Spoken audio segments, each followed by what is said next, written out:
Hello and welcome to day 2 of Tata Steel Chess India here at the Dhono Dhanyo Auditorium in Kolkata.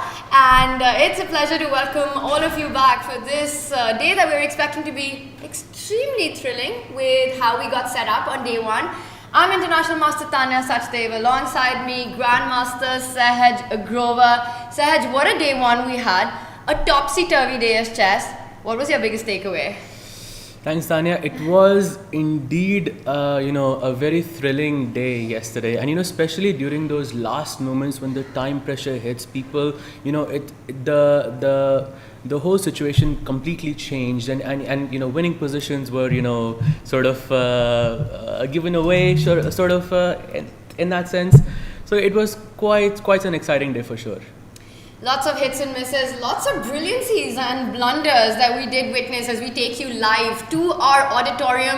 We've already got almost a house full. Saj and I did come in a little early, and it was amazing to see the energy inside the Dhono Dhanyo Auditorium with so many people waiting for their favorite players to walk in. I did spot Sagar and Amrita on our screen there as well. So things are definitely getting set up, and we'll get you set up with all the action. Let's bring up our standings, Sahaj, and take a look at where we stand going into day 2. And these are the standings for the women Tata Steel Chess India Rapid. Alright, we will start with the men's standings first, and there we see at the top of our leaderboard Nodirbek Abdusattorov, 2.5 out of 3. That's 2 wins for him yesterday. But the scoreline, Sahaj, doesn't tell the full story, because he did escape a very, very difficult position against Vincent Keymer. He fought back and he eventually went on to win it. He was also worse against Dubov. Nodirbek showing incredible fighting spirit so far. Absolutely. It was definitely a tough match for Abdusattorov, but we know that he is a fighter. I believe Magnus said this in an interview. Was it for this event where he said that he is one of the the biggest fighters that he has, especially in the younger generation? Yes, he said that he's the one player who's got the biggest killer instinct. He sits on the board only to win, and we see them neck to neck on 2 points. SL Narayanan, Wesley So, and Magnus Carlsen. At the opening ceremony, Nodirbek arrived a little late. He overslept. He was on the same flight as me, flying from Delhi to Kolkata, and then I think he passed out and he woke up late. He comes in for the opening ceremony, and he had to come back on stage immediately. We asked him a question, and he said, I was sleeping a few moments ago, so it's already progress. So we know Nodirbek, he likes his slow start, but then turns it around. He gave some brilliant answers, some punchy answers there, and that's the kind of chess we saw from him yesterday. Absolutely right. Let's also take a look at our matchups for the Tata Steel Chess India. We will be going into round 4 very shortly. First moves will be played. I think players are arriving one by one here, and there we have it. These are the pairings. Vincent Keymer against Praggnanandhaa. You've got Nihal versus Nodirbek. A big one this is between the 2 juniors. Then you've got Vidit playing Daniel. A clash of styles. SL Narayanan up against Magnus Carlsen. Wesley So against Arjun. Which one are you most excited about, Saj? I have to say that all of the matches look really interesting, but I have to say that between SL versus Magnus, because SL is having such a good run in this tournament. I actually had dinner with him last night, and he's in really good spirits, and he was really pumped to be playing Magnus with the white pieces. So I'm really looking forward to that match, and also the match between Wesley and Arjun is going to be, I feel, the highlight of the day for me as well. Yeah, as we talk about that, let's have the matchups on our screen one more time for the men, and then we will move on to the women's standings and the women matchups. Because I also want to hit upon SL playing against Magnus Carlsen. If we can bring up our pairings for round 4. At the opening ceremony, SL was asked which player he's most excited to play. It's his debut here. It's the first time he's playing in this field with the very best players in the world, and it's a huge opportunity for him. And SL had only one name to give. He said, the one player that I want to play here is Magnus. It will be the first time that SL will be playing against Magnus in his entire career, and Sahaj, that's a huge deal for a player. Indeed it is, and I feel it's a huge deal for any player to be playing Magnus with the white pieces, of course. And I'm hoping he's going to be giving him a very good fight. We're looking forward to that one. Let's move on and talk a little bit about the Tata Steel Chess India women. I want to start with the standings because it was a fabulous day of chess. Fighting chess, and we're going to have some fighting chess on the board. These are the matchups that we've got on. We start with an all-India clash. It's Harika taking on Divya Deshmukh. These two were part of the Olympic gold medal winning team. Harika on top board. Divya had a fantastic performance there. Valentina Gunina is up against Koneru Humphrey. Now, Gunina is the reigning world blitz champion. So that's going to be a big one. Humphrey, of course, has immense experience. It's Kosteniuk against Lhano. Nana Dzagnidze plays Vaishali. And Goryachkina is up against Vantika. What stands out to you in the pairings today? I think, again, all of the matches are, I mean, they're extremely strong players, all of them, but I feel maybe you can give us some insight here because, the match that really stands out to me is the match between, Divya and Harika because, they were teammates just a month ago and you were the teammate as well. So how does it feel to play your own teammates because you just worked with these people, just not so long ago and now they are your opponents? By now I think all chess players are used to that dynamics. Very often you are rivals and then you also have to represent your country in these tournaments where you play as a team. Divya and Harika have very clashing styles. Divya really likes aggressive, attacking chess. When the opportunities are there to create a chaos, she presses the chaos button. Harika, meanwhile, an extremely solid player and she likes to keep things under control. But I want to also point out that Vantika currently is on 2 points. And let's bring up the standings in the women. Because Vantika had a great day one to start with. She's currently leading along with Dhono and Goryachkina. If we can have the women's standings on our screens. Now we see right at top, 2 points, and that was quite a bit of scoring by her. And then we've got Humpy, who also had a mixed day, along with Harika, Nana and Divya at 1.5. So all the players have gotten started on the leaderboard. I think for Vantika, it is going to be a very important start because she's playing against Goryachkina. She's playing the other player on 2 points. So I think this is a big one on the women's in the women's section. Absolutely right, and Goryachkina is a very, very, very dangerous player. I know because I have played her myself, and it was definitely not an easy game. And playing her with the black pieces, and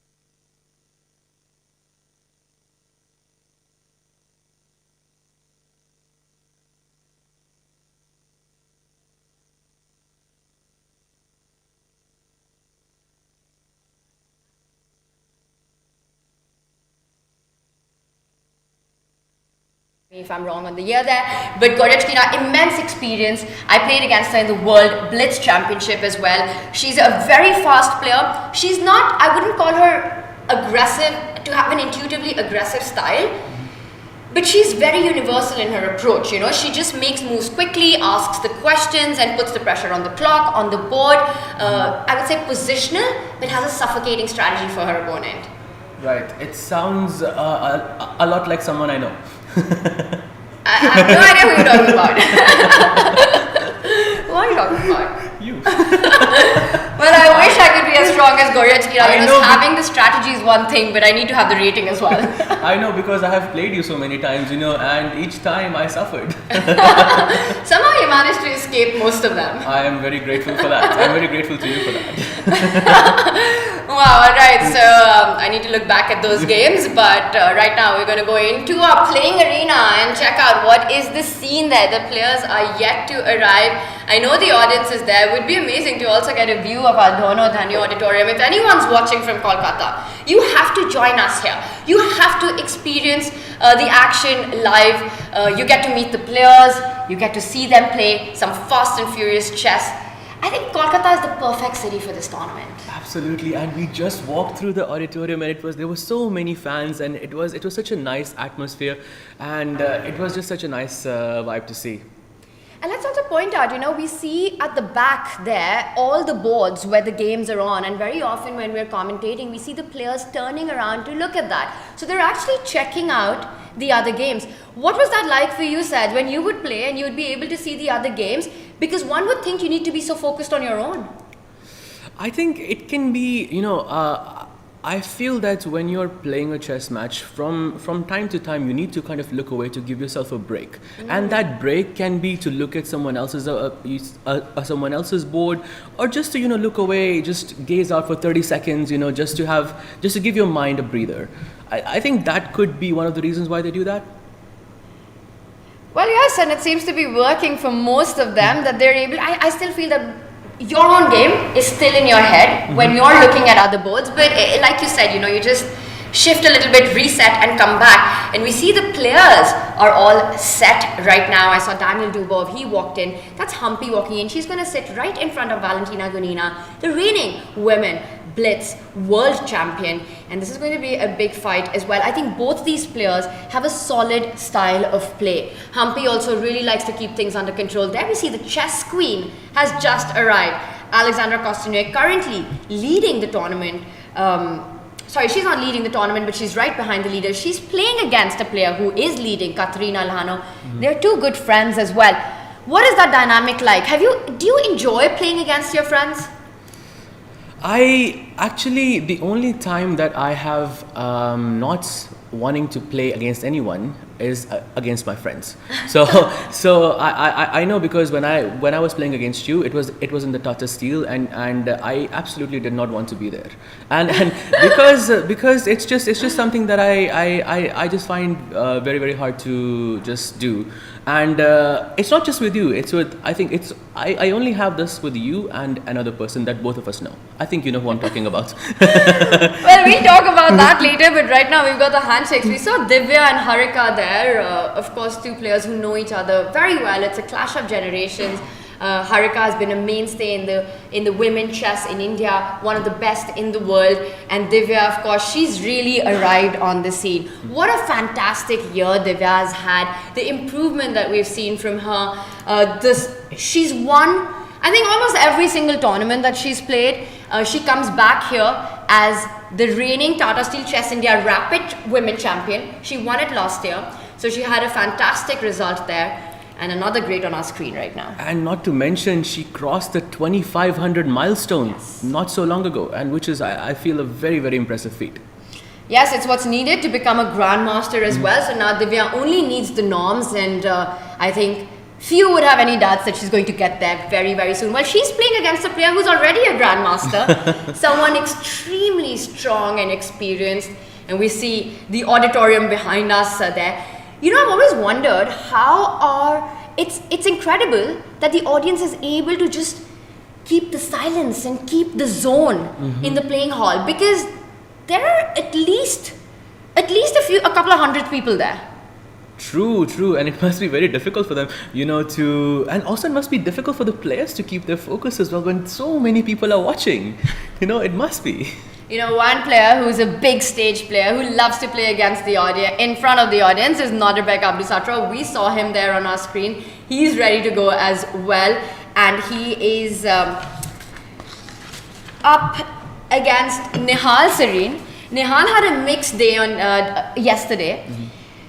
A topsy-turvy day one for Nihal, but some fantastic chess there. For Nodirbek, he wants to have a good start. He starts with the black pieces. And I can see the players are clapping, which perhaps means the ceremonial moves are on. I see Vidit there at the background as well. These first few seconds, Magnus, he's sitting, he looks ready to go. It's Vidit versus Daniel Dubov, another clash of styles. Absolutely, and just speaking about the ceremonial move, I just saw it on my screen, and I would like to ask the chat as well if they can guess what the first move was. What board was it in? Because I missed it. It was on the board of Vincent Keymer versus Pragg. So can you take a guess, Tanya? What move would it be? Well, if I had there it is, but he's put it back already, so it must have been something completely crazy. And we've got handshakes. Was it A4? No. Random guess. It's I believe it's Harika's trademark move. She goes knight f3 usually. Start with a knight. That's a valid move. That's a great option. But instead, I see that Vincent has made his first moves, and it's not knight to f3. It's not the knight opening, but he starts with the English opening. As we see the players, they're blitzing their moves out, and you know what? Let's bring up our bird's eye view and take a quick look at all the games that have started and do a quick opening roundup, and I would like to call upon the bird's eye view for the Tata Steel Chess India men tournament so we can see all the boards together. And there we have it. Sahaj, what stands out to you? This looks very, very interesting in all the boards. I think all of them look okay. I would say the top left board between Vincent and Pragg seems to be, you know, the most offbeat to me, and I feel like this game is not gonna end in a draw. I feel like maybe it's a bold statement, but it feels like both players are out for blood here. Maybe we can start with that. Well, let's do a quick roundup of everything that's happening. We see quite a few different openings. The King's Pawn opening has been played. The Queen's Pawn opening has also perhaps been played on that bottom right, the last board that we see between Arjun and Wesley. And maybe even a 1b3, the cowboy, and that center top board between Nihal and Nodirbek. Adiban's got to be feeling good that the b3, I don't know what move it was played, that it's arrived. But so far, it looks like very solid openings on all 5 boards. Absolutely, and you're right. I believe that's a Nimzo Lawson opening that Nihal has employed, but he has changed a bit with playing d4. Usually, you go with the fianchetto there, with taking the bishop out on the other side with g2, and I feel he has made a bit of a change there, so it can be quite interesting there as well. I really like Vidit versus Dubov as well. We've got the Mahler system there, and I believe you're an expert in that opening.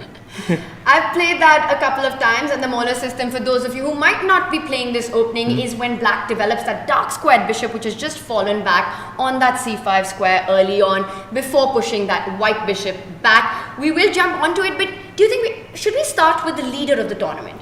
Should we jump into Nihal Sareen taking on Nodirbek Abdusattorov, because that's such a crucial round for us? Absolutely, I would love to, but Tanya, I would just like to mention something, that SL has just played the Worrell attack against Magnus Carlsen. And that is the bottom left board that you're looking at, and you love that because this last little queen move, it asks a lot of questions. It's not the move that you expect a player to make against the world number 1. Absolutely. I don't think I've watched a lot of games of Magnus, and I'm sure you have as well. I can't remember a time when somebody played Worrell attack against Magnus Carlsen. So this completely changes the entire system. If you play, if you take the rook out instead of the queen. Let's dive into it then. Yeah, let's start with that one. Let's start with SL taking on Magnus. If we can get our players and our boards on the screen, then you can break it down to us. What is the Worrell attack and how does it change the dynamics of the traditional royal pairs?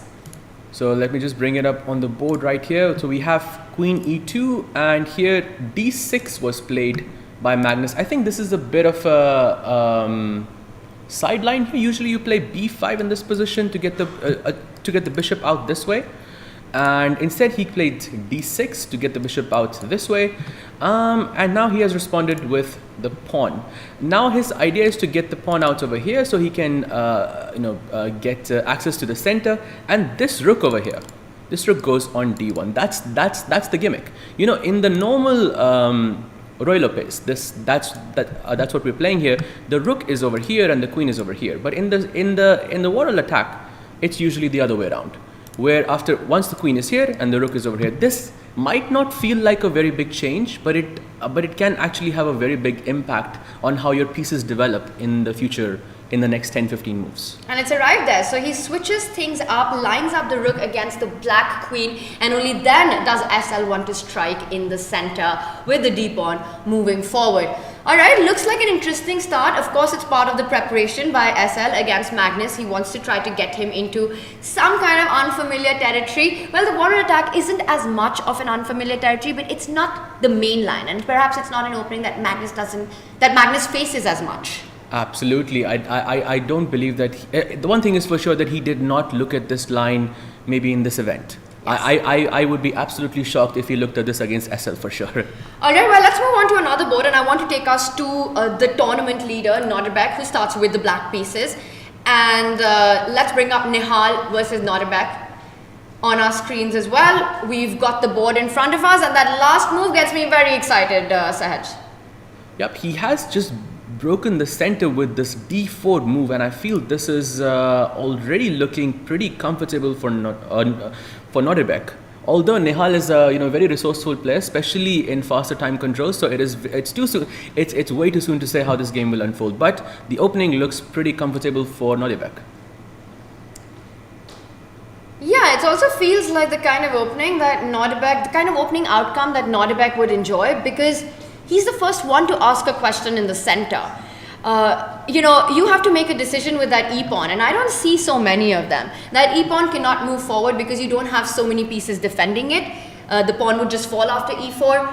You capture on d4, it leads to a lot of trades in the center. It leads to a very simplified position once everything is captured on that square, open lines, and it would feel that it's black's pieces that would end up capturing those open files.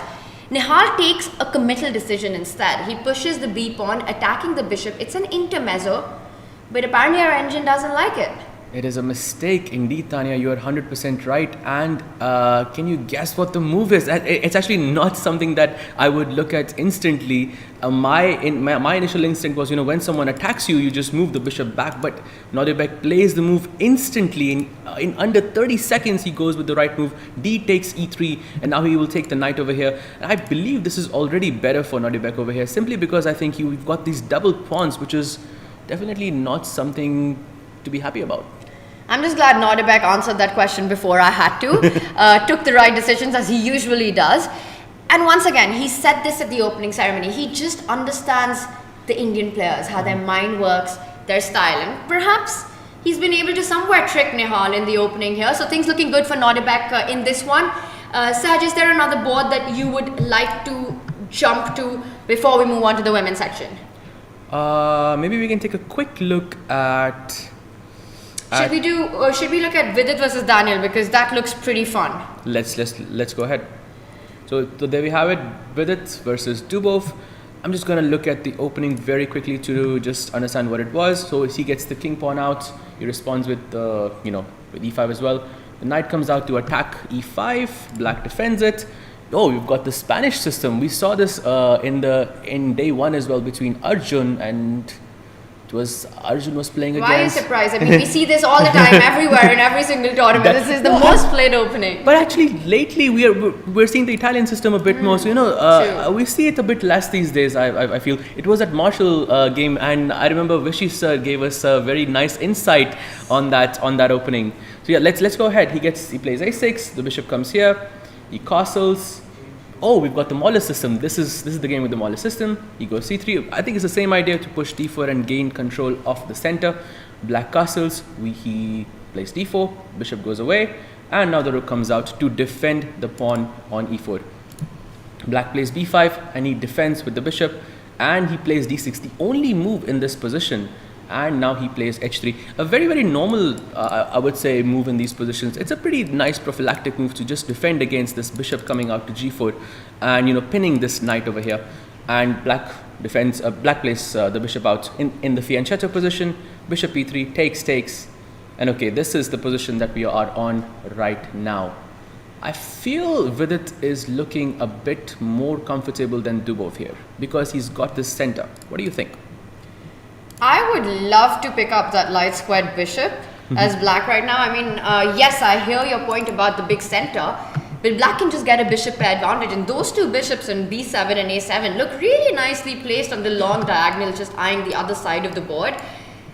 Vidit, I don't think he's displeased with the position, and he also looks like he's checking out the other boards. He looks relaxed.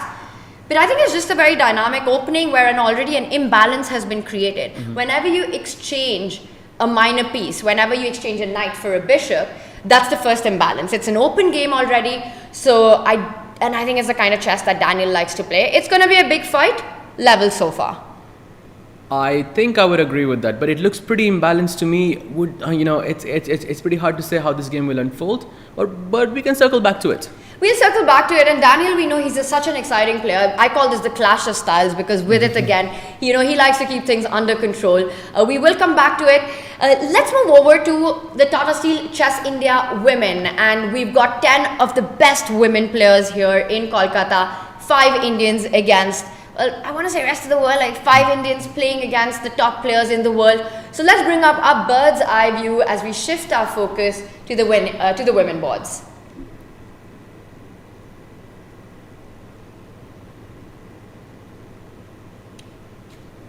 And we're waiting if our producer can bring up the bird's eye view for the women board. And there we have it.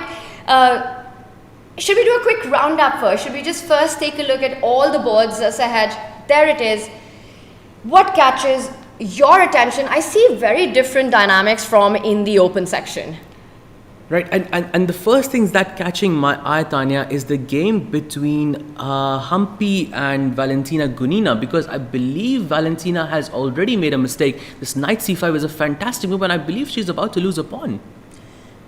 And that's our top center board. A lot of attack and counter attack there. We see the queens have just been traded off. Humpy, has she managed to trick Valentina? We will jump into that, but look at that bottom left board as well. Vaishali doing Vaishali things. She really likes positions which are dynamic in nature. She's up against Nana Dzagnidze. That knight has just jumped to the center of the board, hitting the queen, hitting the bishop. Yes, black's king is exposed, but look at white's development as well. Really far behind in development. Right next to that, Vantika Agarwal with the black pieces. She's got 2 points. She had a great day one. Is right now, to me, looks like on the defense because she's playing against the double bishop. The position's open. Nothing too bad because no big weaknesses, but she perhaps has to be a little careful. Absolutely right. I think you're completely spot on there. Not just the double bishop. Look at that, how strong that light bishop is. That bishop has no opponent in this position, and I believe it's going to be a problem for the rest of the game, and Vantika is going to have to be a bit careful. Although the boss somehow says that the position is still balanced, but practically speaking, I feel it's not the full story.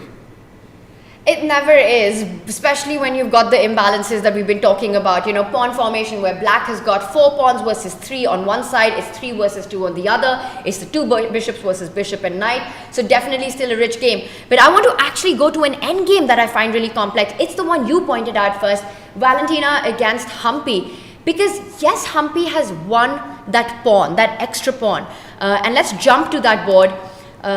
Sahaj, and do a little bit of a deep dive because I am worried about that knight, Humpy's knight on d3. I don't see too many squares for it to return, and if we just get that board up, get our analysis board up, we can take a deeper look. Absolutely right, and you are right to say that the knight on d3, this one over here, it looks a bit too far into enemy's territory. But right now, the plan was to take on b2 and to get the knights back over here where it can be protected by the pawn. And now Valentina responds with rook b1, and Humpy has to find the only move, which is c5, as you can see from our board. And the idea of c5 is to push c4 and to protect this knight in case this rook comes out to hit the knight. I think we have to point that out, how important that move is, because let's make another move. Let's play bishop to f6, trying to target that pawn on d4 to show this point. And now this knight on d3, which looks like a beautiful piece. Thank you very much for coming into my camp, because it's bye-bye to you after rook d1 and there's absolutely no square. A knight in the middle of the board gets trapped. So c5 has to be a move that has to be found so that you're able to defend that knight on d3. And let's also get our players on camera if we can do that. And there we have it. Has she played c5? I believe she's still thinking about it, but I think the move, I feel Humpy is speaks for itself. Definitely. Very nicely said there. But I think she will play it instantly. I'm sure she sees it. She sees it already, but she's thinking about maybe the next few moves or on how the game is going to unfold. Sometimes you see the move right in front of you, but you still want to have. You still want to get your thoughts together. You still want to know how you can proceed the game further. And we can see our evaluation bar there. You've got that bottom right panel where we see that the engine gives a minus 1.43 advantage to Humpy, but it's only if she finds this move. It's only if she pushes a c5. So it's quite a critical moment, but I think it's an easy one simply through the process of elimination. You spot this threat, you realize there's really no other way. So it's a bit surprising to me that Humpy's taking this much time, and I'm trying to understand what alternative she's thinking about. The only other move that comes to my mind is trying to play bishop to d6. I want to trade off the bishop. I create that square on f4. I don't love it because it leads to a position perhaps where I end up doubling the pawn, but I don't see any other alternative. I think you're absolutely right about that, because if I play bishop to d6 and if I, for example, just take this and you take back with the pawn, these pawns just look Not so pretty.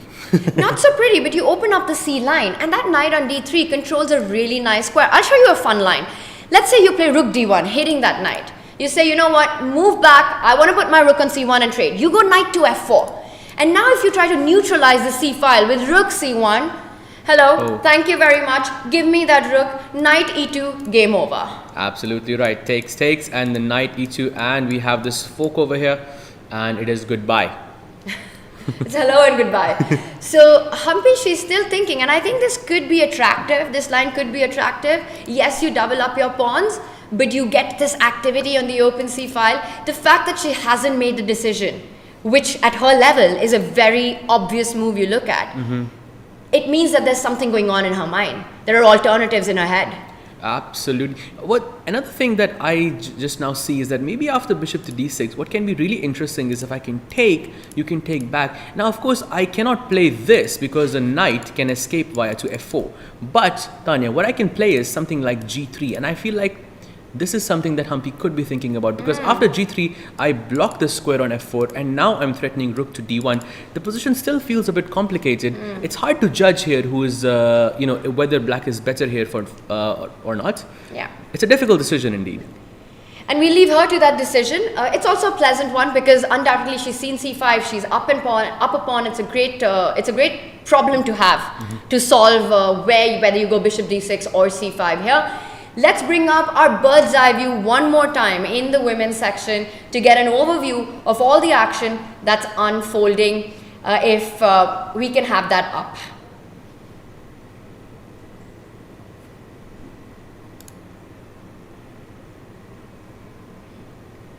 Let's bring up our bird's eye view if that would be possible, so we can switch the games as well. Or not. Or maybe we can just do a deep dive on the there we have it. Okay, so I mean the bar says that the position is fairly balanced on each board except for the game we just saw. But which board seems interesting to you, Tanya? I really like the position between Vantika and Goryachkina, the board that is on the bottom right. That looks really interesting to me because I feel Goryachkina has got a very good attack going here. I mean, she's got the double bishop advantage for sure, and I think this could be a bit dangerous for Vantika. Let's also look at, I mean, there's also, like you rightly mentioned, the game between Nana versus Vaishali. It feels like Vaishali, looking at the position alone, I would say that Vaishali is the one in preparation. But when I look at the time, when I look at the clock, it doesn't feel that way because Vaishali is 5 minutes down. I think that's the position. I think that's the game that we have to just jump into really quickly. Nana Dzagnidze versus Vaishali. That's the bottom left board. I mean, look at what we've got there. Vaishali's made so many committal decisions. Let's bring that up on our analysis board as well, Saj. And there we have it. Like you pointed out, white's behind in development, but black has taken some very committal decisions with h6, g5, and I can imagine that h-pawn moving 2 steps ahead. Anytime h4 comes on the board, we are looking at that undeveloped rook on h1 suddenly becoming a menace for black. True. However, Nana has to be a bit careful before playing something like h4 because if I play h4, you're also allowing black to play knight takes g3, and then you have to capture back with the f pawn. And there is an old rule in chess that all captures should be towards the center, not away from it. So in this way, the capture would be away from the center, and I feel this won't be as good. And I think this is something that she has to think really deeply about. Well, right now, Vaishali has to make a decision about that knight that's under attack, and I have spent a lot of time with her, and I know one of the moves that she's perhaps thinking about is push that pawn all the way to f5 to defend that knight. But of course, you also want to grab that c5 pawn. You want to win the material back. And I think we need to deep dive into that, because is that even possible? I see so many tactics in this position. Knight takes c5. Let's get our analysis board up, Producer G, if we can have that on the screen. And take a look at some of the lines here, because there are 2 ways to capture the c5 pawn. You could take it with the e knight, and you can take it with the other knight. I think if you take it with the center knight, you're inviting that bishop that you earlier pointed out to d6, which can be bad news for black. True. Let's actually show that on the board. If you play knight to d6, I will play bishop to d6, as you rightly pointed out, Tanya. We are attacking the rook over here and the knight on c5 as well. And there's a bit of a fun line here. If black plays queen check, then you can play b4, just blocking the check. And the interesting part is that once you take this pawn, my queen protects this rook over here. Suddenly, out of nowhere. I can just take. So I'm completely fine here. So maybe knight c5 is not, and it's so easy to make a mistake over here as well, because instead of b4, the move queen d2 also feels really natural. But after queen d2, black can just take, king takes, and now black is spoiled for choices. The knight can come here and the knight can come here as well. Tricky pieces. So I'm sure, Vaishali, she's super good at calculating tactics. So undoubtedly she's seen this. Now the problem with the other knight that I see, if she takes it from the knight on the edge of the board, she really wants it to land on c5, is then you have to really look at b4. What's happening there? Because you push that pawn and you attack the defender of the central knight. True. So let's look at that. So knight a c5, and I feel this is a very, very dangerous position, and you would have to think quite a bit before, to be sure whether this actually is working. I mean, from, just at first sight, I can see b4 being a problem. However, after my idea of b4 is to just attack this knight, so that if you move this knight, I can capture your knight on e4. But what you can do is you can capture this bishop over here. I will capture back with my pawn. And now check this out, Tanya. If I go knight to b3, attacking this and attacking this, initially I was thinking you have rook h6, but that's not possible because your queen is hanging. Easy to fall for that. You're only looking at the rook and then you give it checkmate, and suddenly that rook on h1 comes into the attack out of nowhere. But it still looks pretty crazy. Yes, you lose some material, but that black king, take my rook, but white will come for the king. True. But it's definitely a difficult decision for Vaishali over here. Very difficult to evaluate. We will leave Vaishali to that. It's a very critical moment. By the way, look at what has happened on the board. She's gone for the move that I told you is on Vaishali's mind. Oh, she played f5. Of course, you're her teammate. You know her better than anyone. I love how it's not the right move though. But the thing is that this is also Vaishali's chess. Yes, and it doesn't matter. Ignore that cross, because practically this position is so dynamic. You can't really fault a player for making a move like f5. You calculate knight takes pawn, you see it doesn't work. After this f pawn has moved forward, you want, maybe someday it will arrive on f4 and trap that bishop on g3. You have these ideas. Yes, f5 just felt like the move that Vaishali wanted. I think you're right in saying that. And another point, Tanya, is that if she plays f5, she also gives herself the flexibility to take this pawn on c5 in the next move, or maybe two moves from now. But she has the choice to take it with any knight that she wishes. Yes, because that central knight is defended. So this is a spicy one, and we'll keep our eyes on it. Let's move back to the Tata Steel Chess India open section and dive into the action, because things are getting out of control on a lot of boards there. All the openings started up as KG openings, but suddenly I'm seeing some sacrifices on the board, and I want to bring up our bird's eye view just to keep everyone updated with all the 6 boards. If we can jump to that, and there we have it. And look at that top left board. This is what caught my attention. What on earth is happening? White's king is the bomb cloud king right now. It's on e2. The g pawn is missing off the board. There's absolutely crazy stuff going on in Vincent versus Pragg. And also, let me point out, Vincent is a very positional player, so this isn't his brand of chess. You're absolutely right about that, and this does not look like a positional game to me at all. With the bomb cloud king, black's g7 pawn also just got taken down, and this looks like there's going to be a lot of fight over here. Yeah, and I look at all the other boards. There's fight everywhere. Right next to that, look at Nodirbek's position. So many imbalances. He's managed to plant that knight at the absolute center of the board. Looks like he's in driver's seat. Meanwhile, Vidit Gujarati against Daniel Dubov. Again, the balance is kept. Vidit has managed to block out Daniel's light squared bishop at the edge of the board. I think Vidit's got reasons to be happy with his position. SL also gaining some momentum against Magnus, where he's got a little bit of extra space. But things look pretty level. Magnus has made counterplay on the queen side. That's the bottom left board. And finally, we also see Wesley with a nice knight planted on f5. Action everywhere, but I think we have to jump into the Vincent Pragg board. Let's do it. The Vincent's board, yeah, there we have it. Oh, by the way, he only, according to the engine at least, there is only one move in this position, and that is c5 to protect this knight over here. You know, I was thinking you can also just move the knight away, but somehow that is not working. I'm not sure why. My first question to you, yes, I want to look at all of this. How did White's king get on e2? What on earth just happened in this game? Okay, I'm just going to take a guess, okay, before we look into it. I feel black took on e2 and white took back like this. Okay, now we can check. Let's take a quick look. And bingo. So we were on this position. Black plays c6, white takes, and there we have it. The stage is being set up, Tanya, over here. Bishop, I think, will come to knight comes to d1, bishop comes to g4, and there we have it.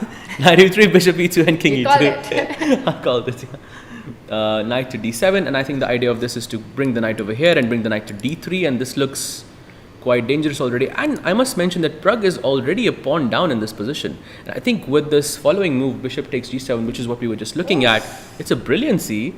And with this move, Pragg is Do you think he missed that when he retreated with the knight? Because he allowed it. I feel even though he's 2 pawns down in this position, because he has the bonk cloud king, it's such a, you know, it is not really a, you know, a good thing to have. I feel he has enough compensation for that, but definitely looks like a, you know, a very, very dangerous game for both pieces, for both players. I find it very hard to believe that Pragg missed this little trick. I think he allowed it voluntarily. You know, it's all about tempo. It's all about momentum when your opponent's king is in the center. Give white 3 moves. Bring that rook from the corner of the board to the center. The king falls back. If you can just point that out with arrows, the king lands on g1, the rook comes to e1, and you've got an artificial castling. And white is super happy.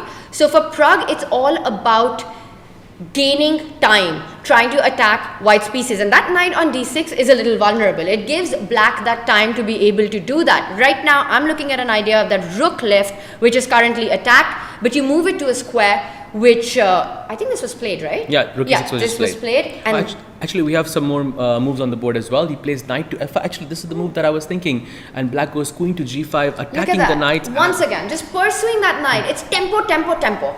Yep, and that's what happens, you know, when your opponent's king is in danger. You try to gain as much tempo as possible. He moves the knight away, and then he plays f5. Wow, Pragg is out for blood.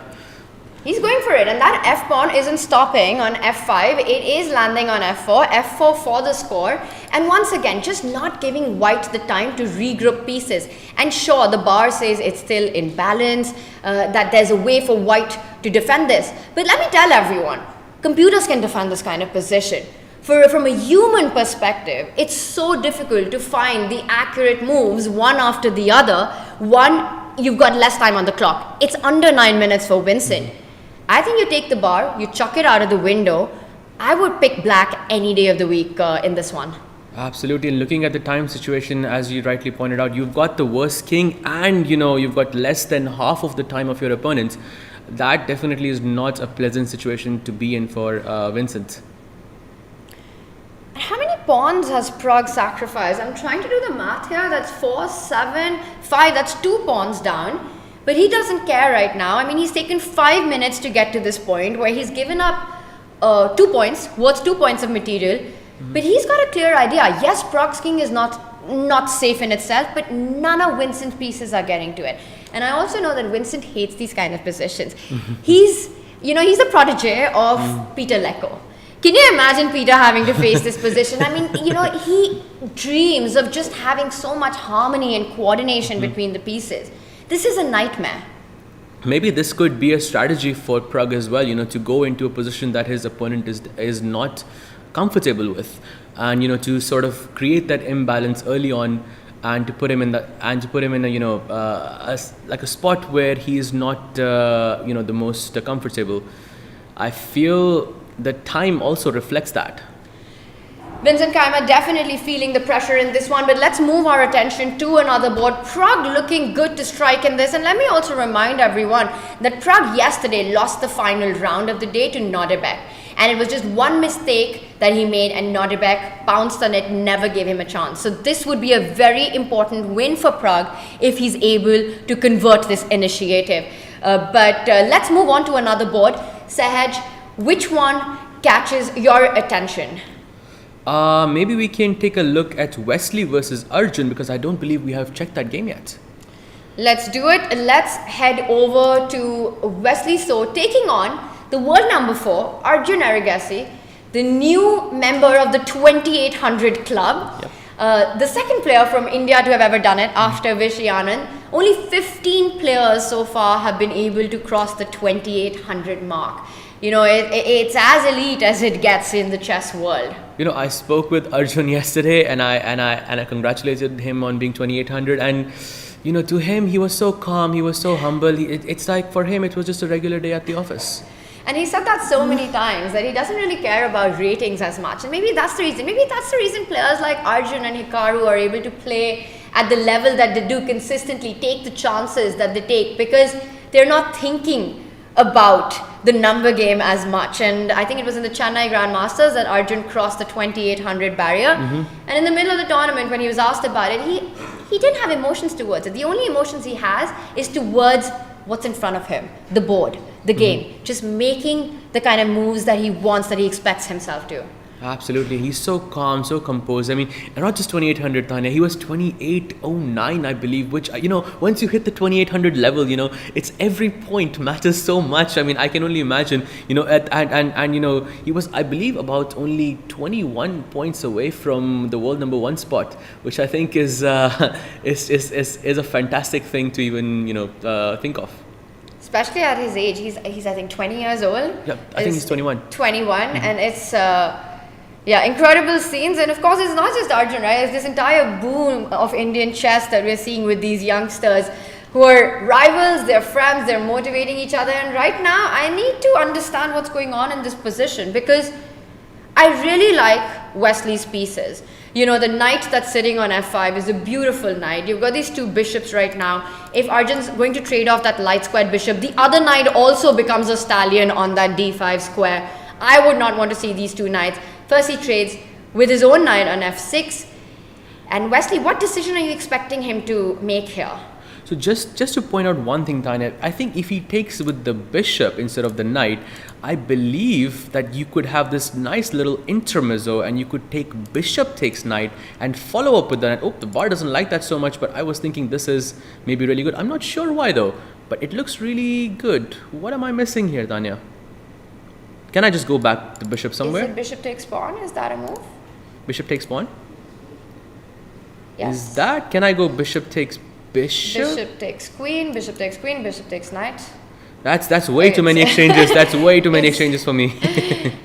And bishop takes knight over here. Yes. And I think you're completely fine. So maybe it works, but perhaps, you know, I think Arjun did not want to give any such options. He decided to capture with the knight. So let's get on board with the live moves that we've got going on. And there we have it. He played knight takes d5, knight takes d5, and now it captures back with the bishop. Yeah. And so many captures, so many complications. I think this is the perfect moment to have a guest with us, and we could not have asked for anyone else. Vishy Anand is joining us. We will go to our full screen. We will bring up our playing arena as we get him to join us to take us through all the analysis. So let's go over to our auditorium, producer G.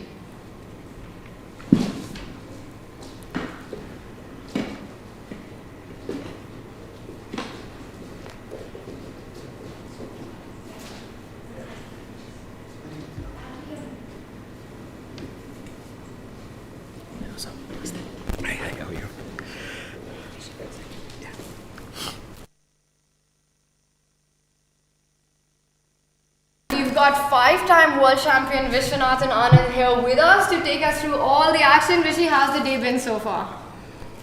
We have to start with first things first, Tanya. Yes. Last night we had dinner with Vincent. Yes. How did you get him to play the bong? What's his king doing on e2?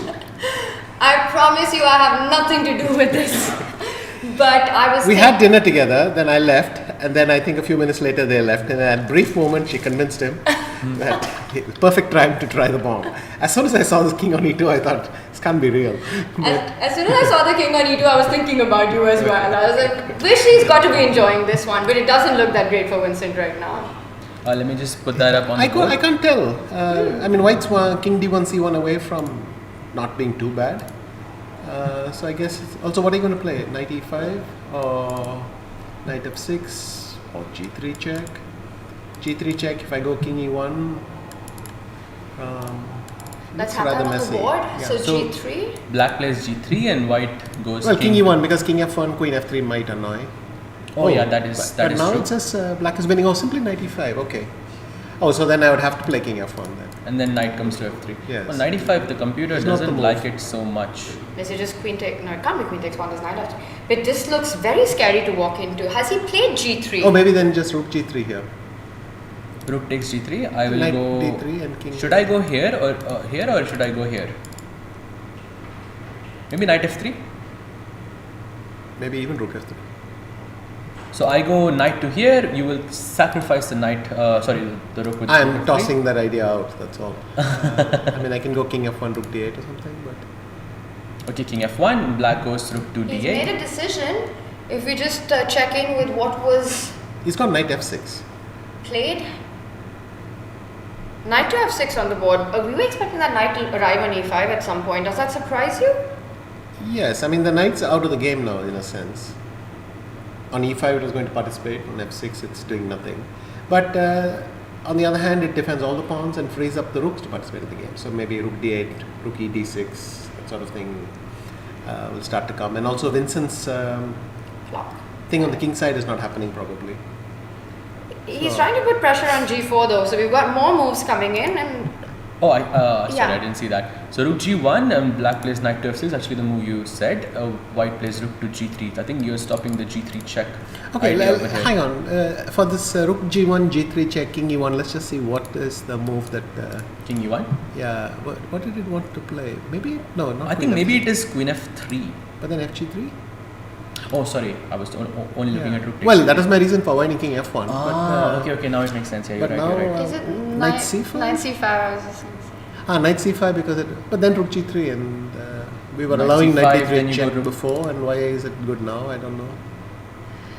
There must be something here.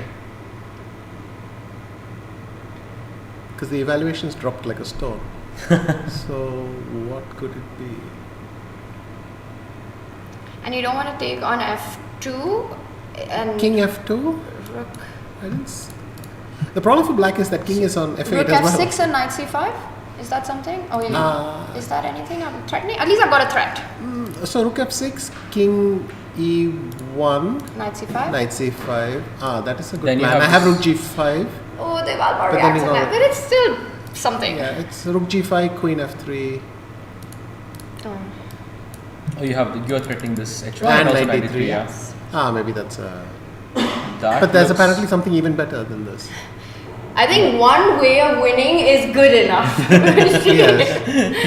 You know this advice of if you find one good move, play it, especially in this time format. But we've got moves coming in, so You have not heard Bronstein's version. He What says is if you it? see a good move, find a better one. no, if you see a good move, don't play it. Your opponent will play even worse, and then you can do something even better. Oh no, I think it's more to the extent if your opponent makes a blunder, don't exploit it. There's a bigger one on its way. So. I like that. I've been on the end of the making the blunder bit, haven't experienced the opposite of that. I'm still experiencing Yeah. it. Alright, let's bring Okay. up our bird's eye view on our screen, and then Vishy, you can take us where you want to. If we can have the bird's eye view on the screen, please.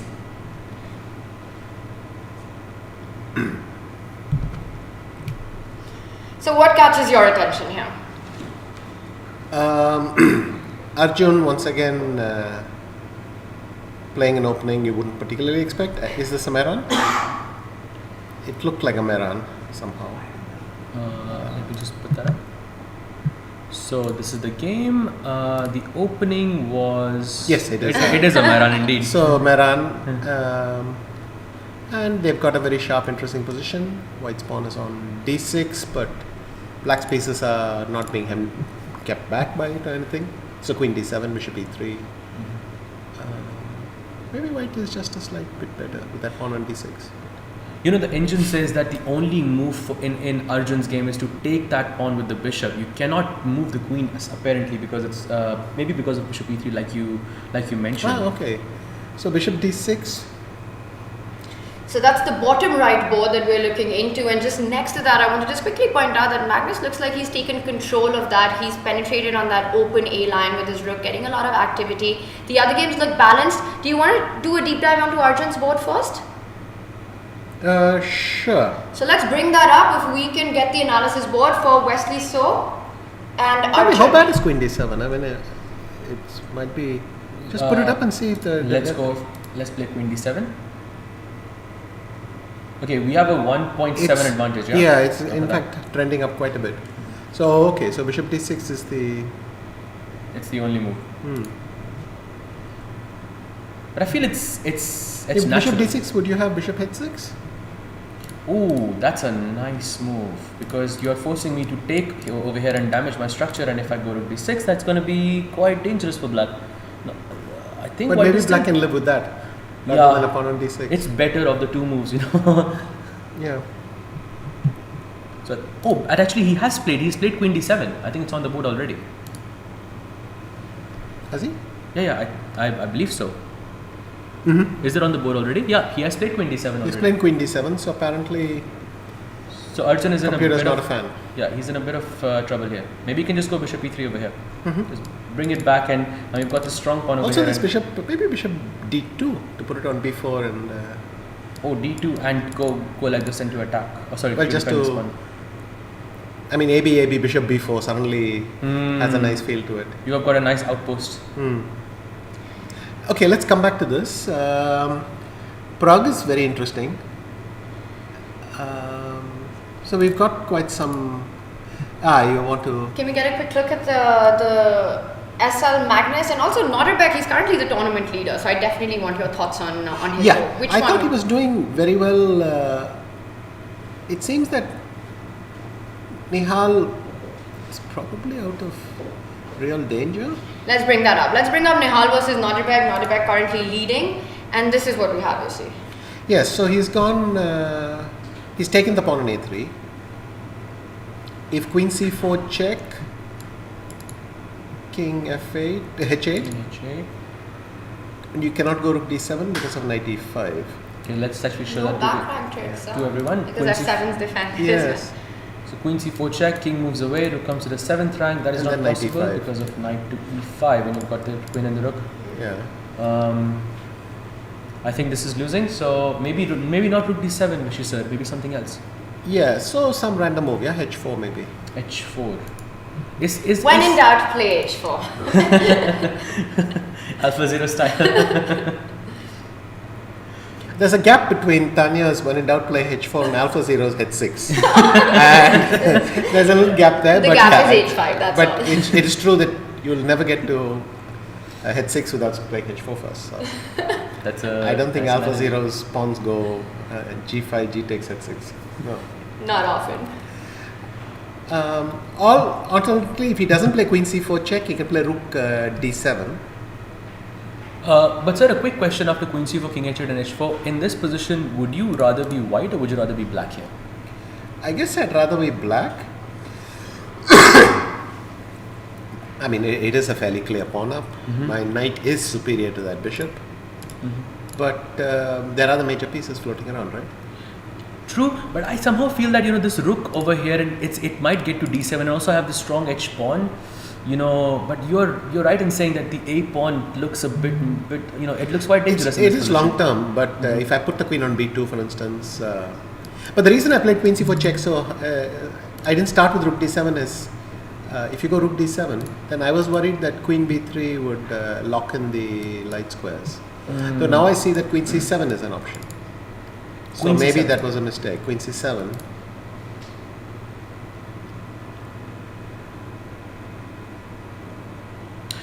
Okay, but maybe sir, I can go a5, a4, give up this pawn. Maybe I can go a5. Yeah, but I'm not doing Oh wait, that. oh sorry. C7. There's Oh, a- I'm sorry. I Rook completely didn't F7 look at instead? It's the. at both sides. Is Rook F7 a move? Well, then Queen C8 check, Rook F8, Yes. and take I on have B7. at least Queen C7 back.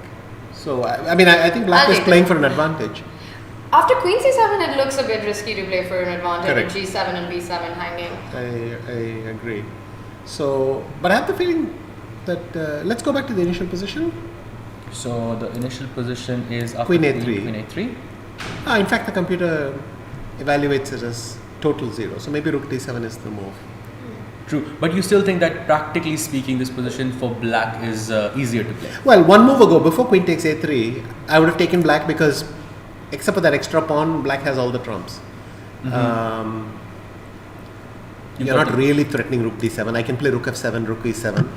You don't have a lot of squares. And It's a bit of a stretch, but the problem is in order to take the A3 pawn, I have to give you this crucial C4 square or let you play Rook D7 and all these things. Right, and Rook F7, of course, because you don't want me to play Go Rook Rook D7. D7, right. D7. That's a very good point, sir. So Queen A3. By the way, Queen C4 check and King H8 is on the board. Okay, I seem to have assumed that that's a slight mistake because I can't play Rook D7 now, but apparently the compensation is pretty decent anyway. So I wanted to go H4. Let's see if there's something more direct, Queen E6 or something. Oh, H4 drops by fractions, Mhm. so there is a superior move. Queen E6? So your idea of Queen A6, of course, is to get the queen away from the square, so you can play Rook D7, and there is Right. no fork anymore. But he's not impressed in Queen E6 either. I mean, again, drops by fractions. So there was apparently a nice move here if you put the queen back on C4. Yeah. So by the Yeah. way, he has played a move in this position. Just an update. He has played King to G2 here, sir. Okay. It's a nice move. It's a nice little move. Doesn't change much in the position, but I feel it just improves it by. It's one of these nice moves like King H1 in the Sicilians or King G2's move which gets out of the back and Black doesn't have check on A1 and it doesn't solve the problem that the Rook D7 is still not possible. But I'm wondering how Black can exploit that. Also, the bar did not change its evaluation there, so maybe it's maybe Maybe King G2 is better than the alternatives. Though True. that it's quite baffling to figure out why. Do you think, sir, that with the idea of King G2, it could also be that when Black plays this Knight to E5, there is none of these threats that with Knight F3 check, something like that? Or not really. I'm struggling to come up with a threat from E5 at this point. Though if Black Queen ever got to that diagonal, then they could be a deadly pair. But on Right. its own, I'm going I to don't take you get guys serious. to another game because Yeah. there's a lot that has just happened in the Wesley Arjun board. I see the bar has shot all the way up favoring Wesley's position, me.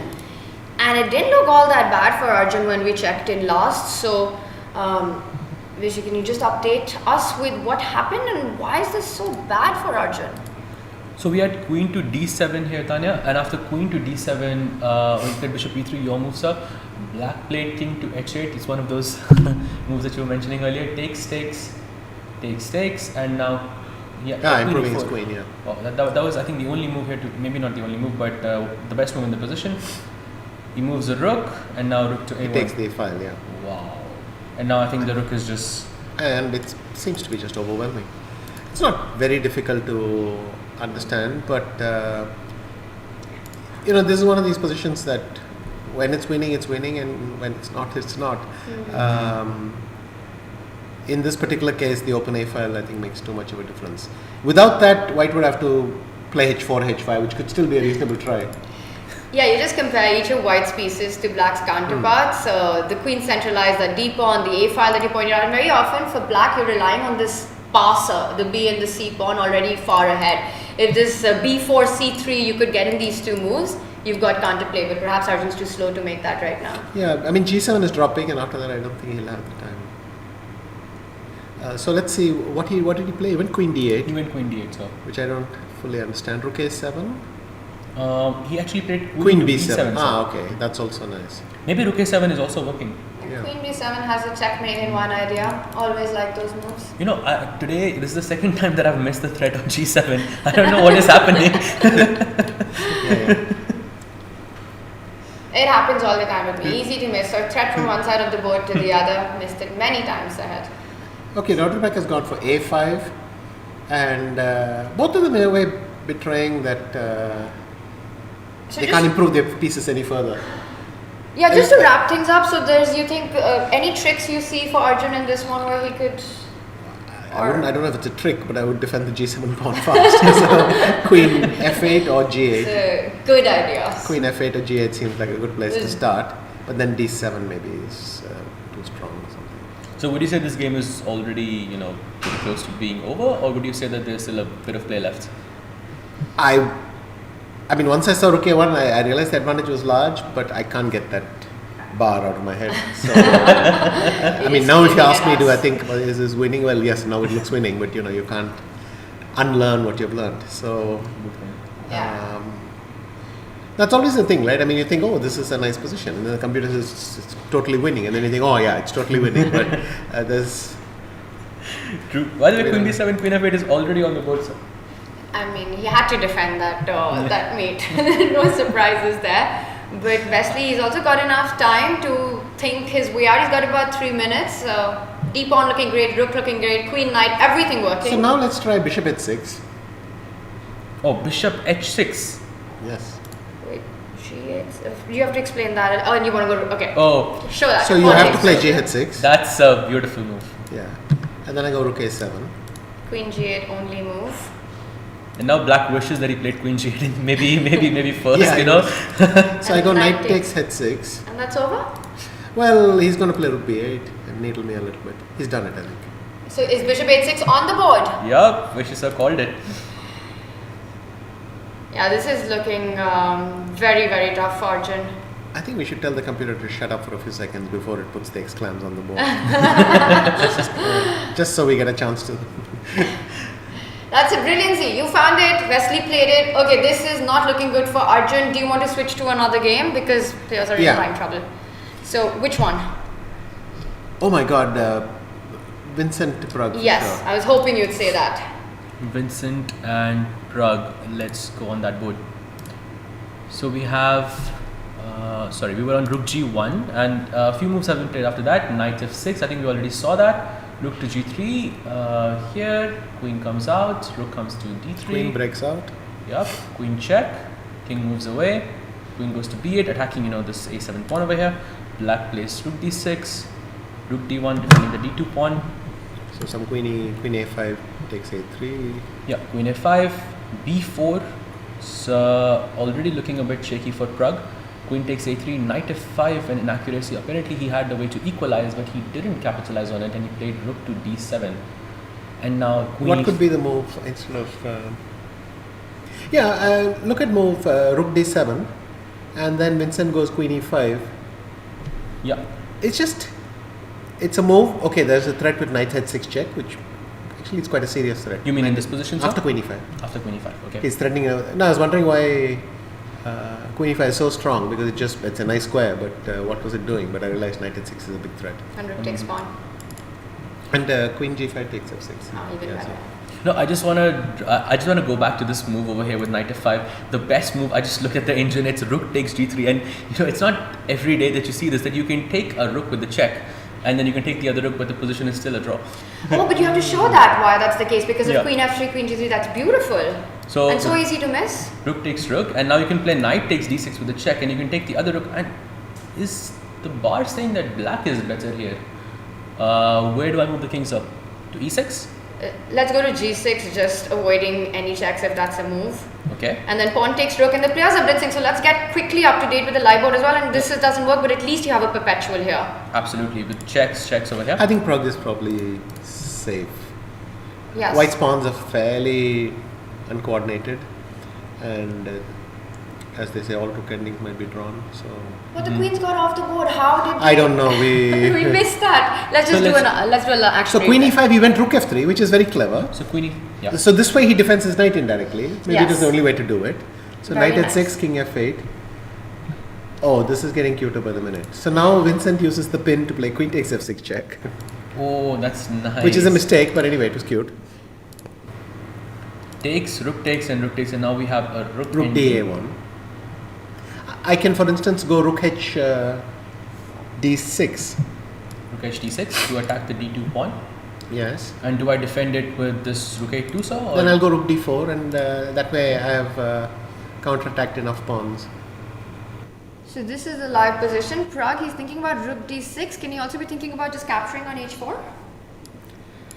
Yes, but then rook a7, because I want to be able to put a rook on d4 and harass these pawns, but I can't leave the 7th rank vacant. He'll go rook b7 and then I'll be in trouble there.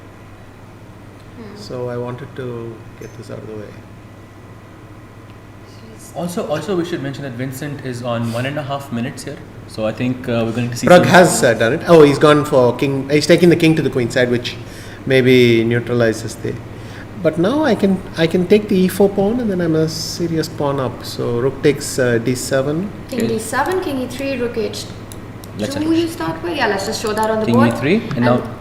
You don't need to start, because if king e4 g3 is a discovered check. But how long can your rook stay on h4? You want that h pawn moving up as well. And Vincent, he's I don't know what Vincent did. He's made some movement. And we've got a result. Wesley, as expected, he did win. Perhaps you can just show us the last few moves. I think there weren't too many after we left it, but I see a nice finishing moment. Yeah, just a few moves. So pawn takes bishop and rook a7, like you mentioned, sir. Attacking the h7 pawn. Queen goes to g8 and knight takes h6. This is actually the exact line which sir showed us. Rook to b8, queen and c7. then he moves the queen away. The point is, after rook c8 there, then if you go rook c8, then I just take on g8 and I take the pawn with the pawn on c7. And then you'll have another queen, or you'll win a lot of material. Yes. Yeah, that's for sure. Or it's mate. I'll play knight f6 and eventually they'll connect on. Actually, that's also cute. Yeah. So bishop takes, knight check, king comes to g7, and knight takes. I feel this is already completely lost, but it's just a matter of few moves. King h6 comes out. Knight to f7 check, king to g7. Knight d8, so that he collects the rook. And he just collects the rook and it's over. Yeah, it's been a tough tournament for Arjun so far. He had 3 wild draws yesterday. Crazy chaotic positions, but all of them ended in a draw. Starting the day with a loss. What do you think is not working for him so far? I don't know, but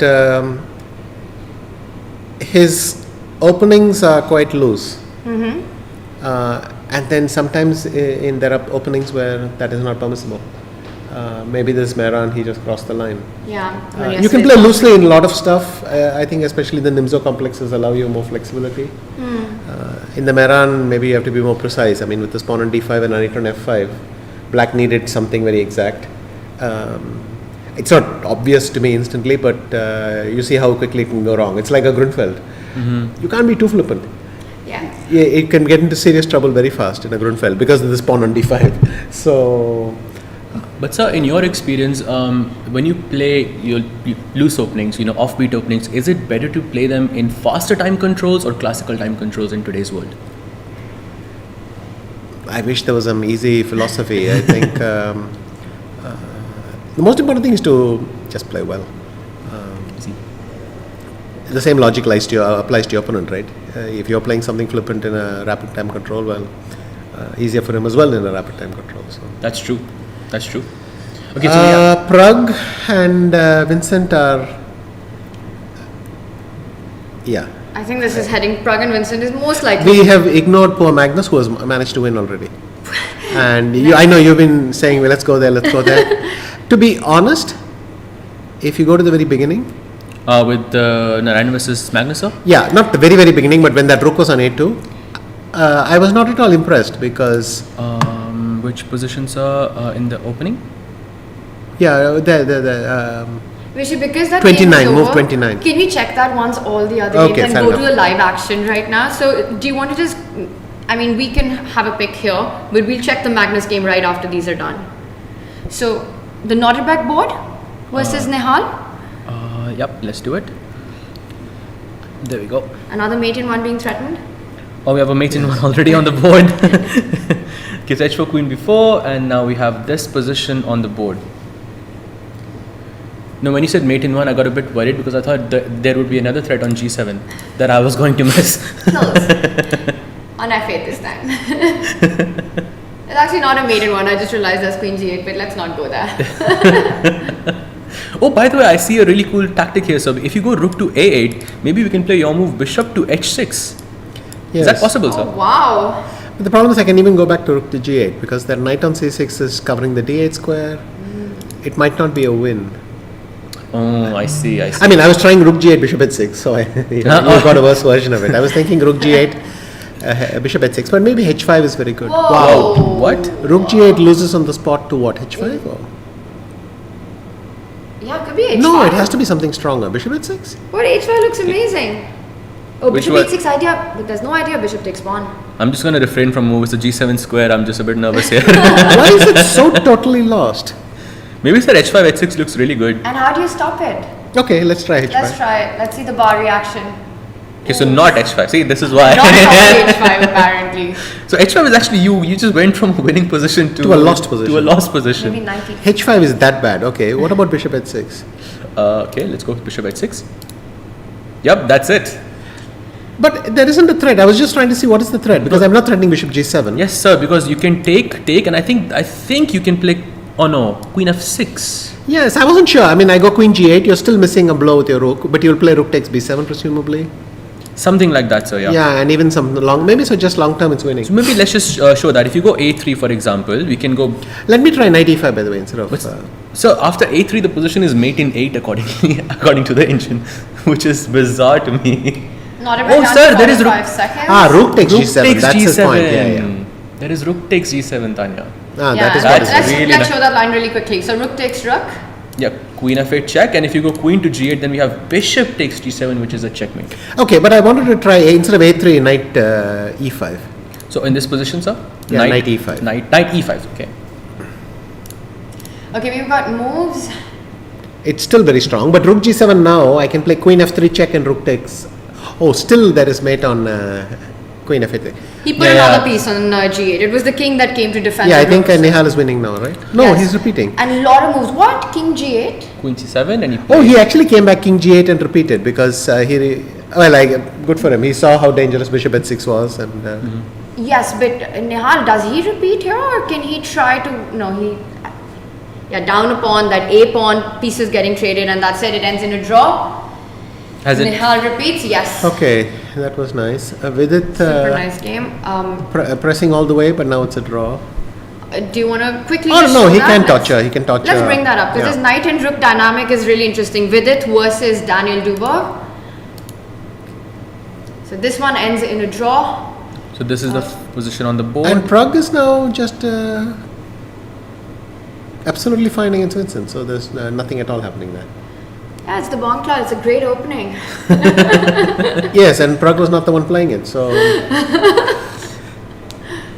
just to keep track of. Yeah. who's Even doing when what. you get a great position against the Bon Cloud, it's hard to win. So this endgame that we have, you mentioned that perhaps Vidit can still push a little bit. Yes. How does he do it? He's gone rook e7. In if rook f8, what will he At do? the e5 pawn, and black goes Maybe he'll go rook, knight e4. or- rook f8 to attack this. Yeah. And of course, you wouldn't say that we should take this bishop because, as you mentioned, all rook endings are drawn.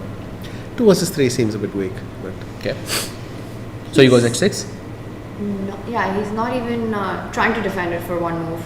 Yeah, Dubov is saying that even with the knight and the bishop, now he he's can play willing to bishop this. f7 and then that frees his bishop a bit. Then he And can king go. g7. No, he went rook f8.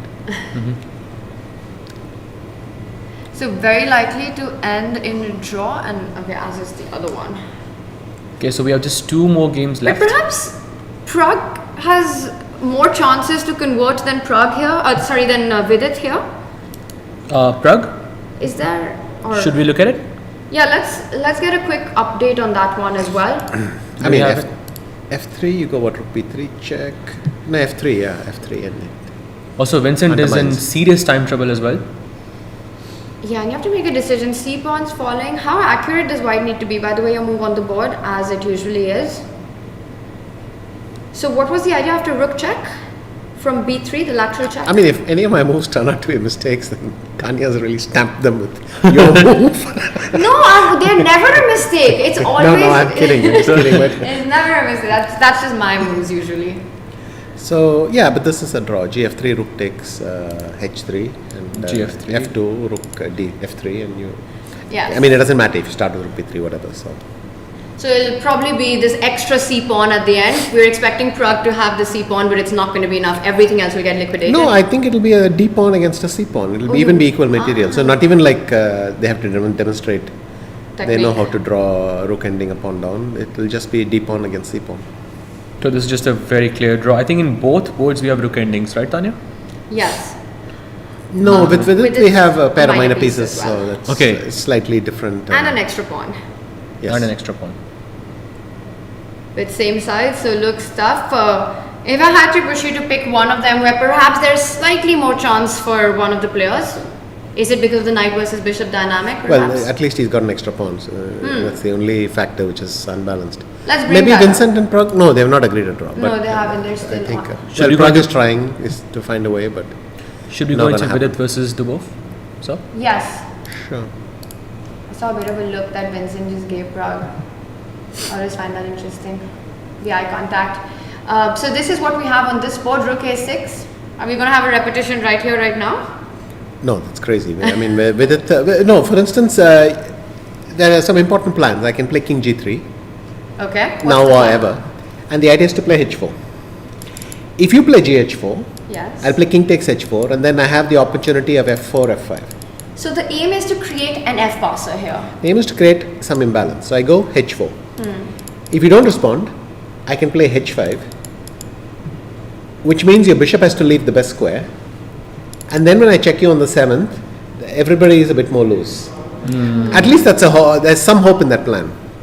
Yeah, that's really nicely explained. Some progress how to make in a position that objectively is a draw, but practically I'm not sure. it has I'm not to sure come. it's a draw actually. Now, if I play king g3 and f4 and so on, Dubov will probably play rook b3 or something just to harass the f pawn so that you do not have h4. I think that has to be the flow for him. He's gone bishop d3. Yep. Not only did he not harass it, he stopped his rook from harassing it next move as well. So, I'm predicting great here. But So he does Rook attack the A3. bishop, and then king g3 is coming next. The plan should be. Oh, is he going to go bishop f1 after king g3? Is that something to watch out for? wait, he's gone king g3. But then knight f5 e3 kicks the Ooh, bishop rook back. c2 is a No, now Vidit is Checkmate. winning. Now Vidit is winning. Vidit is much better. I was very excited about the mate in one that I had spotted. But now apparently Vidit's Yeah. winning after that. No, winning, but because that bishop is now misplaced and the white always has the f5 square available. Yes. it's a So nice this is fight. going to be quite unpleasant for Daniel. And also the decision of where do you want to put the king. For me, that's the hardest to take in. I've just given this big speech and the computer's evaluation hasn't budged at all. It's still as close to 0 as possible. So maybe the a6 square was critical thing. So what am I going to play? If I go king f6, that's what he's done. I go knight e3 obviously to kick the bishop out. Just and waiting to for him to protect play the that. g2 square. Yeah. Is that looks like the only move, no? Yes. Yeah. Or f4, but that trades one pair of pawns. And you probably odds want are going h4 up. sometime. Yes. to create So the bishop has F4. gone back to b5. Now I can play. h4, your move? Or is it too soon? Maybe you can wait a bit here. Maybe sir. h4. Maybe h4. But also I can play rook a8 or something. Yeah. How do you do this? How do you do this, Vishy? How do you always predict the move a second before it's played on the board? No, but he's gone rook a8 and Danny has gone rook b3. Now I suddenly see a problem that if I go knight f5, you have rook takes f3 check. So they're repeating. Oh, and now he might have to repeat because this trick. Just maybe you can point the trick out, Saj, Yeah. because it's possible Vidit missed this. So the trick was that if he goes knight to f5, there was rook takes f3 check, and if you take back, there's bishop c6, and you're gonna just capture it back, and Yeah. this is a clear draw. So Moving on. so in fact rook a8 was inaccurate for this reason. So maybe he should have stuck with h4 for a while longer. Listen to me. Well, the thing is, h4 felt like a decent try back then. Yeah. But now I thought already there's something much better, and I was reluctant to play f4. So you see h4 because you see the train of thought changes. It's also possible that you can so easily miss this rook takes pawn tactic. Yeah. And you think the knight is just coming back to f5, and you always have the option of h4 in the bank. Correct. And with its problem is he's lacking all the squares too. He's gone rook f8 check. He's trying. He Pushing. was on rook f8 checks, king g3, rook b3, and rook f8 check. So he's Yeah, trying but the to problem play is not some- only was he missing the a6 square, he's missing the e8 square as well. He would love to go back rook e8, but he can't. So he'll have to play rook b8, and then it's a 3 versus 2. Okay, that is a draw. Yeah. So this is a draw. And that's on the board, and you really need the knight versus bishop dynamic to keep the chances here. And the other game has also ended meanwhile in a draw as expected. So Vincent, he survived that pressure out of the opening, Sahaj. Yeah, it was a nice draw. It was this was the game with the 2 pawns, yeah, with the Bong Cloud King. So I'm still waiting for that from you. I have a dream to see you play the Bong Cloud Sir just once. Would you ever do it, or no? Me? Oh, Yeah. Would you I ever thought you play were the asking Bong? Tanya. Tanya will for sure. I know. No, It's against your principles. I was brought up in a different time. I cannot play the Bong Cloud. Tanya, maybe we should also just very quickly check the women's section as well. Yes, let's do it. And let's bring up our bird's eye view. And it's we're going to just update everyone with the results on that as the games have come to an end. And we've had 3 decisive results if you bring up the bird's eye view for the women, as this is definitely ending in a draw any moment. I think we don't need to stick to this board. And there we can see that Harika won against Divya. Valentina won that game against Humpy, where Humpy had an extra pawn. Yes. And this is a bit of a surprise. We will go through this one once the games are 4 over. wins actually. Yes. Yes, 4 wins and just 1 draw. And just Kosteniuk drew against Katrina Lano. Nana beat Vaishali. And Goryachkina beat Vantika. So Goryachkina keeps the lead. Yep, and Tanya, yesterday, correct me if I'm wrong, but yesterday in the whole day in the women's section, in the 3 rounds, there were 4 decisive results total. So today in the first round itself, we have 4 wins. That's crazy. They've come all guns blazing in this one just at the start of the day. So some big results. I think we still have the live game on and we'll check in because I'm really surprised with the Humpy board. Maybe we can just quickly show that, Sahaj, because it felt like there was no way that Black can lose that game. That is true. So let's go there, and this is the game over here. This is the position where we were on. This is where we left it. Yeah. So I'm just waiting for the thing to show up over here. So yeah, I think C5 was the move that we were discussing. Oh, she played G5 here. Remember we were discussing the move Bishop D6 and C5, which was quite good for Black. So she wanted to play Knight F4, and White went H4, H6. Rook comes out to attack the Knight. Knight F4, Rook E1. Already I feel maybe it's less better than it was maybe a few moves ago. So what do you think?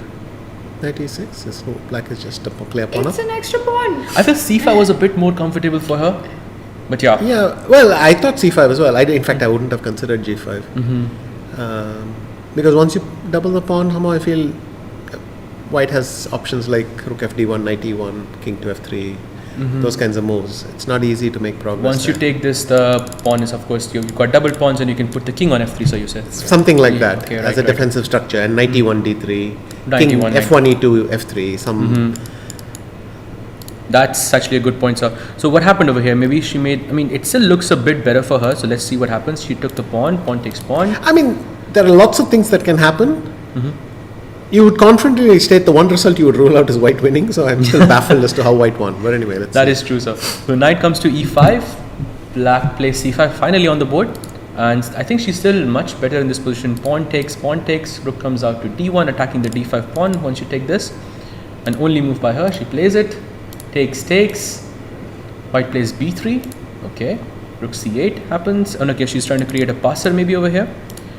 Knight D3, it's a mistake. Something really went wrong here for Humpy G. She just had to play C4. She just had to play C4 and give up this pawn, but I think she decided to save it somehow, or... No, she went Bishop C3. Yeah, Bishop C3 and then Rook F1. So Bishop C3 was the big mistake in this position, and now C4. But why is it so big a mistake?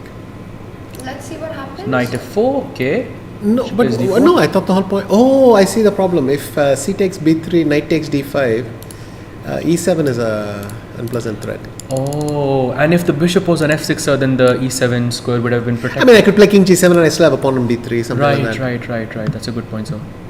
Here, exactly, there is no way for Black. Black can still play Rook E8, but then there's Rook D3, yeah. So she played D4, sir, and now I think the position is already balanced, at least according to the engine. We takes Rook D3, and so would you say that this is already very comfortable for White? Like as in... Seems so. I mean, rook a4, I go knight e2 and I take the pawn back and so on. So. Okay, rook a4, rook b1. rook Oh, b1. she sacrifices the other pawn.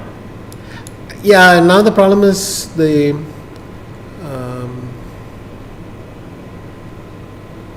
White's actually going for the rook b3 check, but she didn't have to take on a3. She could have for rook b1. She didn't have to take on a3. Maybe Maybe something rook like b7. b7.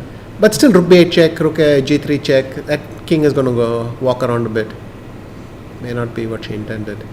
Right. So for me, it feels like the tides have already turned. Like, from black, trying to, being better. It feels like white is the one pushing. I it. still feel black has enough defensive resources. For instance, had I played rook, so I go rook a3, rook b7, and some move like rook a6. I can't believe I'm worse. But anyway, let's see what happened. Rook She d6. did rook d6 here, sir. Now rook b8 check. King g7. Oh, we were looking at the same position with the rook on a4, I believe. g4. Okay. Now I would even feel slightly safer because okay. It reminds me of Vincent versus Nodirbek, where Vincent is up a pawn the whole game, and then Nodirbek with the knight turned it around at the end with knight h6, that last move. Yep, good point. So rook h6, and she plays knight to h5. A little scared for that king. What? Why d3? Hang on, put the pawn back.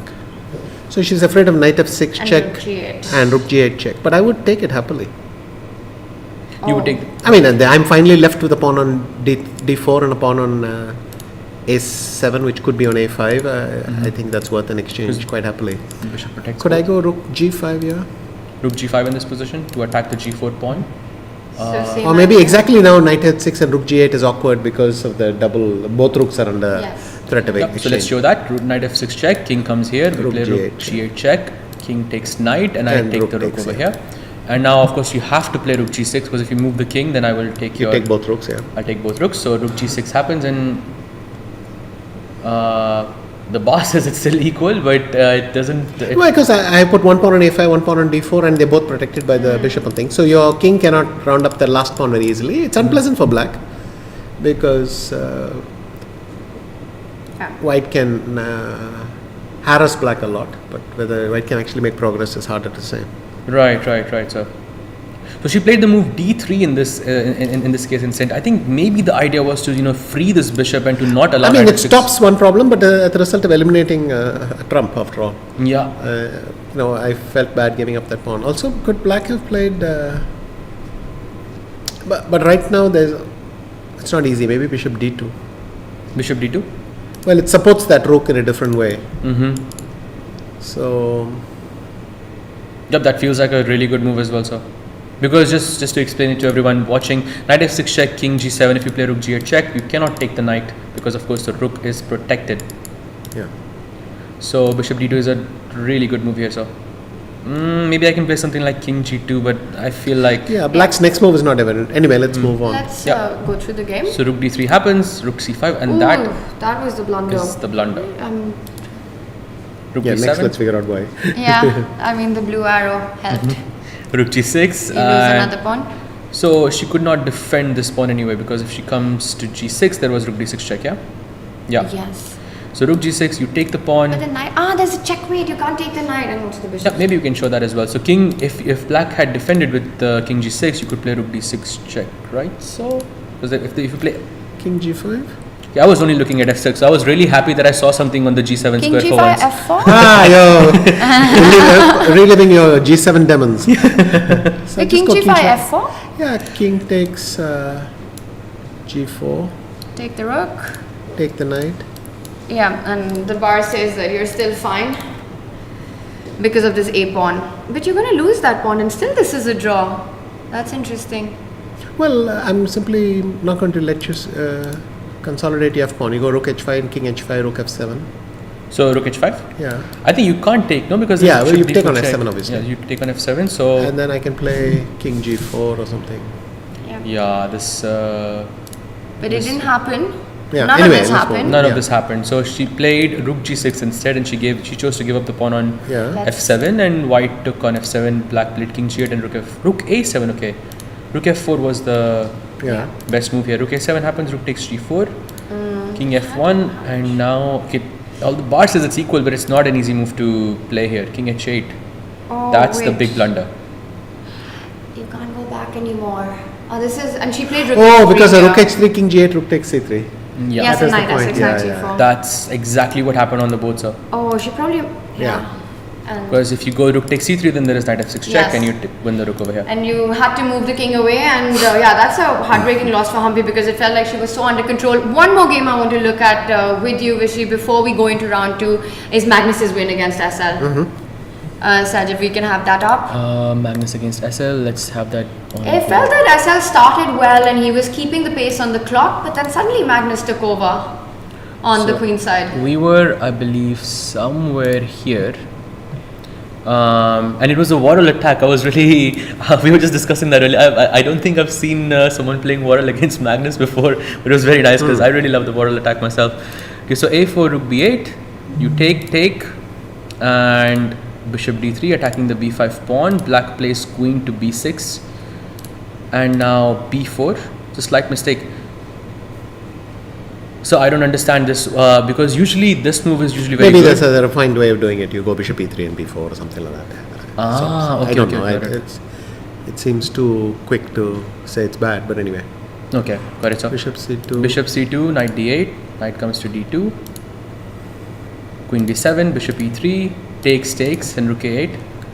Yeah, in fact, these are one of these positions where it might be best to admit you don't have an advantage and just swap. Yeah, usually the a file is where the advantage is in. Not really. I mean, a single rook shouldn't do much damage. Okay, so he plays rook f1 here. I think he's going for some f4 ideas, right? Yes. So he goes rook a3, attacking the c3 pawn, and already feels like He just broke through on the queen side before any counterplay on the king side. So yeah, f4 did happen, but it was too little too late, or what? knight f7, you take, black. This takes. f4, fe5 I don't like because unless you're convinced you're going to be better, why do you want to unbalance the position? You could play, I don't know, queen d1, knight e2, f3 and try to kick out that rook slowly. Queen d1. I mean, with there's no way that a solitary rook is going to be able to break through. And the thing, but after f4, fe5, there's a knight coming to d6, there's f5 happening. You're Black losing has the other c3 levers. I mean, just so he could play bishop c5 or something.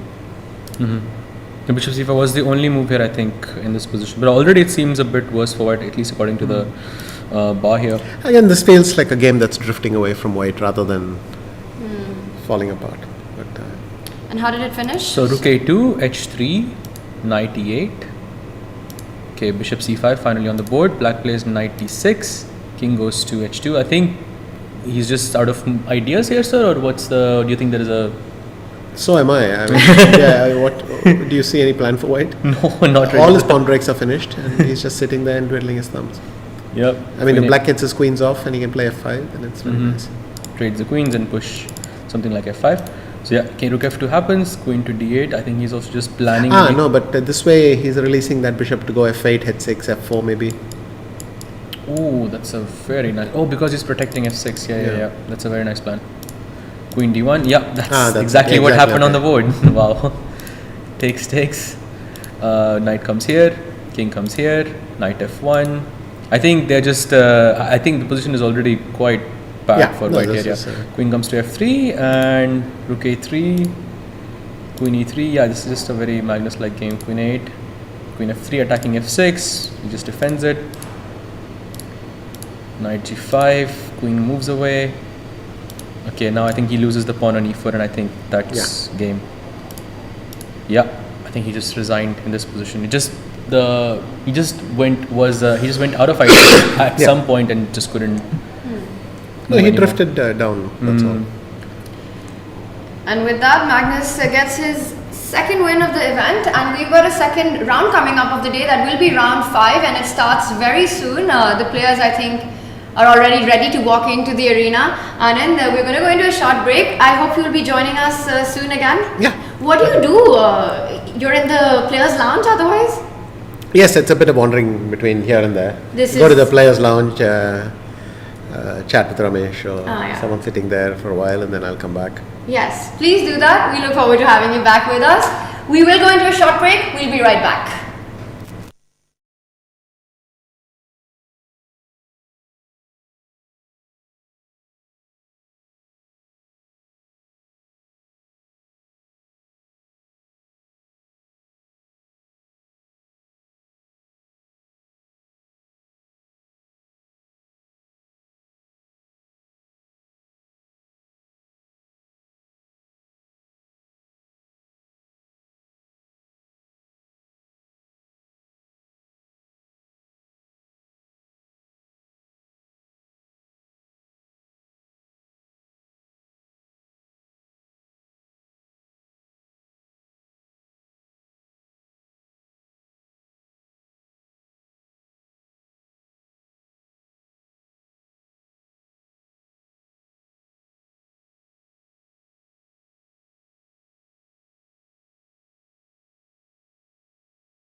Everyone, round 5 is about to start. Let's bring up our arena as we did see the players are already set on the stage. Producer Ji, let's go to the live action already. We will have handshakes in just a few moments from now for a very, very important. I love this scene, Sahaj, as we see all the players walking in. I can see Vantika, she's setting her jacket down a bit.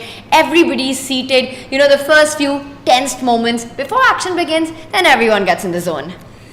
Yep, very, very tense zone. And also, not the best day for the Indian women players because, we suffered 4 losses, I believe, if I'm not mistaken, but 4 decisive games. That is tough. Hopefully they can make a comeback in this round. Let's see what happens. 4 decisive games is a commentator's dream. So I love the action that we've been getting, but a heartbreak loss for Humpy, who had so much under control in her game against the world blitz champion Valentina Gunina. Let's quickly bring up our standings going into round 5 before the action begins. And this is where we are at the Tata Steel Chess India men's. These are the standings. And look at that. We started the day with Nodirbek Abdusattorov at pole position, and now it's a neck-to-neck battle between the 3 greats. Magnus Carlsen has joined the party.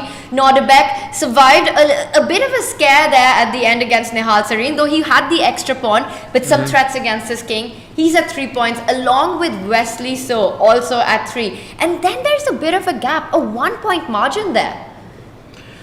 Yup, the 1-point margin. I mean, there's still quite a bit of rounds left, but I still think that that definitely makes a difference in the longer run. And would you say that this is already a 3-way battle, or would you say that there is still a lot of chess to be played? A lot of chess to be played. It's too soon to call it any-way battle. I think we're going to see a lot of turnarounds today itself. We've got 3 more rapid rounds tomorrow, the final day of rapid. But I think this is going to be a completely different standing by the end of today. Let's also bring up our Tata Steel Chess India women's standings before we move on to the action as the first moves are coming in. And Sahaj, what strikes to you when you look at the leaderboard right now? I can see Harika had a good game today. I believe she was the only Indian player to score a win today, and I think that's great. And she's on 2.5. But yeah, Goryachkina is the sole leader, and she had a great game in the in the first round. And behind her, there is a 3-way tie between Harika, Nana, and Katrina Lagno.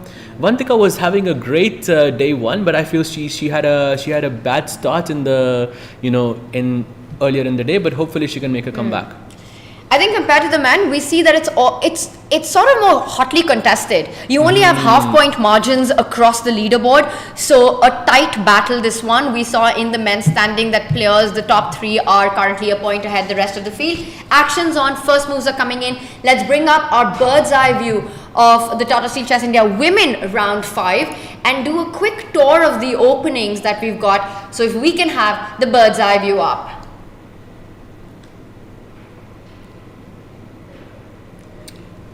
And there we have it. On the top left corner, we have Vantika versus Harika. I mean, I think, okay, let me just take a quick look at each game and see which one looks the most interesting. Right now, I believe we're in the opening phase of each of, on every game.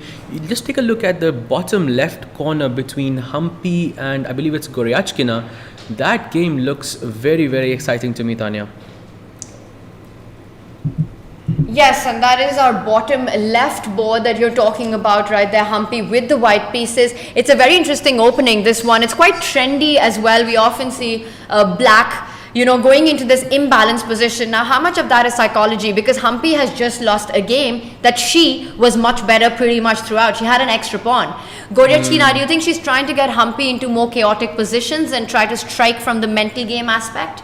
I think that's a very good strategy here, Tanya. I completely agree with that. But Humpy, she is the queen of Indian chess, and I feel she is more than. I believe she is going to make a very good comeback really, really soon.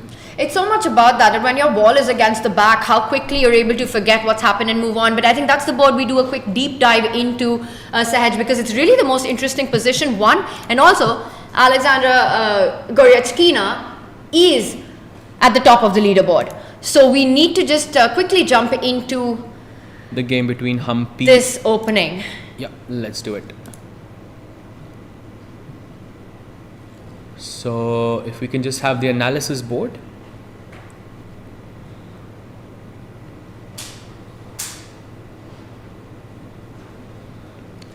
Okay, and there we have it. Should we do a quick a roundup of the opening as well, Tanya?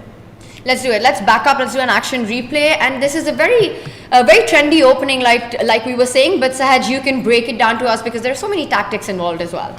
Absolutely. So there is, I would have loved to see a London system over here, but that's just me. And we know that's a great opening as approved by Vishy So. So we have c4 and she plays e6. Now we are playing the Queen's Gambit. Here she goes knight to c3. The knight comes out, to into the center and she takes. You were right, Tanya, that it's actually Alexandra who's going for the sharp kind of a play here. Maybe she's going for a win, looking at, Humpy's, maybe. I just realized it's actually Kosteniuk. It's not Goryachkina who she's playing against. I saw the camera and I think there was a mistake with the name earlier. So my apologies. Mm-hmm. It's Kosteniuk, the chess queen versus, like you said, also a chess queen. Yep. The clash of queens. It is. So this is the Vienna variation. She plays e4. It's the most aggressive line, gaining the center, taking the pawn on c4. And I believe we saw this opening yesterday as well in the open section as well. I believe it was a game of Magnus as well. But just moving on, black pushes b5 to defend the pawn on c4. She pushes the pawn again. The knight moves away. We take the pawn on b5. Wow, this position looks really, really imbalanced already. And I must admit that we are still in opening theory, but this is not the type of opening that you see a lot. I actually had this game in last year's Grand Swiss against Polina Shavalova. Mm-hmm. I was playing with the white pieces and it was a long, complicated game. It's one of those positions where there's so much theory and there are so many of these ideas that you really need to be familiar with. And black has this pawn formation, right? You've got these double C pawns, which is not great, and it just looks like you've destroyed your own pawn structure. But in return of that, you have this beautiful square on d5. Your bishop lands on b7, and if you just go on playing the moves that happen, we'll see all of that being played out. So let's just go, just take a quick thing on what happened here. Bishop to e3, she develops it. The knight comes out as well. She goes a3. I don't know what the point of this move is. Maybe something to do with the b4 square. The knight comes out to a5. She goes queen c2. Bishop comes out, development first. And she develops the rook. Black goes queen d7. The knight defends itself. And long castle, Tanya. In this position, Kosteniuk went for long castle. Wow, that's definitely a statement in this position. I was expecting short castle, which is the safer choice. But she goes long castle. Maybe she's looking for some crazy attack on the king side. And I think this might be a very dynamic game. And I think this is the position that we are on right now. This is amazing. I love to see it, and it just means that this has to be preparation, because look at Kosteniuk's time. She's barely burnt any amount of time on the clock. You take such a big decision. You want to play it only when you're familiar with what you're doing. And our engine's helping out, pointing the best move in the position. I don't think it's the only way to continue. I would be surprised if it's the only move. I really like your idea of sacrificing even perhaps the G pawn to open up the G file to find a way towards the white king. At some point, whether it's before or after queen to c6, I think g5, g4 is really where it's at for black. Meanwhile, for Humpy, where is she finding her play, her counterplay? Is d5 a threat that you need to be careful about? Is that the point of queen c6? It could very well be, because d5 looks dangerous. Black's queen side pawns are really, really badly placed. So if you could remove this knight from here, it just exposes the queen side a bit more, and it creates this attacking ideas for white in the future of the game. So d5 I think could be an idea, and queen c6, you release this rook over to the d5 square, and this could mean that d5 becomes less possible. So yep, very well. And also another idea of queen c6, Tanya, so just creates a is it called a battery? Yeah, a battery towards the g2 pawn, and maybe you can support that with some g5 g4 ideas. I really like the move queen to c6. Also, black's knights are doing a great job keeping the c pawn defended. This is going to be a complicated struggle, a complicated battle for both these players. The opposite side castling means it's going to be a lot of fun for everyone watching and for the commentators. I want to draw your attention to another game. Let's move over to Divya against Valentina Gunina. Now, Gunina is the player who beat Humpy in the previous round. She managed to win a position which felt like Humpy could have never lost. She's such a fighter on the board, and she's playing another fighter. So what is going on in this one, Sahaj, as we do a bit of a deep dive? So the first thing that I notice is that there is this isolated pawn on c6, and I like seeing isolated pawns, when I'm not playing with them. And as compensation for Valentina, I believe she's got a bit of a more active position. You can see this bishop on h3 is a bit more active than our bishop, and I believe she's got this control over the d4 square as well, which could help her double up on the d file and sort of gain control over the open file.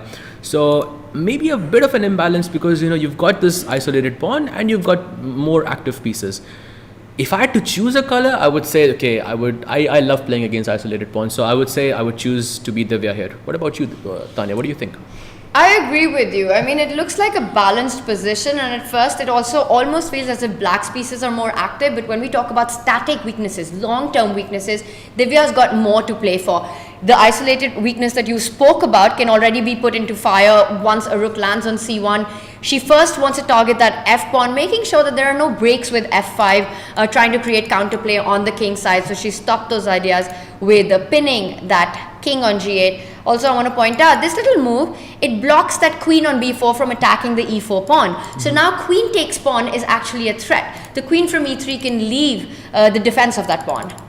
That's a very, very good point. You're activating your bishop, protecting the pawn, pinning your opponent's pawn. This one move does three things. Multi-purpose move. Whenever you can make a multi-purpose move in chess, just do it. Very nicely put, Tanya. Bart says that the position is fairly balanced, but I like White's chances here. I like Divya's chances here. I agree with you, and I have a feeling that Divya likes her chances here as well. The only thing is I think she's going to spend that a little bit of time improving that position of the knight. Right now it's Gunina who has more questions to answer. What does she want to do with the a pawn? What does she want to do with the c pawn? Feels like the queen is on one side of the board, the knight and the bishop on the other side of the board. Also notice how that g3 pawn takes away all the jumping squares for the knight. So nicely handled opening by Divya so far. Sahaj, let's continue our little tour and move over to perhaps another board. And I would like to draw your attention to Goryachkina's board this time against Vaishali. Let's do it. So Vaishali versus Goryachkina, there we go. So it's a bit of a Petrov or French exchange, I can never tell. It's one or the other. It is very balanced. Whichever opening they started with, there's symmetrical pawn structures on both sides, 4 versus 4, 3 versus 3. No imbalances as such in the position. It's too early and a full game to be played, but I feel a draw is the most likely outcome in such positions. Usually we see a lot of trades on the e file, the only open e line. So Tanya, I think that Vaishali has not had the best tournament, because she's had 2 losses and 2 draws so far, and also today she had a loss with the black pieces. So I would just like to ask you that is she necessarily playing for sort of a solid game so that she doesn't have to is she sort of playing for a solid game so she can cut the bleeding and play so she can set her mind right and sort of play for a bit more aggressive a bit later on? Mindset is everything, but I'm looking at our screen right now and I think this is everything for chess. We've got this incredible audience. What do you think, Saj? How are the players feeling about playing this really big tournament in front of a live audience? Do you think that adds to the pressure, or does that add to sort of the adrenaline to perform even better? I'm sure these players are already used to it, but I mean, Vaishali was, just in the Olympic winning team, just as you, Tanya. Of course, you guys know what it's like to be. But this is rare, Sahaj. To have a live audience there, it's rare. We've got, of course, broadcasts where people join and follow the action. But this setup you don't get to see in the chess world, and you know that. That is true. That is true indeed. For Vaishali, like you said, stop the bleeding. I think that can definitely be part of the plan right now. When things are not going your way and it's a rapid format, little time to turn around. She wants to keep things solid. She's not a solid player herself. But that said, as solid as it is, it does look like the only open file Vaishali has that under control. That little pawn on a5 gives her more space, more play on the queen side. Perhaps someday the b pawn will join the party as well, moving forward. So I would just give it a slight pull to white. Maybe, but it's that safe kind of advantage. You know, Agreed. you're better, but you're also not. You know, you're not giving up much for it. You know, there's no imbalance. You're just slightly better. Maybe, you know, you are technically playing for two. If Vaishali doesn't take any risk in this position, I just don't see this. I see this as a 2-result position. Fair. Well, we will come back to the women boards as they heat up. Right now, a balanced start all across. Except, of course, we jumped in on the Humpy board. We will check back in later with that. Let's move over to the Tata Steel Chess India Open and bring up our bird's eye view as action's underway and a lot has happened already. So, Sahaj, you have to get us updated with all that's happened in the openings. So, you know, I took a quick look just a bit earlier on, and Arjun actually played the open. I don't know what the name for that opening is, but he played d4 on move 2. It's something that I don't think I've ever seen at this level before, but this is Arjun's style. You can see this, it's a very crazy position on the top left corner. He has already castled his king on the queen side, and Black's king is still in the center. On the other boards, I feel it's fairly looking okay. You know, Magnus versus Wesley looks very Magnus type position, yeah? He's probably going to try and grind this out. What do you think? It's an end game. I get your point. You know, you see an end game, you see Magnus playing it, you're like, this is vintage Magnus. But let's also point out he's playing against the most solid player in the chess world. He's playing against Wesley, who's got a bishop pair right now, and that last pawn move, that's the top center board, opens up the position further. It also perhaps gives Wesley this e pawn that can start moving forward. Is it going to be a weakness? Is it going to be a strength? I do feel that the bishop pair, it does compensate for a lot of that e-pawn weakness that Wesley has. Meanwhile, on the other boards, yes, it's balanced, but if you look a little deeper into each one of the boards, there's a lot of interesting elements to it. Look at Daniel Dubov's pawn formation on the center. That's the top right board right there. And then on the bottom left board, Nodirbek Abdusattorov. He's at the top of the tournament currently, sharing the pole position. He's got his knight towards Vidit's pawns on the queen side. The rook is lined up as well against that c pawn. So Vidit has to be a little careful. Meanwhile, for Praggnanandhaa, he's taken some big decisions against Nihal Serene, doubling up the pawns on the e file. Which board do you want to jump to next, Sahaj? I think I would like to start with Magnus and Wesley, Tanya, because Clash of the Titans. Let me just say something, because I did not realize that Wesley is a pawn down. Because, you know, that pawn on a7, the close to the black king, I thought that was there, but that pawn is not there. So he's technically a pawn down in that position, so it would be a very interesting game, I feel. And I just assume that pawn is there as well. Yeah. That's incredible. So he's not one, he's 2 pawns down with that last move that Wesley's played, because he did not capture the g4 pawn. Instead, we see that he's moved up that bishop on the other side of the board to c6, pinning down Magnus's pieces, not allowing them to get out. Let's do a deep dive into this big game. Magnus playing with white, Wesley playing with black. These two players have played against each other a million times. So many times. So if you can just have the analysis board. Let's bring up our players on the screen for Magnus and Wesley. As we see, moves are coming in. And has Wesley managed to neutralize that? I know advantage? the bar. I can see the bar over there, and the bar says that it's okay. But somehow I feel I look at Magnus and I think he's better. I look at Magnus, I see it's an endgame.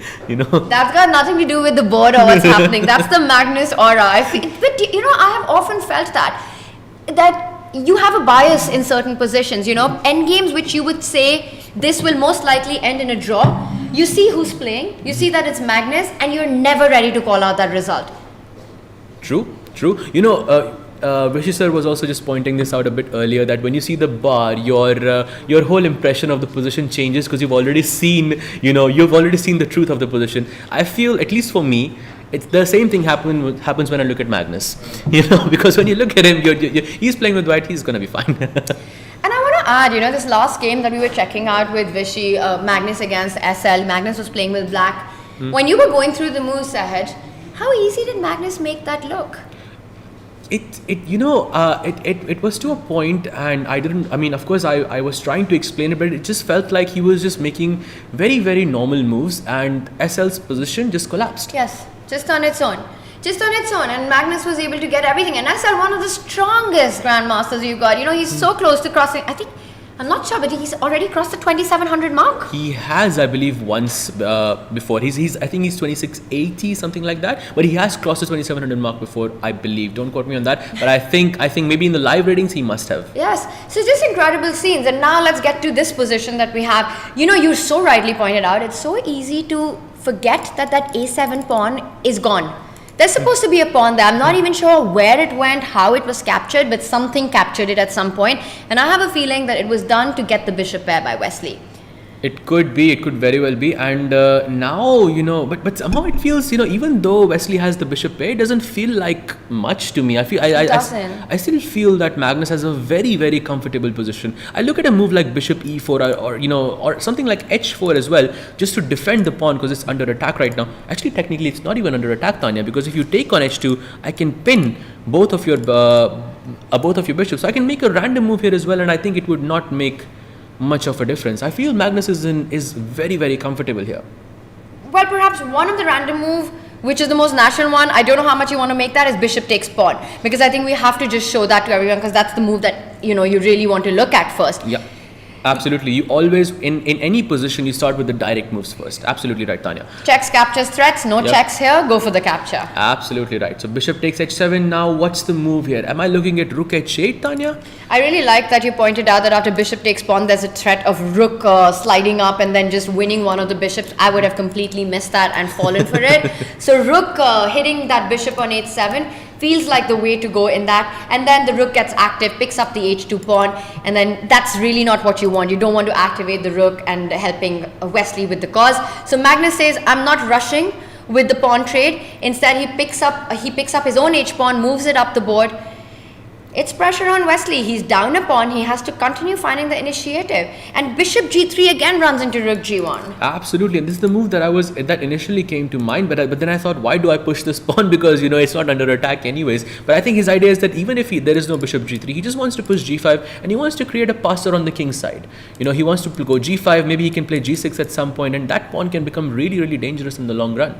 I'm still predicting a draw. I'm not sure. I know it's a very bold prediction here. Magnus up upon endgame.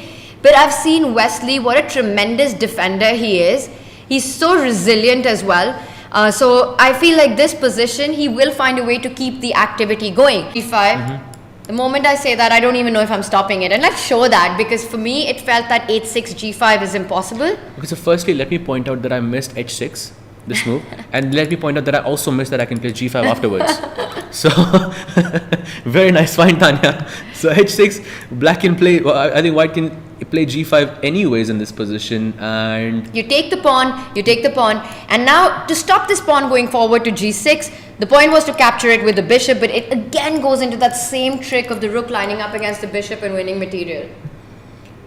Yup, and I just have a question to ask you, Tanya. If you didn't look at the bar in this position, would you say this position is 0.0, being dead equal? Wow, no, I would still think that practically black has a lot of problems to solve, especially because the position is coming to g6, the pawn is coming to g6, but maybe there's a concrete solution to this problem, which the engine finds it. But from a human perspective, it's not easy. You're absolutely right. I'm feeling exactly the same, and I'm a bit shocked in this position because maybe we need Vishy sir here to explain to us, with his ultra sharp, vision that what the move. I'm sure he can find it in a second. Oh, he's reaching out. Is he reaching out for the h pawn? I thought he was. So maybe Wesley, if he does play h6, he has evaluated it as the 0.0 evaluation that you were talking about. And Vishy sir will be joining us very soon as well. So that's always amazing to have. I think Wesley's about to play h6. The thing is, Tanya, that I think he has to play h6 anyways, because if he doesn't play h6, then I'll go g5 and then maybe I can take the pawn on h7. He does it. He does it, yeah. There we have it, h6 on the board, and he spent almost 3 minutes to play this position, to play this move. And it also goes down to that concept of if you're down a pawn in an endgame, try to trade off as many pawns as possible, keep the pieces on the board. Because you want to neutralize the pawn advantage, bring it down to that one weakness that you can get to. So h6, g5, I think Wesley showing class. He evaluates it that this should be holdable if Magnus was to trade the g pawn right now.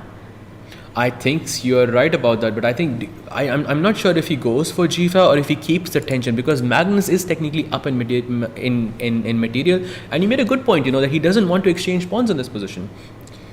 I don't know if you saw, look at the way Nodirbek is looking behind over his shoulder at the Magnus board. He keeps checking out the DGT boards which are on display at the back right now. In the background we can see Vidit deep in thought. Mm-hmm. Yep, absolutely right. Tanya, while Magnus ponders over this move, should we look at another board, or what do you think? Let's do it. Let's bring up our bird's eye view and check out the action. And I am so happy you called for that, because there's one board that catches my attention. If we can have the bird's eye view up as we jump a little bit, the Magnus game, it's going to be a slow grind. We'll check back in with this. But look at what's happening on that top left board. It's madness on the board. Arjun Erigaisi, he is the man of mayhem. He is able to create these crazy positions. He's done it again. You spoke about stop the bleeding. It's been a tough tournament for Arjun so far. He's coming out at the back of a loss right now. But he doesn't care about trying to get a solid position. He still sticks to his style. Yeah, Arjun is the exception, I think, in every regard, because it doesn't matter what the thing is. Every game he's going to play for a win. I mean, that's what separates him, Gukesh, Pragg, and Vidit, from the rest, because these players are always playing for a win, no matter the cost. And that's a top left board. That's crazy. We will jump into that one. And I'm just looking all across for Daniel Dubov, SL Narayanan. It looks like that's the top right board that we've got. Daniel's the one who's got the advantage here. He's got a healthier pawn formation. It's the bishop versus knight dynamic. It just looks like the bishop will prove to be stronger. You can kick out one of the rooks from the B file and then try to gain control of that B file. Meanwhile, on the bottom left board, Nodirbek versus Vidit. So far, pretty level, but it's also the Nodirbek kind of position. Level, but imbalances. And then Pragg against Nihal, also equally wild. A queen and a bishop battery set up, a queen trade on offer. But I think we have to next jump to the Arjun board. Yeah, let's do it. Let's go to the Arjun board. Also, Tanya, I was mentioning this a bit earlier. We don't have to do the whole opening, from opening to this position, but I just want to show this to everyone that Arjun actually played e4, e5 and d4 in this position, which is something that you never see at this level. What do you call? What is the name of this opening? I don't even know. It's not the Mora, because that is... No, that's E4 C5 that's D4. E4 C5 yes. D4. This is some center pawn game, I mean something like that. I mean, it's not relevant enough for us to know. We'll ask Vishy when he gets here. Vishy sir will know for sure. He will know for sure. Vishy sir will know for sure. So we are on this position, and I mean, if you asked me, if you gave me this position and you said, guess who is playing as white, and you showed me all the players, there is no doubt in my mind. I will always say it is Arjun. It can't be anybody else. It can only be Arjun. It can only be Arjun. So he just finds these amazing ways to create positions which are so chaotic that either player can go wrong. So you create your winning chances like that. But to me, it looks like, has it backfired a little bit in this one? I mean, that's the price I think you have to pay. It's high risk, high reward situation. And but the main point is that he will continue to play in this fashion, because this is what he does best.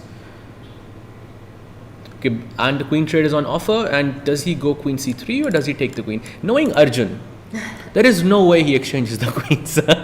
He doesn't. You're absolutely on point with that. You don't play the center pawn game if you are going to look for an end game. Also, that queen trade would have resulted in black having such a stronghold on the d4 square, the central square. So Vincent, he seems to be pursuing that queen. Arjun can repeat at this moment. Yep, he can. But once again, because the queen did go back from d4 to c5. This was the position earlier, and he played queen c5 and yes. queen c3 and queen d4. So maybe this is Vincent offering. This is that polite draw offer. At least offering a repetition. I don't know how much of it Vincent wants. Has he found something better than queen c5? Does he want to see what is Arjun's mindset? What do you think? Does Arjun repeat, or does he try to find a way out? And what is that way out? He could potentially put his queen on f3, but somehow this doesn't feel like a good square to me. I can't explain why, because I want my knight to go here just to kick this queen away, maybe to have some e5 break in the future of the position.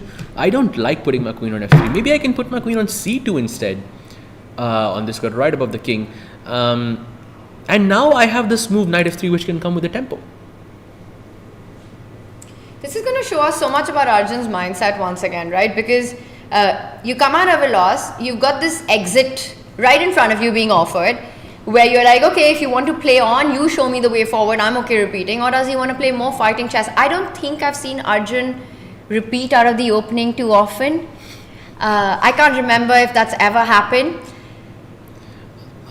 I would like to see the stats on that, because I don't think that has ever happened before. Alright, well, we'll leave Arjun to decide on that. We will come back and check in on it. But let's move on to Nodirbek against Vidit. Nodirbek is on top along with Magnus and Wesley. So he's one of the leaders. He's had a great day one. We have him on our screen.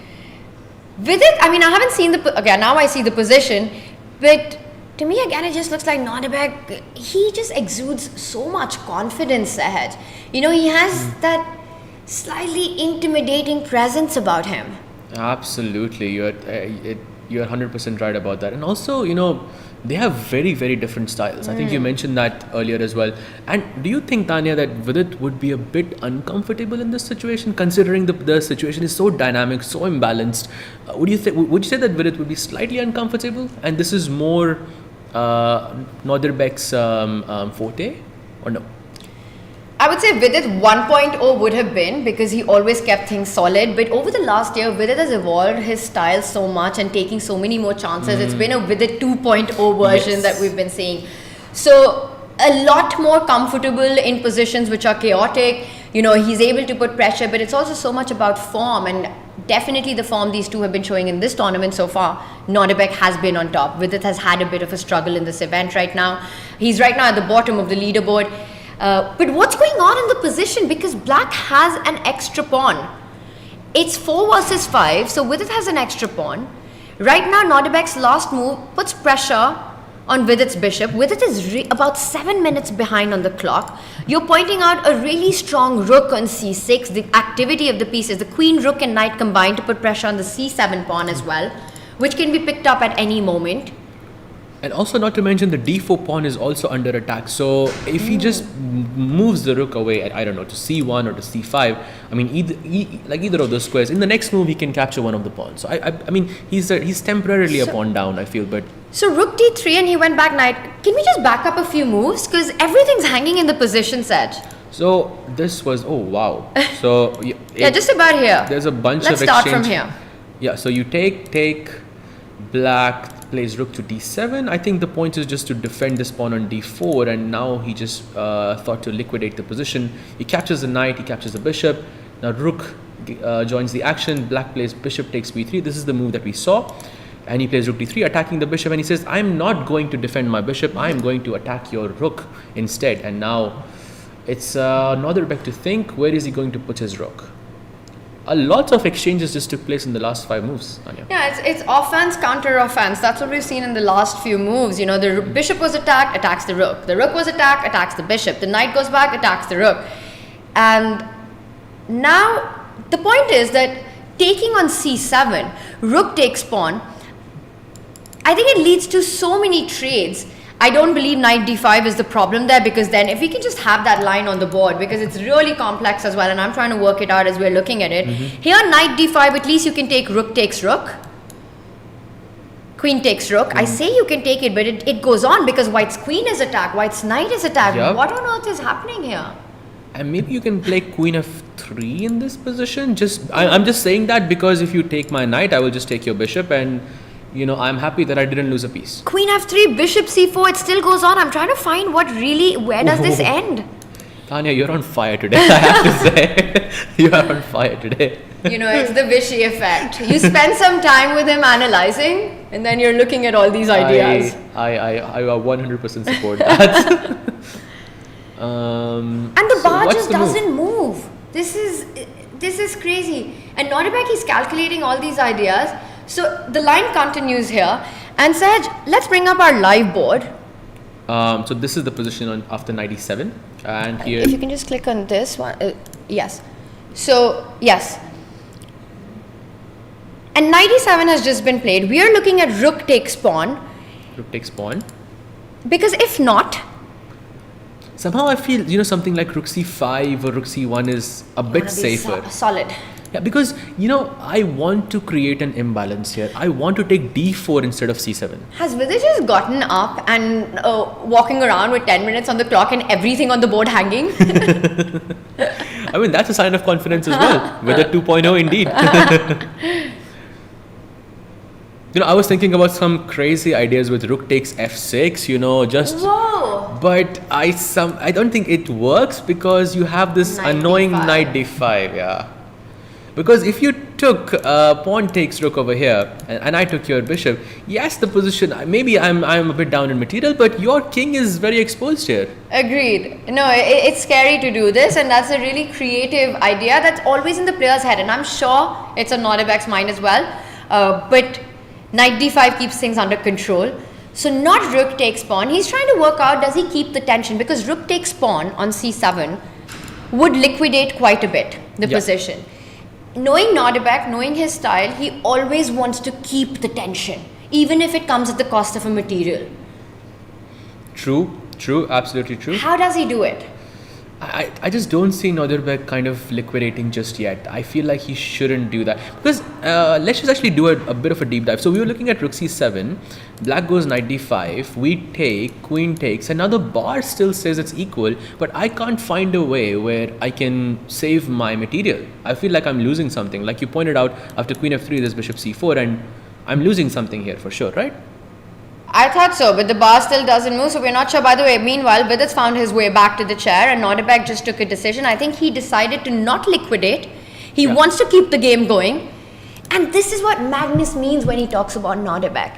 You know, he's got this killer instinct. He sits on the board, and he will take every chance on the board to not simplify, to keep the tension. He comes back with the rook. He's down a pawn, but he doesn't care. The game still goes on. That d4 pawn is attacked. All the pieces are on. He's not allowing simplification. So Vidit still needs to be precise here. Meanwhile, Daniel Dubov, SL Narayanan has ended in a draw. And already the game is finished? Yes, the game has ended in a draw. Not much happened. We didn't miss out on any action. I had my eye out on that. Magnus versus Wesley, just a quick update. Perhaps we can bring up our bird's eye view. As this one's really complicated, we're going to be looking more into this, but let's bring up our bird's eye view. And the top center board, the clash of the titans as we call it in the chess world, not much has happened. The position, the end game continues. It's going to be a Magnus grind. Right now the bishop is attacked, that g-pawn will move forward. And on that bottom left board, there's progress as pieces are being traded off. Nodirbek has decided to pick the d4 pawn. And meanwhile, on Pragg's board, there is a solid hold on e5. And we've got a guest joining us. We will go into our live arena action. Let's bring up the auditorium as we get set up on our studio as Vishy is about to join us. So producer G, if you can take us to the playing arena.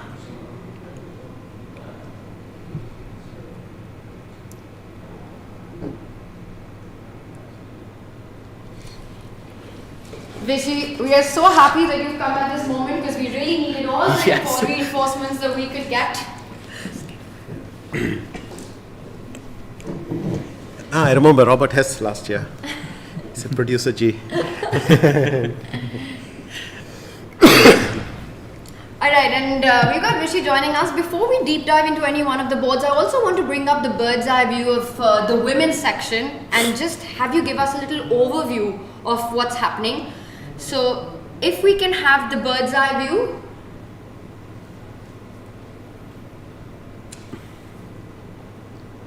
There we have it. So, Vishy, just quick thoughts. What are the first things that strike you about each of the boards? Okay, Vantika should be much better. I mean, just look at the quality of white's knights and the quality of black's knights. That pawn on b5, it looks like Harika's done something seriously wrong. Vaishali looks to be doing very well. Simply, I mean, this black's queen side. I mean, black does have rook b8 and b6, but still, you can't really make a move easily. Far way off. Katerina, this should be okay for black, but if white plays g4 and maybe queen g3 attacking that soft pawn on c7, maybe there's a little edge. Hampi versus Kosteniuk. This one's tough to decide in a moment. That's the bottom. I mean, left white board. is going to be a pawn up. Some knight takes d2, rook c1, knight takes c4 is easy enough.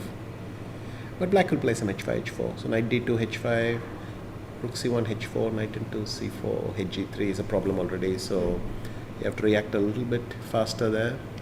So tactics on that one perhaps needs a deeper Or look. you can go rook takes d2, and then if h5 you do some knight c3, kick that queen, play b3. Either way you open up, white has to Open up the queen side. chip away with this queen side. Okay. Divya versus Valentina. I would rather be black. I mean, there's a fair. That's right. Okay, so we agree. It's just that white's king.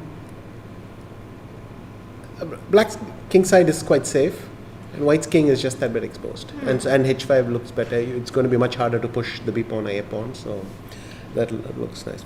In fact, Hampi, Alexandra is going, like I said, 92, h5. Should we jump into this one and do a little bit of analysis because it looks Okay, let's looks do like that. a fun position.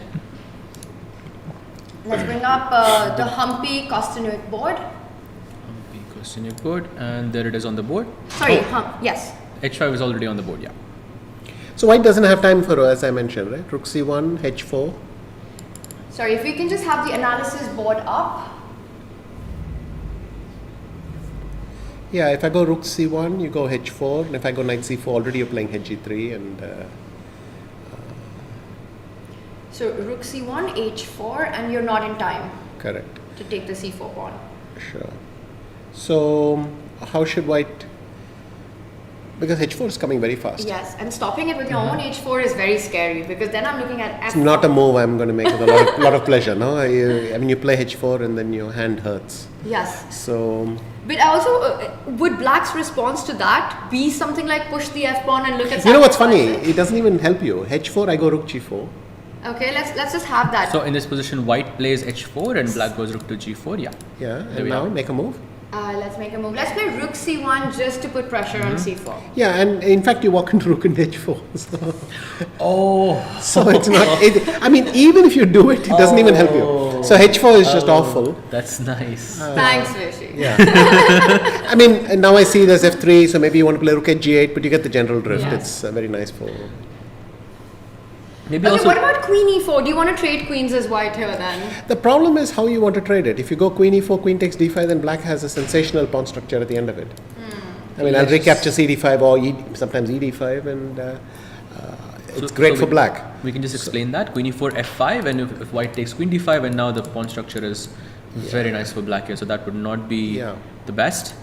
So how do you exchange queens becomes the issue. I mean, for the same reason, I think b3 is not so helpful. Since the computer's evaluation is that it's absolutely equal, I'm just wondering what's the method to clinch it.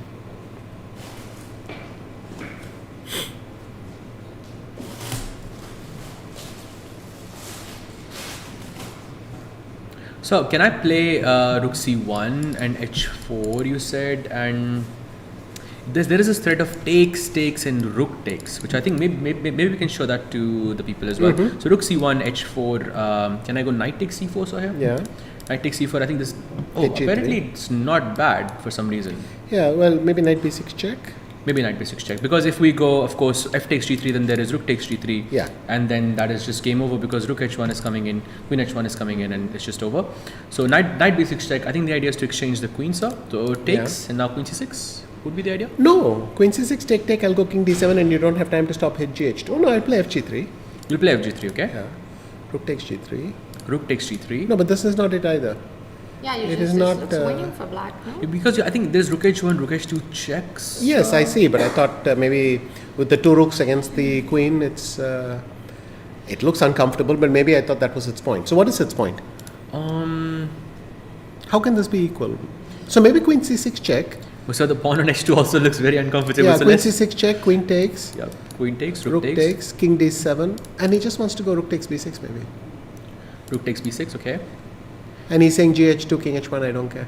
Yep, gh2, king h1, the pawn on the 7th rank, but because you can't push it anymore. What I think Humpy do? Humpy's, she went for rook c1, h4, knight c4. So this is perhaps the line that we're walking into right now. Yeah, this is what we're discussing right now. So rook c1, to be h4, knight c4 is already on the board, yeah. Okay. Yes. Alright, so it looks like Humpy's finding her way to defend the king side. I want to quickly go over to Divya's board because it might be the final few moments of the game. Divya's in big trouble against Gunina. Saj, if we can bring that up. The game between Divya and Gunina. Oops, sorry about that. That game is over here. Oh wow, this is not looking good for Divya. I think Vishy, you called it a few years ago that the h-pawn, you'd prefer that. But more importantly, the difference between king. the absence of the pawn on c2 versus the pawn on f7 is very safe. So king b1, the winning move might be rook f8, simply. King b. The winning move f8. might be rook So the f8. pawn is attacked and just rook f8. Well, because I can't allow queen h5, queen takes f7, h5, yes. but this might nail it. And now just It's a funny winning attacking move, right? Rook f8. You can't stop h2, and so you're stuck. Oh, she just reached out and played it, and now Divya, how is she going to stop this h-pawn? You'll have to put your queen on c1, with e4 is hanging, everything's falling apart. Yes.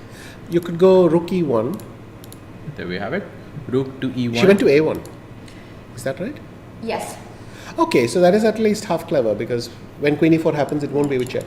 It won't be a check. But so I'm not able to find a variation where that makes a significant difference. So rook f8 play, just defending that weakness, and So you were saying rook e1 in this position? I was trying to get queen f1 in, but if rook e1, if I go g h2, then you have queen f1. I mean, it requires some calculation. Maybe it's just one for black. Queen takes f1. oh, you trade. And then I go rook d8. I'll defend the pawn and then play g5, g4, g3. I mean, I need 3 moves to win. So Yeah, so g5, g4 looks. Also, so I think rook d2, rook g2, rook g1 is also. They're both. yes, winning. Yeah. as if we needed more. but I thought we decided as a panel that one winning line is enough. Alright, so Good this point. looks like Valentina's doing everything right. Let's bring up our bird's eye view of the open tournament. We've had one result already, Vishy. It's ended in a draw. And Magnus, he's crashed his way through. Can we have the bird's eye view and do a quick jump to the Magnus board? So that's the top center board. Gives a huge advantage that G-pawn looks quite dangerous. The top left board, what do we make of Arjun's position? Vishy, if you could just again point out the quick things on these 4 live boards.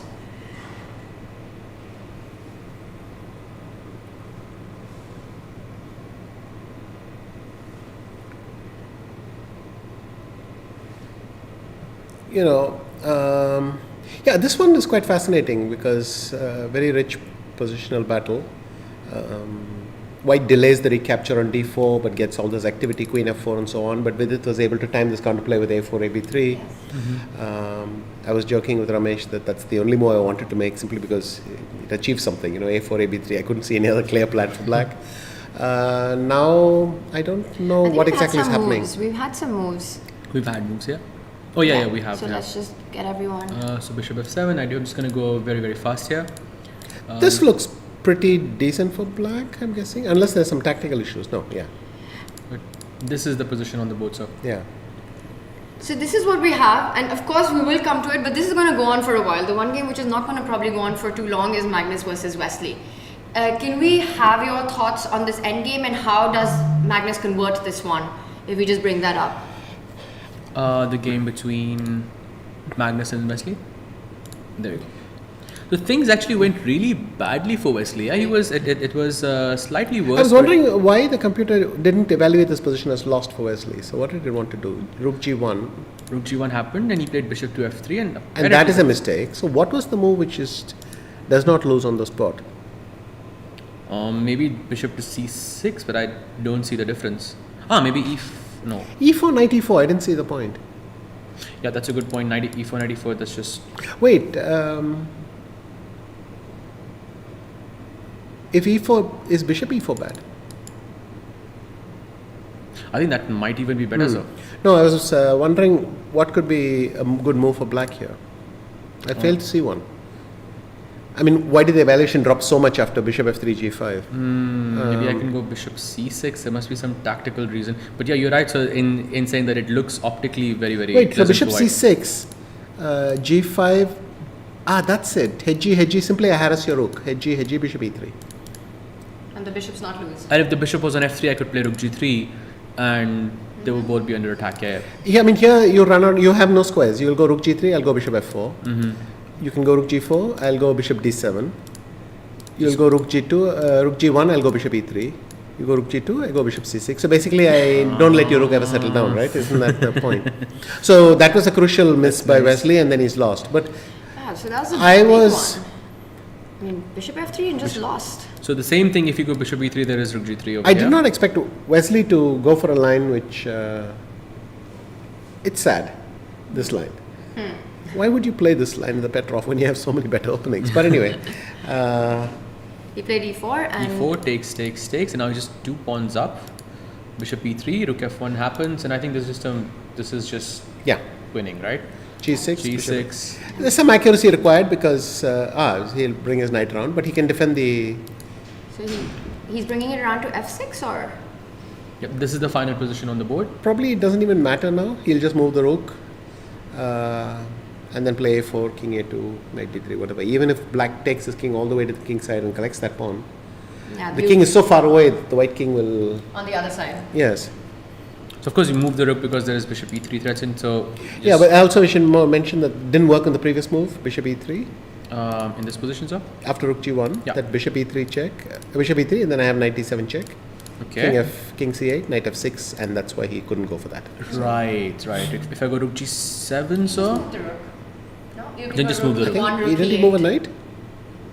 What did he move? No, this is not the position. It Yeah. didn't This is the happen position on the bishop board, e3. sir. So rook g4. Yeah, b6, knight e4, b6 and even knight e4. Already threatening knight f6. Yeah, so it's coming to f6.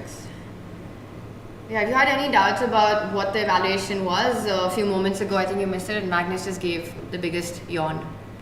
He just knows he's close to it. Yeah. This is very. But very honestly,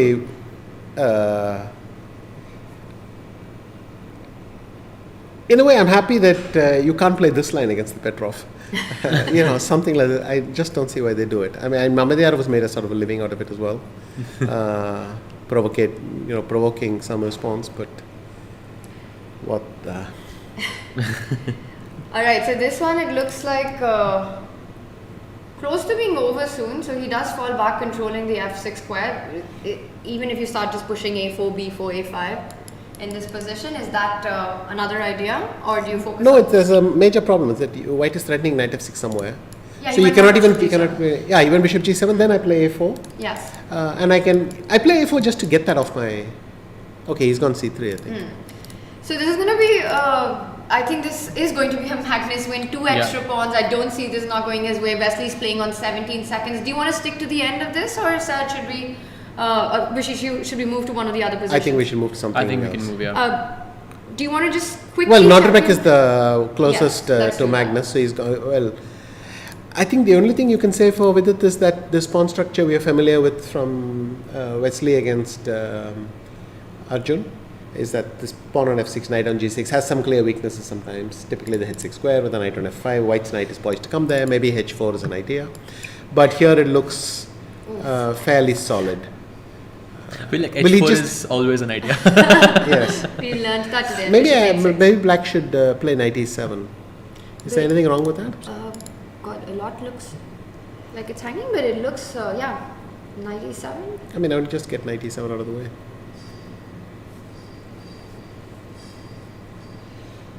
Looks very possible. You know, Let's Magnus have could that. really rub this in with rook e4. No. Huh? Rook e4? Oh, you mean his position? Yes. Sorry. Here we have a view of all the boards, so it's easy to flip. But if he goes, well, we can take it to the board maybe quickly. Yes. Which board are we- Just a Magnus board. Just a quick update of Vishy's idea of rook e4. Oh, by the way, just as you said it. Yeah. No. Yeah, I'll show you. It's just. So this is the position, rook g7, rook e4. Oh wow. So no, and that's a great Yeah. call. By the way, we can't catch the ending of it. So the point is basically rook e4 stops that king coming approaching any. as in don't even think about it. And then if bishop g7, rook g4 back collects Or the rook piece. So that's e7, it. both Yeah. work. Even rook e7, yeah. Yeah, split 1 is enough. And Magnus for the second time today making it look easy. The first one as well, and it gets a bit scary when he finds his rhythm. Yeah, and he's. It now seems very hard to spot someone who's going to stop him, unless Nodirbek can do this. But Vidit played knight e7. This is quite solid right now. And so far, I think Pragg got the biggest chance to stop Magnus, and that was in game 1. Yeah. Let's switch to the Vidit board. Let's switch to the Vidit board. Okay. We should check Vincent as well. Yeah, we can do that because that's At some equally point. exciting. And we've got time on this one, so. We go to Vidit's board Yes. or? By the way, knight e7 played, so he wants to trade off this f5 knight, which is a bit of a pain for black. You know, we were just discussing this whole Vidit 2.0 that's been on display for the last year, 2 years, and how much he's evolved as a player at this point. Do you feel that way as well about his play? He's definitely become stronger in some places, but here he's struggling. Yes. That's quite clear. But I think watching all these youngsters go past him provoked a response from him. Yeah. And That motivates that you as it well. yes, well, he suddenly understood. In a sense, he's even fighting his spot on the team, and he thinks, okay, time to think. And he really seems to have worked very hard. And in fact, Vidit's a very good player to study. He has ideas everywhere in everything. He has little ideas in every system. Quite an interesting opening player to make a note of. Yeah, and also from a classical sense, right? He makes the plans. He kind of shows the plans on the board in his games when you look at them. Yes, and generally when things go well for Vidit, his games are beautiful to see. There's harmony. He must win some messy ones, but mostly I remember the nice ones from him, Yes. from Vidit. Those little positional ones where he makes those little moves and And clearly Surya was helping him for a long time, so Yes. maybe that also helped with the openings and so on. So the position that we have right now, you think he's comfortable with what's going on here? I don't see any danger for Yeah. black. I mean, if anything, to me it looks like black's the one with that bishop on d5, the light squares. Yes, it doesn't matter because if white plays f3, king f2, then there's no light square deficit there. But I don't see Wait. what either side is aiming for. Is she wise? Oh, okay, yes. You just He's went got rook that. d8 now. So So- now we have 3, yeah? Yes, but this looks pretty balanced right now, Sahaj. And do you want to quickly check in with the Arjun Vincent board? Yes, I've been meaning to check this. So by the way, brilliancy on the board with b6. Oh, b6 is very cool. Explain that. What happened? So if you go back to the move before b6, white is, well, in a manner of speaking, forking the knight on d5 with 2 rooks. And there's a pawn on c5. In fact, white is not threatening anything. Excuse me. But Arjun, oh God, if you have to go back knight a3. Oh, he plays 93, yeah? Knight a3. But I mean, I still want to understand b6 as a brilliancy. No, it's just he's saying you can't do anything, and he's protecting the c5 pawn. But it's quite rare when your piece is attacked, you just ignore it. But Yeah. what he's saying is, well, once you remove the pin on my bishop, your knight is attacked as well. Yes. So I can afford to play Passing the ball b6. to- One idea is black could have played rook a5. Yes. Very similar thing, but b6 is more effective because white put the rook on a5. and Very so on. nice. Very nice. Like a small move, but a powerful one. And then knight a3 was played. And now Vincent played knight to g4. That's a threat. Knight e3, knight h2, 2 ideas. And rook e4, a third one. Is rook f7? Can you try to double down on that d7 bishop? It's the only move I see which doesn't lose. Rook f7. I mean, everything else, if I play king c8, you can resign with a clear conscience. So white needs to put his foot on the pedal and play rook f7, for better or worse. Yeah. So rook e7 is impossible because you go rook f8 check and you repeat. Okay. So Knight e5 is impossible because I repeat with f5. Knight f6. I mean, impossible thing, but knight f6, exactly. It's the third move left. So by elimination, you get it, and then black is winning.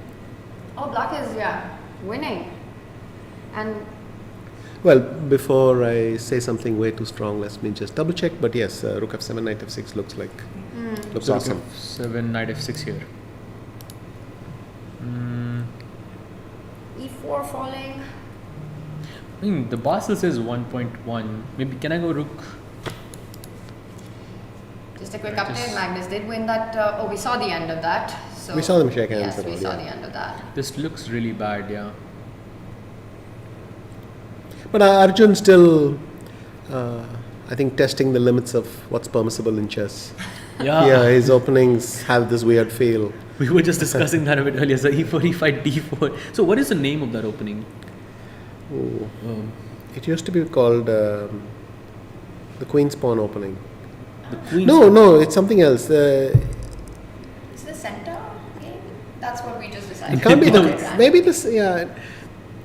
There used to be a name for just these lines where you play Queen takes D4 and Queen E3. I've forgotten the name, but anyway. So by the way, I think this position was in a different way. He went rook G5 here. Okay, so he's played rook G5, yeah, and knight F6 is on the board, and then he plays rook to D1. I mean, Vincent could have played King C8 if he wanted, but... Okay, by the way, this is already E5 is on the board already. Oops, Okay, sorry. but then knight E4, is he going to go... Oh, he's going to go E6 maybe? But Knight E4 and I E6. think wait, he's create a mess. yeah, he's gone E6, What is E6? So if you take rook takes pawn, your idea is rook G7. Yes. But then I can play knight D6 or rook D6.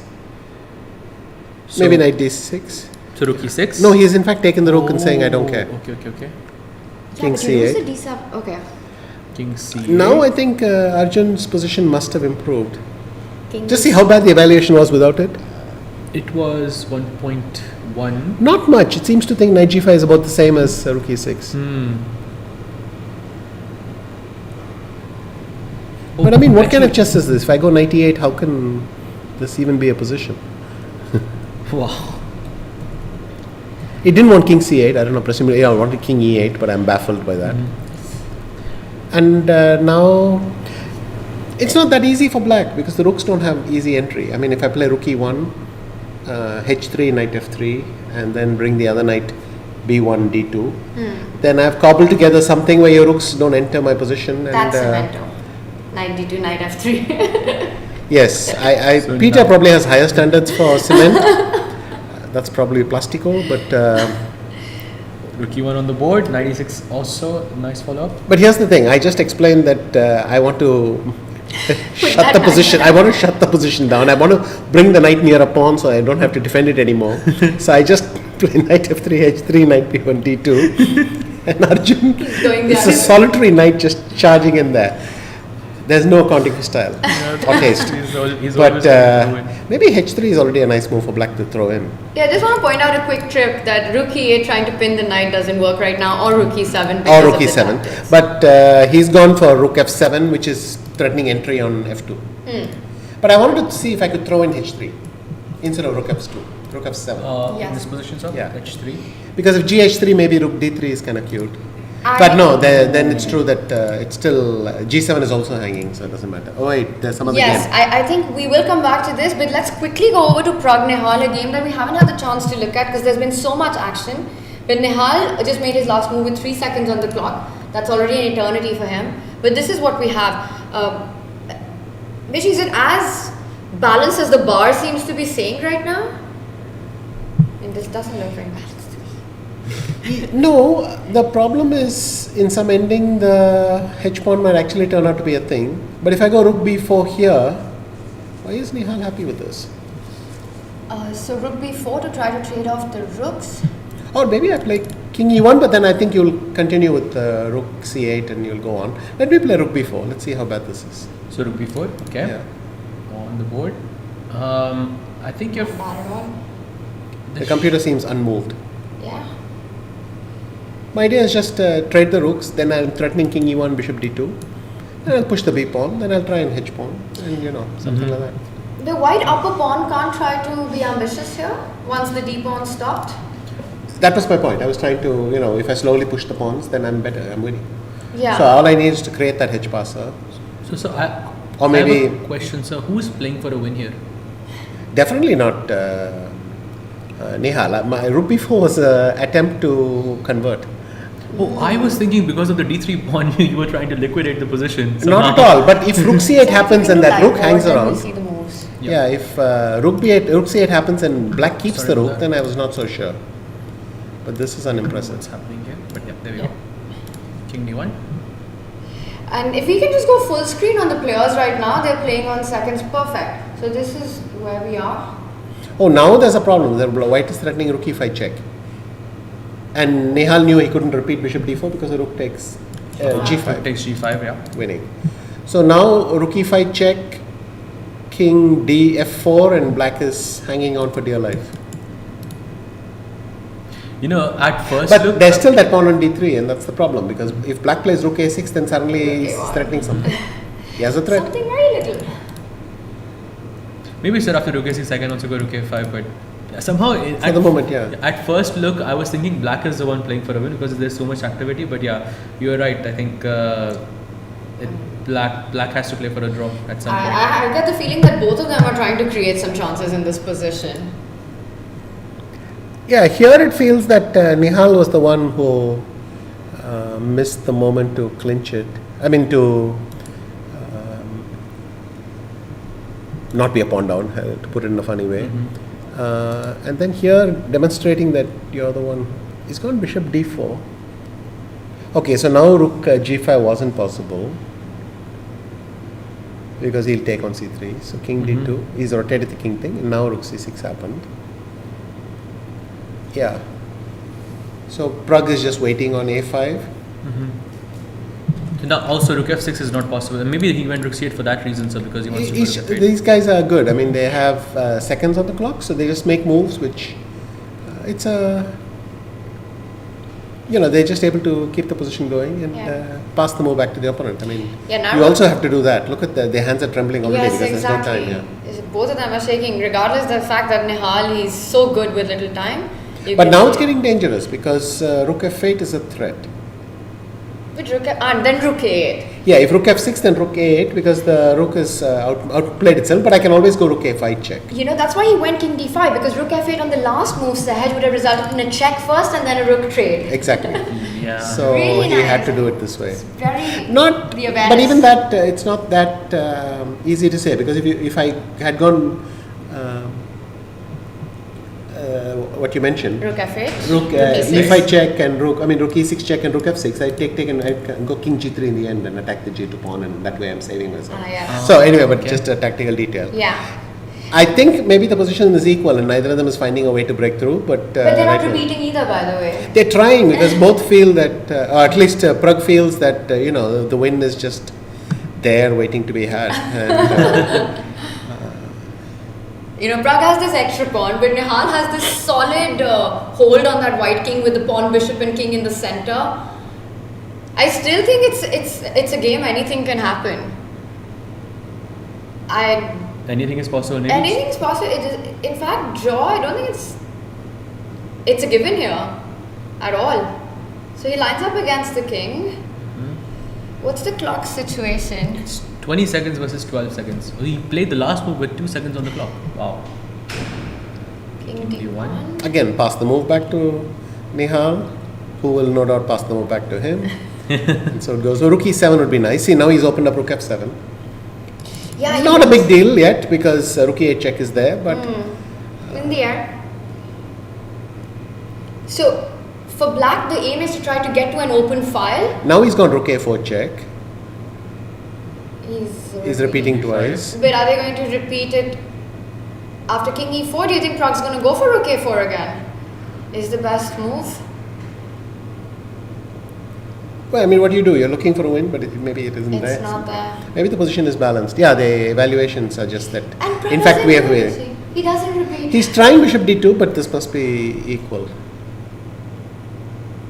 So maybe rook f7, or should I take the bishop? Oh, it goes bishop d4. Okay. But that's the thing. Like this fighting spirit of just continuing the game is when mistakes can happen. So isn't this a bit risky for Nihal? No, he has to because in fact the rook endings are risky. If bishop d2, king d2, then he has no way. If at all he's going to do it, he needs some imbalance. He has to go bishop f4. so that you play bishop f4, gf4, and then you can play rook g7 maybe somewhere. Or the only way he can permit a rook ending if there's some imbalance in the position. But right now bishop d4 So keeps it G5, alive, but b3 I don't know what happens. He plays bishop c3. Oh, b3 maybe he was afraid of rook f7 finally. But Okay. now, funnily enough, I can play rook f7. No, I couldn't because of rook a4. Rook f1 check, king d2, rook f2 check, king e1. That would be the move. Yeah, both players are just keeping the game going with seconds on the clock. So rook e8 again. Rook f8 would be the ideal situation, but White's rook just counters all those attacks with either a e6 check or landing on f6. So, I think it's fair to say Pragg hasn't seen a forced win because every time he doesn't know what to do, he just moves the king between e1 and d1.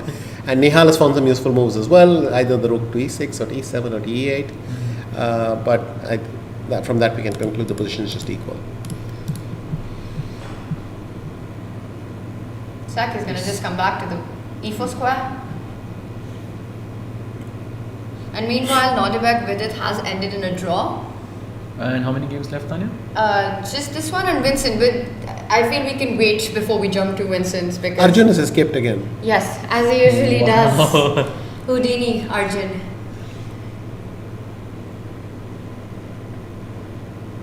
Pragg is really desperately trying to find a way to just keep the game going. Okay, he plays Oh, b3. finally a decision.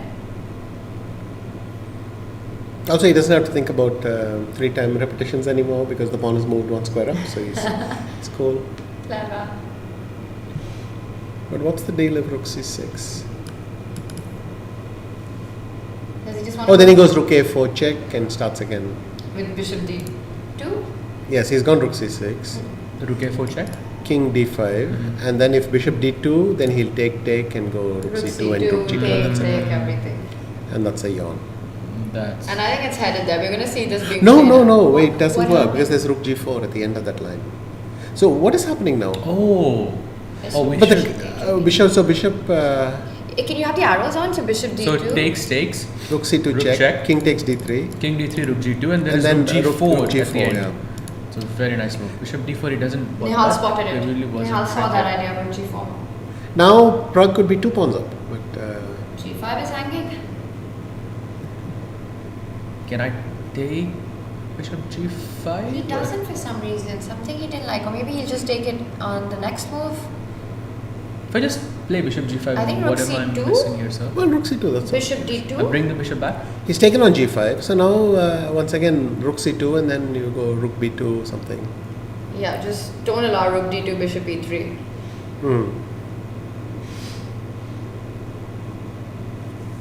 But it's 2 pawns now. That's even if the bar doesn't move, it looks like progress from Pragg. I mean, the h pawn can start moving ahead as well. Ooh. Wait, what?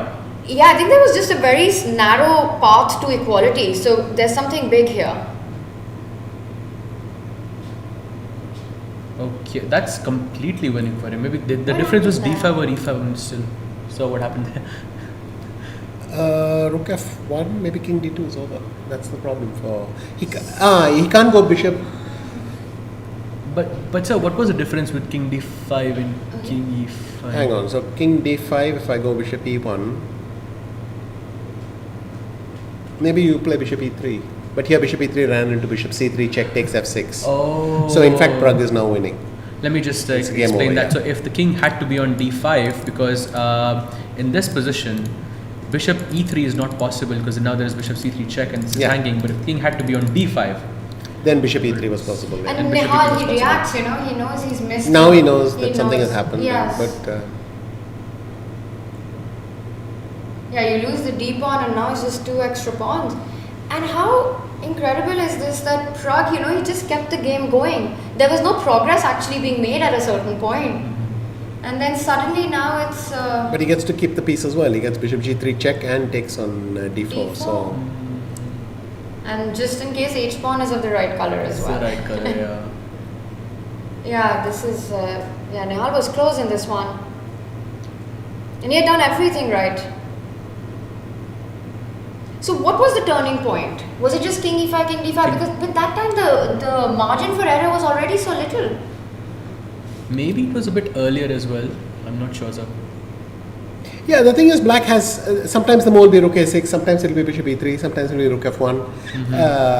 It still needed more precision for black. What is Pragg doing? Why did he take the piece?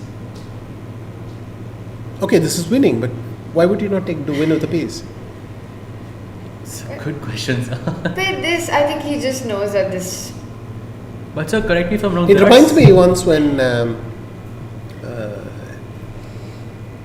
think it was Deep Junior. It had two rooks against the rook of. Well, it was playing a match with Fritz, I think so. It had two rooks against a rook, and you had this funny spectacle where it tried to lose one of its rooks. And the other computer kept declining the rook. And they both kept doing this till this one was able to shove the rook down its throat. Literally by forcing both rooks there, it forced the other one to take a rook. And then it announced mate in 25 or something because it was stable basis. So, like that, I'm sure keeping the bishop would have been much faster. But, Pragg knows is winning and so he gives back the bishop. But sir, correct me if I'm wrong, there are some positions here where it can be a draw, right? There is some pattern here where it can, I don't know, with some g4, h5, I'm not sure the exact position. But not in this way, because here white controls, right? I mean, you'll play king g4, g3, h3, whatever. Yeah. Right. I think only if the pawn advances too far and your rook king gets cut off on the second rank, for instance, by a rook on c3. Then it's lost connection with g4 and something like that, maybe. Okay. So when the king loses connection with the pawn, so that's not going to happen here, of course. And or the king comes to f4 and the rook's stuck on g6 and you have space to do perpetuals and so on. But this is trivial. But I would have gone with the bishop. I mean, I still can't believe this. Can we actually back up and show that moment? Because, this Pragg is going to show us the way. Sir, I think it was right there. Come on, rook takes so here d4. you see bishop g3. No, there's no need. He didn't play rook b1. So I go rook takes d4. Yes. And rook c2, bishop c3 you have. So what didn't he like? He didn't want to give the g2 pawn. Yeah, but then I just play h4 and it's a piece and pawn. Yeah, rook takes. It's the right color as well. No, it's the sad thing with Nihal is he's still totally lost, but he's lost in a slower way. Can we also just go back to that moment when suddenly the bar shot up and that... the moment was, I believe, over here. Yeah. Where it was... It had to go king d5. That's the only move in this position. Because I think after bishop e1, this is what happened in the game, and he could play bishop e3 as Vishy So pointed out. And bishop e3 still keeps the balance then? Well, try it. Because d3, yes, you're right. you have to hold on to that d3 pawn with dear life. And no king d2. So that's stopping king d2. But I'm still kind of struggling to understand this. Okay, actually, let's see. There is some technical H4. work ahead for things. So let's have a look. If you go to the current position. Yes. We are enjoying this thing.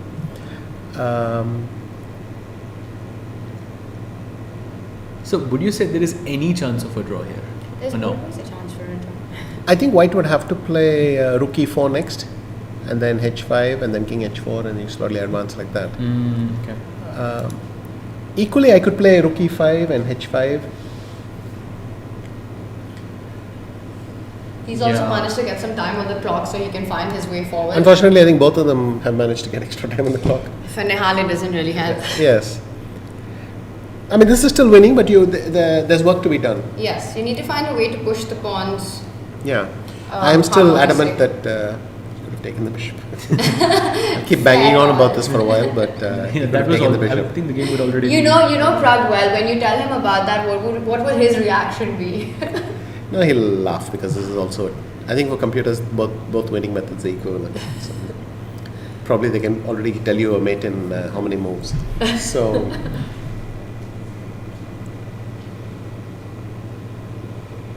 So now I think rook b4 checks out maybe? Yeah. And then I think king f3. King f3. Okay, he plays rook g6 check actually. Let's continue that. Rook g6, king h3, and now I think he will go back to the same square. I think that's the exact same position, yeah. So this is where we Yeah. are. So now he's threatening h5, and black doesn't have that many. What did he do? Rook b6. Yes. Yeah, rook b6. So Now- from a a plan perspective, the idea is to push the h pawn, support it with the king, and then advance the g pawn as well. Here's one plan. I could go h5 here. I think rook f5, rook f3, and then g4 should be winning. So rook f5, rook f3, and then g4. So of course you're putting the rook here, so that after g4 there is no rook b3 check. But everywhere there's some. What black is trying to resist is something like this. I don't know how many. So if I go for something like this, you hang around. I don't. I do this. You wait. I go g4. And now suddenly you go rook a5, and you tell me if I go h5 check, you'll go king g5 and sit here. And now you see the advantage has disappeared. Yeah, so this is the position I was. So these kinds of things. So suddenly there's no rook f5, so you don't want to do that. But here it's still winning, which means that white can do rook e3, for instance, and then king to f3 or f4, rook e4, and you start again. But why can't you just go rook anywhere else and give a check on the 6th in that position? Why rook e3? Can't you just force the king back as well? Yes, that works as well. But if I do this, you'll do this again. And that now again you means- can go h5. Now and you rook can go b5. h5 because you have rook b5 check. Yes. But this needs some careful execution. He's But going for your other plan, by the way. h5, king h4, the one you mentioned first. Yeah, no, this is winning. I thought Nihal's only chance was, it's only a practical chance. Which is? This one. One sec. No, which is not rook b1 but rook b4. So you provoke g4, then you go here. But check on e6, check on g6? Yeah. That's the problem. But I mean, what else? Black is only looking for practical chances, not really Yes, thing. true. So here, if I go here and then check, now the pawn is too far along. Can play h6 here? Yeah, because rook h1 is not good enough, and slowly.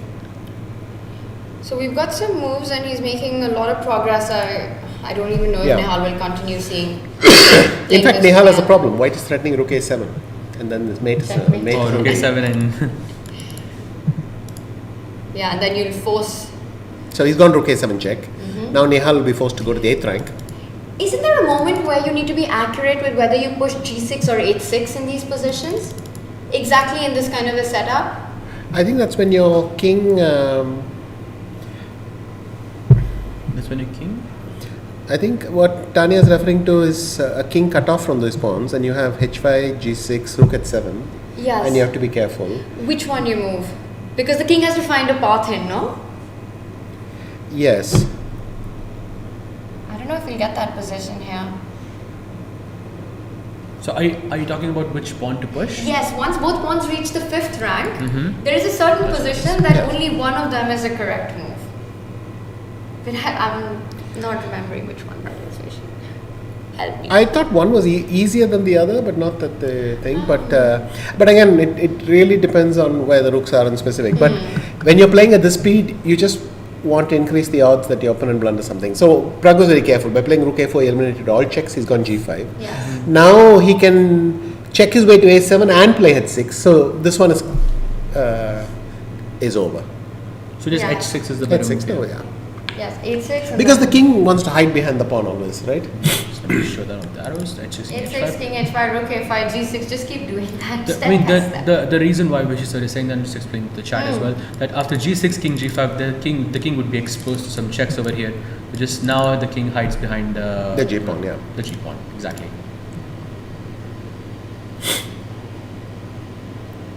This game stretched quite a bit, yeah. And I think Pragg really created his chances. I mean, in those moments when it was being repeated over and over again, and it was clear that he was struggling to find a way to make progress. And then he did, he didn't capture the g5 pawn immediately with the bishop. He gave a check, captured with the rook, also finding that rook g4 idea with seconds on the clock. Okay, once again, so stops the now check. g6, but he's gone for rook f5, okay. Yeah, g6. In fact, it didn't matter because stalemate is not an option for black. What about G6, G7, Rook F8? I was thinking the exact same thing. I think that's But G6, G7, I go King G8. That can be awkward. And then Rook F8. Oh, yeah. No, then there it is doesn't King work. G6 at the end. Rook, I think Rook F6 That's check. so nice. that's Maybe we it, can show that. Sure. So if you go here, Rook F8, But here, Rook H7. F8, G7, King G8 and King G6. Oh, yes. This makes This it is all very work. But after King H7, what were you going to do? No, Bishop. but of On course, knight. we know Pragg doesn't like that. He could have done that. Okay, what's such our a- live position? Let's see if this gets played out. Oh, he played it. It's on the board. If he creates a knight, we know he doesn't like these positions. Oh, he makes a bishop. Finally, he went for this position, which he could have got about 30 moves ago. Yep. And that's it. But there's also this is all pretty, but nothing wrong with H7. Because there's nothing black can do, it's helpless. Yeah, So, in the best situation, you get to do this. is there no stalemate idea? No, there's no, the rook is trapped, it has no way to come and be a kamikaze rook. So, Yes. That was some impressive stuff this endgame, I thought. No? Even the technique at the end. Yeah. Except, of course, not winning the bishop, and that means we've got all our results. I don't think that was a technical mistake, it was a choice, but I'm surprised by that choice very much. Yeah. A really nice game there by Pragg, just keeping the game going, and that means Magnus wins his game against Wesley, Pragg wins his game, the only two decisive results. And that means Magnus takes the lead going into the final round of the day, that will be round 6. We'll have the action soon. I think this was the last one to finish. Vishy, we'll go into a short break and it's the final round, and I really hope you'll be back with us then. Yes, I will. Alright, we will see you in just a few.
Welcome back everyone, as we're about to lift off round 6. It's the final round of day 2 of the Tata Steel Chess India Rapid. And what a day we've had, and as usually the story goes, Magnus Carlsen finds himself at the top of the leaderboard going into this final round of the day. Sahaj, what's been the highlight for you so far today? That Bishop H6, I think I think it was Arjun's game with where I think in the first round where he played Bishop H6. I think that was my highlight. That move was fantastic. We'll review that shortly, but I think that was a highlight, and also this amazing comeback of Magnus in this. He's 2 out of 2 today. Well, the highlight for me has been having Vishy with us here in the studio. That's been a lot of fun, and we hope he will join us back again. But let's bring up the standings before we head to our awesome Dhono Dhanyo playing arena in just a few. So let's bring up the standings.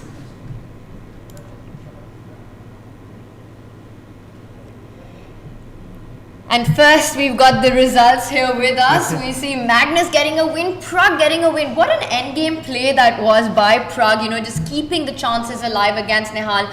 A bit of a heartbreak. You've got to feel for Nihal because He did everything right until those final moments. We saw 2 decisive games. Magnus today making it look easy, in both his games, first against SL and then against Wesley. It was so convincing. But I mean, the first game, I mean, tonight I will go home and I will actually look at those games, because I really couldn't understand just without actually doing a deep dive on what he did, because it just felt like SL just collapsed with the white pieces. And I'm looking at this leaderboard, and to me, it's really interesting, because Magnus we see at pole position just half a point ahead.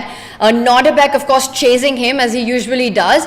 But for the Indian youngsters, from 5th to 9th, it's a bit of a party there. It's quite a traffic jam.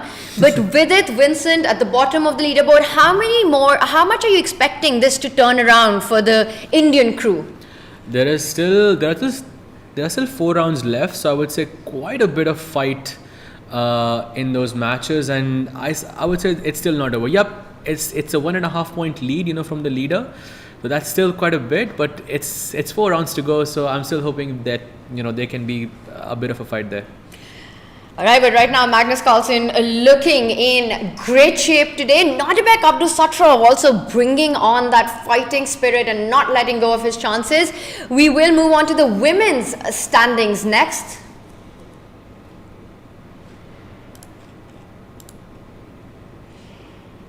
And Harika has been the big performer so far for the Indian players in the Tata Steel Chess India women. Right now she's on 4th position, actually joined 2nd with 3 points, a 1 point lead for Aleksandra Goryachkina, Vaishali, Divya, the 2 youngsters. If we can have the women's standings back up again one more time. Sorry, Sahaj, is there something you had to say? So Goryachkina actually defeated both Vantika and Vaishali today, and she's in pole position with 1 point lead. If we can have the women's standings with us, then we can just have a look at the action, or we'll maybe bring that up later. Let's go to our playing arena and let's get the visuals as the players are ready to get the action started. Goryachkina at the top of the table, and right now first to the table. Yep, she is ready for the battle. She is in a sole lead position, and she's first to sit on the board, Tanya.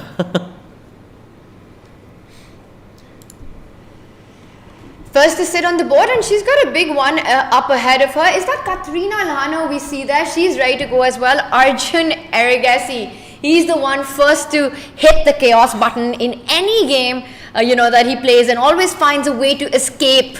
He's just so tricky, Sahaj. I'm just expecting something like Scandinavian from Arjun today again, because in each game he finds something completely offbeat, and he finds a way to amaze Vishy sir as well, which I find very, very funny. Well, he amazes the whole world, and we've got Nodirbek Abdusattorov. Now, for him, he plays with black, but he's shown exceptional form in the tournament so far. He's playing against SL, who had a great day 1, but today has been difficult. Do you think with the black pieces, Nodirbek wants to strike in this one against a player who's struggling?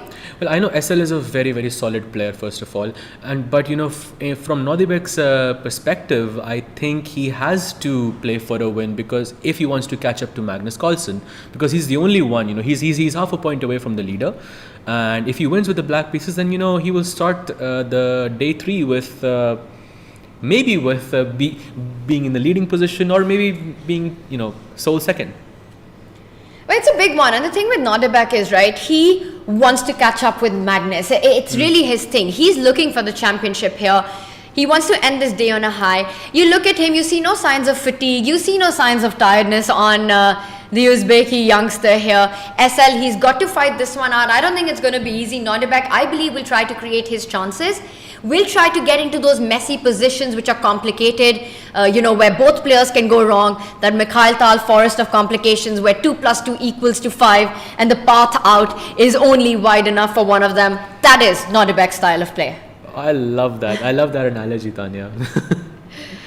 And it's of course not just this one. We've also got Vidit against Praggnanandhaa. That is the final round of today. Sahaj, a clash between 2 youngsters. Again, Pragg's got to be the one feeling more confident there. True, but at the same time, Vidit is playing with the white pieces, and Vidit is known to be an extremely solid player. I know we discussed, Vidit 2.0, but he's not having the best event, and maybe in this round itself, first of all, this day hasn't been all that bad, I would say, for Vidit, because he has made a draw against Daniel Dubov, and he has drawn against Nodirbek as well, and now he's playing with the white pieces against Pragg. Maybe he can, pull a win here as well, but we'll wait to see when if that happens. Yeah. But I think with the white pieces I would feel a bit more comfortable, as a chess player. Right, on our screens we see Vincent Keymer versus Nihal Serene, again for Vincent as well, along with Vidit. The two players haven't seen their momentum yet in the tournament. It's V for Vincent, V for Vidit, but not yet V for victory for them. They're definitely looking to finish the day on a high. Handshakes there, and we are off. Nihal just had the longest game of the tournament so far, and when such a long game ends in a loss and you're not able to hold a position that you should have, that's painful. Indeed it is, and I can only imagine his pain right now. I hopefully he's gonna try to make a comeback here, but yeah, he must be not in the best headspace, at least for now. Oh, by the way, C4 on the board. Should we do a bird's eye view first, Tanya? Let's do it. Let's bring up our bird's eye view and overview. Let's zoom out of what we have right now and bring up all the boards so that we can take a quick overview of the first moves chosen by the players. We can bring up our bird's eye view. Oh, this looks like one of those weird Queen's Indian positions, where you allow the e4 move on the top left corner, the king spawn with e4. I think Nihal might be going for some imbalances here with that. And we're going to go for an imbalance in our commentary team, because just walked in, fresh from the playing venue, is Sagar Shah, as always with the CBI camera that's on as well. Sagar, what a day it's been. Come on in for as long as you can. Hello. Hi Sahaj. Hi Tanya. Hi Sagar, bye. Well, from Vishy, there's a huge drop now that I have come in. But I think the flavor of the shirt remains the same. The colorful shirt that Vishy was wearing. You and Vishy are giving massive competition to Levon. I'm going to take a picture with him, red and blue. But Arjun versus Magnus is the game I was most excited when I entered. But I don't know what about you guys. It's just getting started. We had all our boards up, all the 5 boards up, and that's that bottom left board. It starts with the Sicilian, but Magnus has been so impressive today. Yes. Sagar, not just the scoreline of winning both games, but the way he did it. Yeah, against Wesley, it was looking like it might head towards equality. But suddenly Wesley makes one error, and that's all that Magnus needs. Absolutely right. It didn't look like an easy position to play from the black side, but yeah, even Vishy sir said that even the bar was saying it's 0.0, but it's so hard for black to play any moves, and Wesley just made one mistake and just collapsed there. Well, before we deep dive into the opening action that we are seeing, just a quick overview, very different positions all along, but I think on all boards we either have the king spawn opening or the queen spawn opening. Early days here. I also want to just check in with the women boards. Let's bring up our bird's eye view of the women boards, and I will have that up on our screen. Today Harika right here. has been doing pretty well. She Yes. beat Divya, and she was almost going to lose to Vantika, but she held it. And I guess she's now... Who's she up against? She's up against Godina. Yes, Yeah. and Sagar, you've been out, we see you on the screen in the playing arena. You're always setting up things and taking all your, shots, and you're in the players' lounge. What's the vibe? What's the atmosphere like outside? It's getting very serious. Is it? Everyone's like, for example, Goryachkina is like this... very, very calm personality. She gets her job done and then just walks off. You can't see from her face whether she has won or not, but she won both her games today. She's very serious. Yes, Vantika actually was very upset last round because she was totally winning against Harika. Then you can see Harika very focused. She comes to the board very determined. So there are all these emotions. Divya lost both her games today. Yes. So it's this you start off with like a cool, calm atmosphere, but as the tournament progresses, everyone has kind of a journey, and you can see it on their face.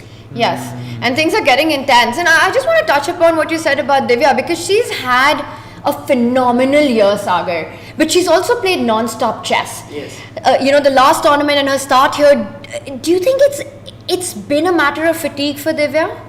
I don't know if it is fatigue. She's getting great positions, but then she is kind of not converting them. Like with Harika, she was completely winning. But that's that's unlike Divya. Usually she's very good once she gets the advantage. And I feel like she might just perform really well at blitz. Yes. This might be the way, or maybe in the remaining rounds. So last time she won the rapid, this time she'll go for it in the blitz. Could be.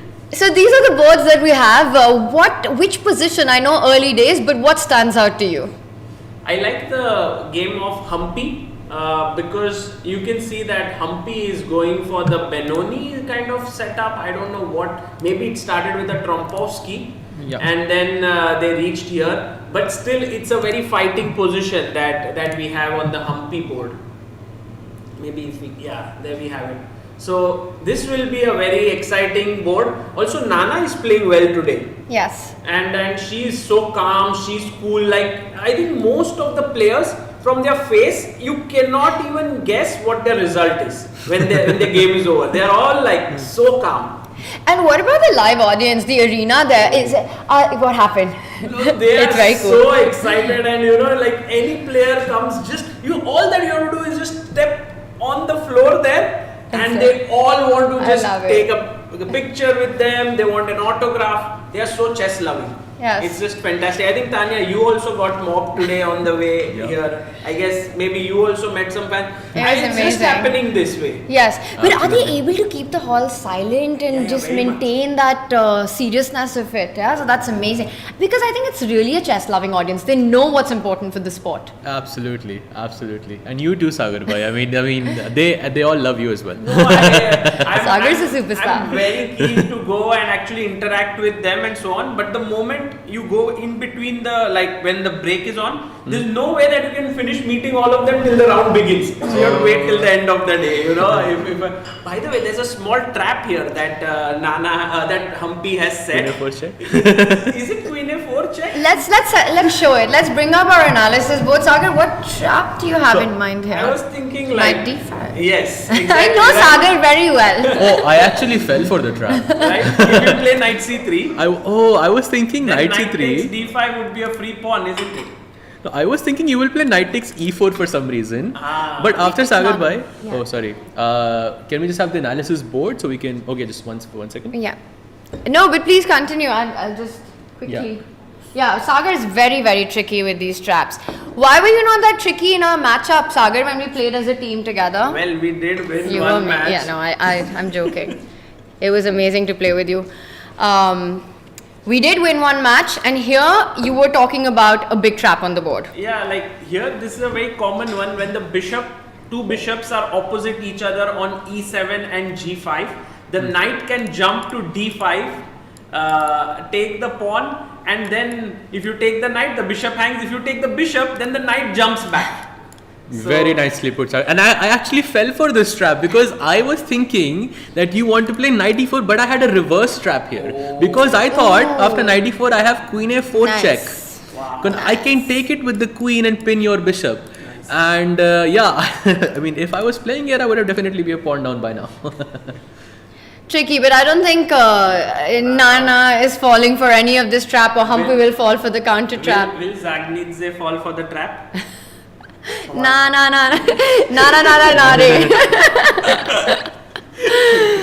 So that will not happen, but she's taking her time because you also have to find a way, because knight takes d5 or knight takes pawn on e4. These are two threats, right? So right now Nana is thinking about how she keeps everything under control. Which other game should we jump to? I think the game of your teammates, Vantika and Vaishali, they both are facing off each other, the gold medalists at the Olympiad. It's so nice that two of them are playing, one of them is commentating here, so it's already 3 members of the team. 2 of them are playing against each other, but 4 of them are in the arena. Yes. So they're all there. Maybe someday, Tanya, you should just walk out there and you guys should recreate that scene. But what a decision by Vaishali to give up her bishop for a knight, right, from b7. And it's not very common that you do that. Absolutely not, Sagar. You're right. And also, Arjun did something very similar, not exactly the same, but something similar against Vidit yesterday. And I actually spoke to him about it, that what was his idea behind it. And he told me that he wanted to play bishop f3 because he wanted his opponent, or Vidit, to go gf3. That was the strategy behind it. Charlie. So decided to trade that off, and like you said, you've got these 2 pawns to play against. Pieces are coming out, an imbalance already created. I think it's going to be a fun fight. Is it fair to say that this is also a clash of styles, Vaishali and Vantika? Yes, I think Vaishali has that more aggressive approach, more free flowing, while Vantika is more measured in whatever she does. But I have been very impressed by her play. She is actually matching up with all the players in this tournament, and clearly she is reaching that GM strength very soon. It's very strong. But guys, are you excited for Arjun versus Magnus? Should we look at that? Let's do it. Let's jump back, and let's also take that from the top. If we can bring up Arjun versus Magnus, that has to be our marquee matchup. The newest member of the 2800 elite club. Actually, looking at Arjun, I felt that today has not been a particularly great day for him, because he got simply crushed by Wesley, had no chance, and then in the game 2 he was up against Vincent where he was very close to losing. He managed to hold somehow, and today the look on his face was like, if I beat Magnus, I redeem myself. All that bad moves that I've made today, I need to just win this game. And I think he's taking this game very seriously. Absolutely right. And also, it's the first time that Arjun is playing a normal opening. At least today. We were seeing, him developing the knight castling. In the previous game, you saw d4. Yeah, no, on the second move itself, it was absolutely, that's basically his style. Arjun's pieces are saying like, what's wrong, Arjun? Why are you developing all of us Okay, but this is one of the main lines, I guess, in this Sicilian Khan or Taimanov. Actually, it was Sicilian Taimanov, perhaps. Yeah. I think this is Taimanov as well. You're right about that. But he's played this A3 variation, which is a bit new these days. I'm not 100% sure about that. But yeah, looks like a pretty good. Although, if you look at the time, it feels like Magnus is still in preparation. Just without going too deep into it, should we just take this from the top? And it's a trendy opening, like you said. Let's just show everyone how we got here. We've got the Sicilian defense, the knight gets out, and you were right, Sagar bhai. Actually, it is the Taimanov system with queen c7. Now bishop e3, black plays a6. This is very normal here, and now he plays a3. Normally you go queen d2 or queen f3, which is like the traditional line here. But a3 is sort of new, and knight takes. I have no idea what this move is. Maybe the idea is to bring this other knight to c6. That could be a plan here. He did, right? Sorry? That's what he did or not? No, he played b5. He's holding off on that. Maybe that could be a plan in the future. But right now he's focusing on just getting the bishop out, getting the rook out, and just focus on the queen side development. And then he goes bishop out, and long castle, and black plays rooks here. And I believe this is the moment where he is thinking. This is so exciting, Tanya. No? It's really exciting, but I am a little worried because Arjun's taken a lot of time. You go queenside castling and then you burn about 5 minutes on this move.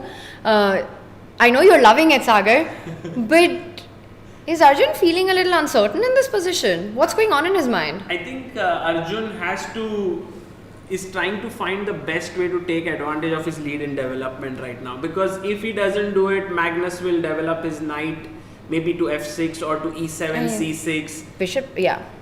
And then he will take the bishop out, and actually black in such positions has no problems, but if white can do something now, that could be nice. So maybe he's thinking about g4 perhaps. I don't know, f4.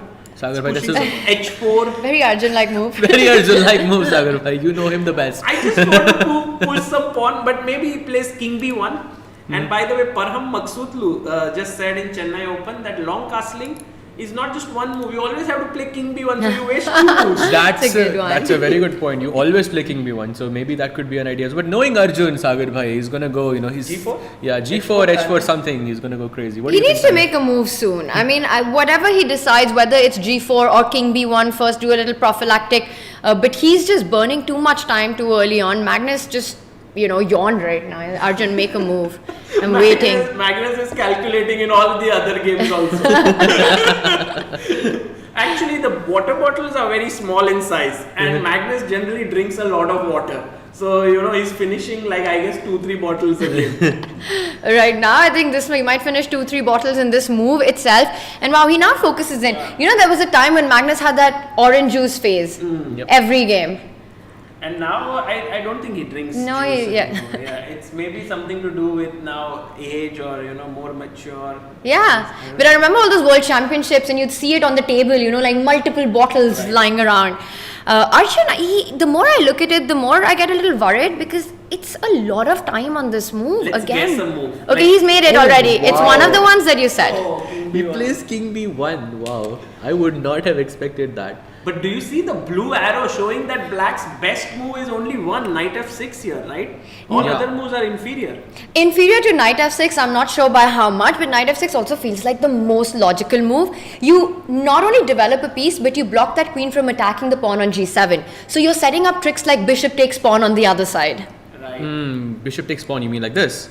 No, I mean Knight F6, idea bishop A3 at some point. Oh, Bishop. Tanya, you are on absolute fire today, I have to say. Tanya, what are you doing wow, here? what are you... I was telling You have to Saj. tell me, what did you eat for breakfast? What did you have for lunch? I skipped, I missed, I didn't wake up in time for breakfast. So Sleep is the secret. If Tanya sleeps well, she's very sharp. Life, it's good, the world looks good So then. chat should know that, the secret to playing good chess is don't have breakfast and sleep a lot.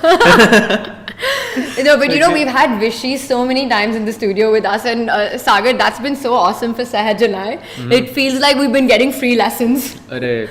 No, when Vishy is there in the commentary, it's like you don't need the bar or the engine. No, he's just even yesterday that crazy game with Nihal and Dubov, where there were so many insane lines. He actually found the right moves: Bishop C4, D5, Bishop C5, and I was like, I was just listening to it. Then I went and checked the engine. Everything was correct. the top choice. Amazing. And I was like, whoa, Vishy. Okay, come on. Okay, Knight F6 played. Yeah, Knight F6 played, and I was just talking to Sahaj about this, right? That Magnus, with the form that he's showing today, and Vishy was here as well, that who stops him now? It's a scary situation. Only Arjun can do it. Arjun. Ajubai. But what about G4 now? Can we do it? Or is Bishop A3 the threat? No, now Tanya's move is coming in. Or is it not? Because Bishop A3 G5. You want E5 or G5? Idea with the G7 pawn. Maybe G5, yeah? Oh, G5. So G4, Bishop A3. Can I just play it on the board? Let's do it. We'll see. Bishop The bar A3. will tell us if it works. G5. I was thinking initially that I can play B4 here. Oh. But... No, but B4, or Knight T4. Can I- GF6, B takes C3, Let's B have takes it. Let's A3. have it on the board. B4. Okay, now that's a bad move. Take Takes. the knight. If you take the knight, I take your bishop. And I'm not getting checkmate. Yes. Because I B6 was- is under control. I was gonna say that if I didn't have the bishop, I would have a mate, but I wouldn't because you can still play Queen B6. So, so maybe after G4, Bishop A3, G5, I won't play B4 here. I will play something else. I was thinking something like Knight E4 in this position. Although the position becomes really chaotic after Wow, Knight E4 is such a interesting move because if I take, you will take my pawn on C2 with this. Yeah, the queen. and then Bishop E4. I don't know, Tanya. I'm sure you see the matrix here. I so- don't understand it because knight takes pawn, knight take, because D7 will be hanging in those lines as well at the end. So it's complete chaos. That's why Arjun was thinking for a long time. Probably. Because I think he saw King B1, Knight F6 and he wanted to play his next move. But this is very uncharacteristic of Arjun. Because he's again paused. Yes. He took that amount of time which you can justify if you make your next few moves quickly because Sahaj, Knight F6 was the most natural response to King B1. That is true. That is true. But Sagar bhai, maybe you know this better. Is this Magnus effect? Because Arjun is not, doing his normal thing. He's not playing, those offbeat openings, and he's thinking a lot in the opening. Do you think this has something to do with, Could be, but right now he's pushed his pawn to E5 Sahaj, so that means that he's playing very concretely. But does that mean after take, knight takes, bishop D5, I Knight guess takes. it happened already. Oh, it already happened. Yeah, Yes, bishop d5. Bishop d5. Do you think like there is something here, or else next move bishop c5, you get into this Magnus endgame grind? No, you don't want to be there. Oh. Really yes. quickly, can we show everyone why queen takes pawn wasn't possible before taking the knight on d5? So queen takes c2 check. If we go king to a1, black plays bishop take. Actually, the point is you can't play bishop takes knight. Exactly, because of rook to c1 and everything collapses.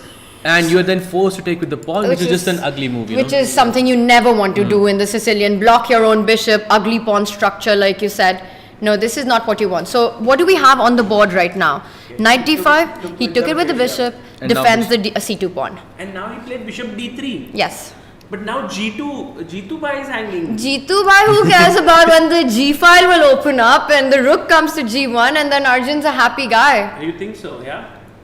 Maybe. Because I don't know, if you can take and run back and then just claim an extra pawn, don't you think that's good? I wish it was good enough. You often after the claim have to make moves as well. But I think we have to look at it because bishop takes pawn. I think I'll go rook g1. Yes. You go bishop to d5, and I just go f4. I'm gonna play proper Arjun style here. f5 next pre-move. Pre-move. Are you sure it's a pre-move? Bishop c5 I'll No, play. I know you won't play bishop c5 because your pawn is hanging over here. This bishop c5, so I will just take everything. I was thinking you'll play something like g6, but I was gonna play f5 anyways. He'll go f5 What? anyway, yes. What? Okay. It's good, no? Wait, this is big. Magnus, will he take it? He's going for it. He'll take it. He's done it! Oh, wow. Magnus has taken rook g1 and now come back, play g6, bishop g7 and tell But Arjun. look at this, he's not gone back to d5, huh? He's gone? He did. Or did he? No, He he, did. he went back to Bishop d5. Bishop d5 was Yeah. played, yeah. Because I thought he could maybe allow f5, f4, g6 could have been played if the bishop was not hanging on d5 in certain positions. But it's fine. If Magnus has played it, it's the best move. Let's go with that. Yeah, now I think Sahaj, your idea f4 has, maybe that's what Arjun has to do, or he has to go h4. He has to seek compensation for the missing pawn here. For sure, but I think he just pushed. He played h4. Yeah, he doesn't go for f4, and I think it's the better move, at least according to the engine, because f4 there. I think it dropped a bit. I'm not sure why it did, but the h4 does seem quite good. They both seem like very aggressive moves to me, Sagar bhai. Right, but now this game is going to be very interesting because Magnus will grind with the extra pawn. Arjun has to constantly keep finding resources to prove his compensation.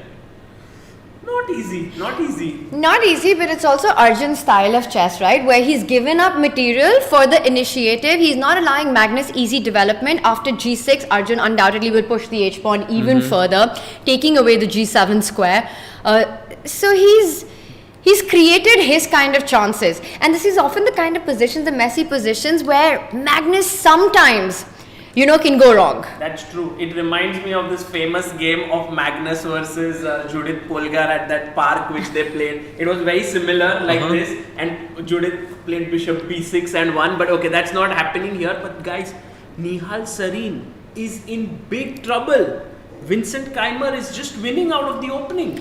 Alright, so we leave Magnus to figure out how he wants to develop here. Should we jump to that once ahead? Let's do it. So this is Ooh. Vincent Keymer versus Nihal. Oh wow, this doesn't look pretty. What? How many moves have been played? We are on move 16. This is almost. And it's almost lost, yeah, because the c7 pawn is hanging, and I think there is no way to defend this pawn, Sagar But bhai. why not? Because if you go rook c8, No, Tanya, not rook c8. I defended with the queen. Yeah, knight. then good you point. cannot defend this knight. And I have some Jumps, discovered attack ideas. I mean, Tanya, you are the one on fire. I'm sure you see it much No, faster than me. it's taking me a while to really understand why the computer is giving such a big advantage. But you pointed out c7 is very tough to defend. c7, and then I'll take on e6. My knight could jump in the center. Your knight on h5 is a little offside. Knight I guess- g5 coming in. Yeah. So let's go a bit deeper. Let's say Okay. black goes queen to d7. Now this h5 knight is not defended anymore. Maybe I can go knight to g5, right, Yes. Sagar bhai? Yes. So now black goes knight f6, and I think Now maybe take the on f5. e6, no? Take on e6. Take everything on e6 and take on c7. Yes. Oh yes, of course. I was I mean, thinking yes. queen f5 here. Also looks very yeah, nice. but knight e6 I think is much better as always, Tanya. Takes and knight c7, and I think white is just completely winning here. No, how Nihal did played Nihal this like do chess this? 960. Some of his pieces are just all like scattered around, Let's and go to Vincent our has laptop. such a good position. So I think Nihal, maybe he's been unbeaten, right? And no, he lost the to last Pragg. round, I think yeah. he lost to Pragg, and that maybe affected Yes, him. because it think was so. such a long game, and he should have drawn that game. You know, it's amazing when you play a long fighting game, but when it ends in a loss when it shouldn't have, it's one of the most painful things about chess. Right. So He he's plays gone his rook f7. but So after knight g5, he wants to go move the rook sideways and connect the queen to the knight. But still, you can so pick up on shaky. e6. Just take on e6, right? But Tanya, after knight g5, rook e7, can I not just do the same thing? Yes. Yes, exactly. absolutely. Just No, D. take with D, what? D. Pawn. D, knight f4. Let's go. No, knight f4, bishop is Oh, there. bishop Bishop is is there, there. no. Queen c6, bishop f3. I was Yeah, thinking queen my c6 next there is threat is bishop knight f3. f7 check. Okay, let's go queen g6 here. Okay, queen g6. Oh, not Oh, good. wait, I will take this and I will take this as well. Yes, this is not looking good. What does Nihal have in mind? Yeah, so knight b5, rook f7 is where we are, and right now Vincent is thinking, but knight g5 feels like a very good move. Yes. Okay, this is Yeah, this looking is tough for very Nihal. bad. Very bad We for can him. wrap it up by saying Nihal's in trouble. Yeah. Saj, you're gonna love where we're gonna take you next, because the All Indian Clash of Generations, call it what you want, Vidit versus Pragg, also absolutely wild. Yeah, I think Vidit is searching for his first win in this tournament. He hasn't won a game, but he's played pretty decently. But this one, he's taking too many risks, it seems. With a 2.0, you know, he has to, I think. Wait, what opening is this? Is this Karo Khan? Yeah. Oh, Karo Khan, yeah. This is Karo Khan, I think. Where you take bishop f5, black takes ef5, something like that. right. I'm just going to do a double check. Yeah, it is Karo Khan indeed. So why is it showing a better position for black? Like, is there a reason for it? So, Sagar bhai, you know, if it was white's move in this position, then white had this e6.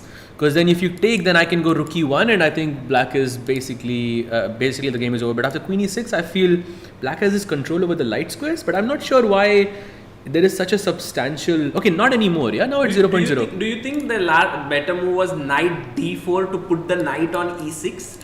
Knight is it should a be good on move? the outpost. Yes, you're right. Knight should always be on the outpost. I don't know if that was a Let's good actually play it out. Let's actually verify it. So knight d4 happens. move. Okay, that's a terrible... No, it's not so easy. Yeah? Where is Vishy sir? Where are you? We are missing you. If Guys, you're watching you have this. been spoiled by a 5-time world champion replaced by a weak IM. Arre, nice, sir. But yeah, if it's not so easy for us to guess the move at first instance, it's not so clear, right? That it's. But Sagar bhai, I have to say knight d4 is something that I would play here. But you know, in this, because you know, you are taught that if there is an outpost, you should put your knight there. It's a very good blockading it's a good blockading thing. But somehow black was, I mean, Pragg is clearly better in this position, but we can't justify why. It's maybe just short castle. Wow. What do you think, Tanya? I kind of like what he played. I think queen e6 is a very natural move in this position, even if it's not the best move by the engine. It's, you know, you want to just stop e6, you want to put pressure on e5, knight on c6 is eyeing that, and then you keep it a bit flexible, right? You could either go short castle, or there might even be a reality one day when you can go long castle. I know it's hard to imagine, but you're not showing your cards yet. So queen e6, I wouldn't fault it that much, Sahaj. Okay, I think that's fair. But somehow the bar does not like that That's so much. fine. That's I mean, fine, that's guess. what makes chess amazing. That you know, humans are playing it. They'll play moves which are practically more difficult to handle. Right. And with it pulls his bishop back, and it's a nice imbalance between a bishop. What do you think? and a Long knight. castle happening or I know if he not? plays long castle, literally, I'm Yeah, going to follow your regiment from now on. He's not going to play long castle. Nobody will play long castle in No, he this. can. No, it's not so bad, right? I don't think it's bad. It is. I don't think it is. But I you think called it. it would be pretty crazy if it happens. Do you want to like put your house on stake? I am not doing that. I've lost my house a lot of times. So I'm not betting my house on anything. It's been lost already about 30 times to 30 different people. Okay, so short castle or long castle? Let's do predictions. Sahaj. What I say is going to be wrong here. So Sagar bhai, What? please. You can't dodge it like that. Okay, fine. If I had to choose, look, I like to play a bit more sharp, so I will go long castle. Sagar bhai, what do you think? Wow, I think short castle. You think short castle? Yeah, short castle is easier to play than rook c8, rook d8. Just somehow feels more natural. and also Pragg in good mood right now, having won his last game, may want to continue that form going in. Absolutely right. I'm going to break the tie. I know I brought the long castle conversation up, but I actually think that short castle just makes more sense. No, Tanya. I would love to see long castle happen. It's really, my heart wants long castle, my mind wants a short castle, but where I really want to go is the Wesley versus Daniel Just Dubov game. One move there. What Because Dubov played last move. Sagar loves it. He's like, Dubov is like, oh, the king side is getting opened up. Let my king run. It goes to d7.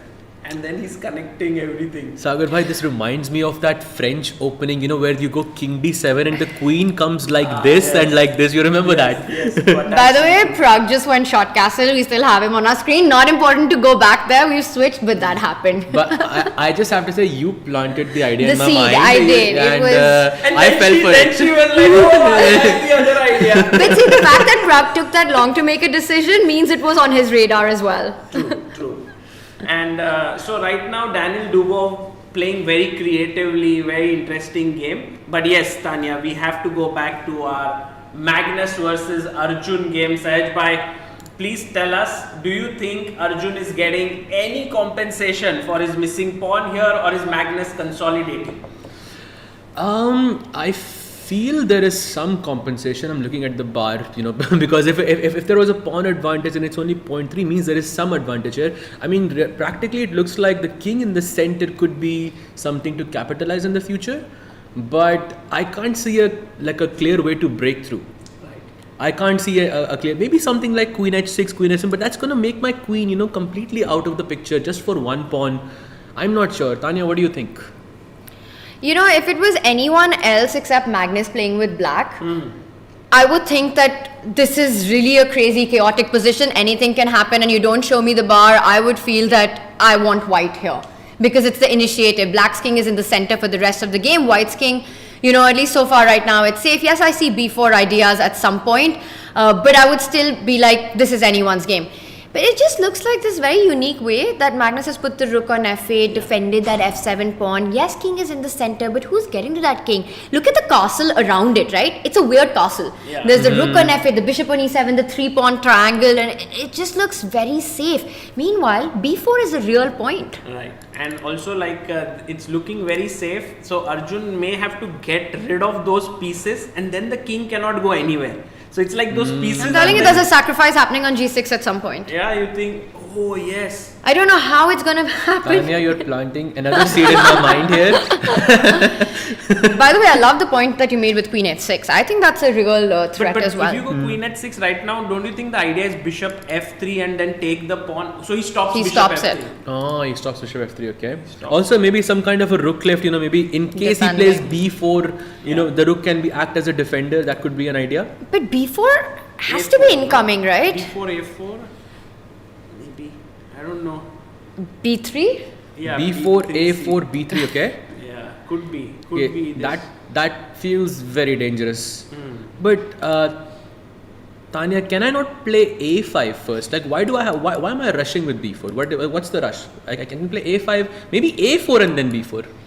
a5, queen h6. I really like that A5, idea. Queen h6. You see, I did that so your queen would go away, and then then I then have you a go better b4. attack. Yeah, then I go b4. This is scary. I'm telling you, this is... no, it looks like Magnus has managed to somehow not only dodge his king from danger, but challenge Arjun's king. Yeah, and for Arjun now, he has to keep finding ideas, but for now, it's Magnus's move. We'll wait whether he'll go b4 directly, a5. Or maybe something completely Yeah. different. Could be. I mean, those are probably bigger chances that Magnus doesn't listen to us.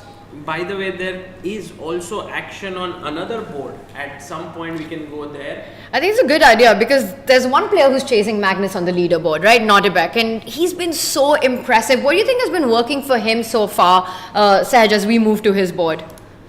He's just very strong, yeah.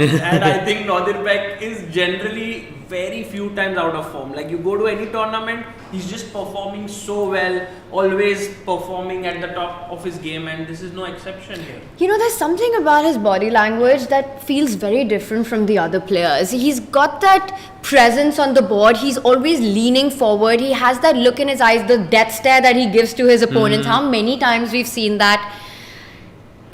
It can be Just very looks very, intimidating. it just looks very strong. He always wants to sort of perform well, he wants to prove himself, and that hunger is too much. And I think even Magnus said that he's the hungriest of the youngsters. He's got the most killer instinct about himself. And look at the position that we have Sahaj, because he's managed to create a lot of threats on the king side. Yeah, exactly, and already he looks clearly better. I mean, he can take with the rook, he can bring his rook like this, and then something is waiting to just be sacrificed in this position. Right, and maybe this is getting tough for SL Narayanan here, the queen. Yes, as you showed this. Meanwhile, Magnus is going on the offensive against Really? Arjun. He Should did we switch back? play Tanya's move. So do we wrap this as that Nodirbek looking good in this one? All the play for black and b4 on the board. b4 on the board, let's go. Let's go. And Sahaj, it's as though Magnus has the extra pawn and the initiative. Yeah. You're supposed to have at least one of them. Yeah, you can't have both. That's not okay. That's not fair, Magnus. Yeah, that's not Come fair. on, Magnus. Give the initiative to us. And also, no, he has initiative, the pawn, and also the time. There is also, he has almost The double third the time as factor. well. Yeah. Okay, but this is looking very tricky. I mean, even regardless of the material, b4, how are you handling this? What's the response? You have to make a decision on the queen side. A4 or take the pawn, right? These are the two options. And as you said, if I push the pawn, you are also pushing your pawn in. It's an option to go. He has decided to trade. He doesn't want to leave. Because I think a4 would leave that a4 pawn very vulnerable once b3 comes in, right? Also, the b3 pawn looks so dangerous, you know. I wouldn't want to leave my pawn. It's like, you know how Vishy sir says, when black castles on the king side, the h6 pawn is so dangerous. It's a similar thing with the king on b1. Did he just play bishop takes a6? Greedy guy. He did. He opened up not only the b file but the a file as well. It's happened. So now no material advantage, but I think Magnus is now coming for the king. The king is coming for the king. For the white king. Yeah, I mean, you voluntarily open up an A line. That's a very gutsy decision by Arjun. And there must be ways to take advantage of this. Maybe rook a8 looks very natural. He goes b8. He wants to just go down the b file. But Arjun's bishop is doing a good job to defend it. You know, Sagar bhai and Tanya, like, it would take me in a classical match at least half an hour to take bishop a6. And then again, my opponent would not be Magnus. You know, if that is that, then there is no way. He decided that so quickly. I mean, you're right. It's such a gutsy move. Yeah. But now Magnus not really has a threat, right? Or does he have... Oh, maybe he just wants to move his queen to a4, attack the bishop, and then give a check. Maybe that's his threat, right? Right. And also, Sagar, there is another threat, which is bishop c5. Sort of removing the bishop, and then you have this mate in one threat, which can also be quite dangerous. Because also the queen is pinned over here. So I think there is more than one threat in this position, and that's what makes it so scary. Yeah, Arjun has to keep an eye out on his time as well. He's down to 6 minutes 50 seconds, but it has been a very good game. You know, the bar has not yet fluctuated very heavily. They're keeping the balance. Very tricky position, very chaotic, and these are the kinds where you need those extra minutes, you know, because some critical decisions lie ahead of Arjun. He comes back with the bishop so that there are no double attacks on the A file, as you were pointing out, either with queen A4 or queen A5.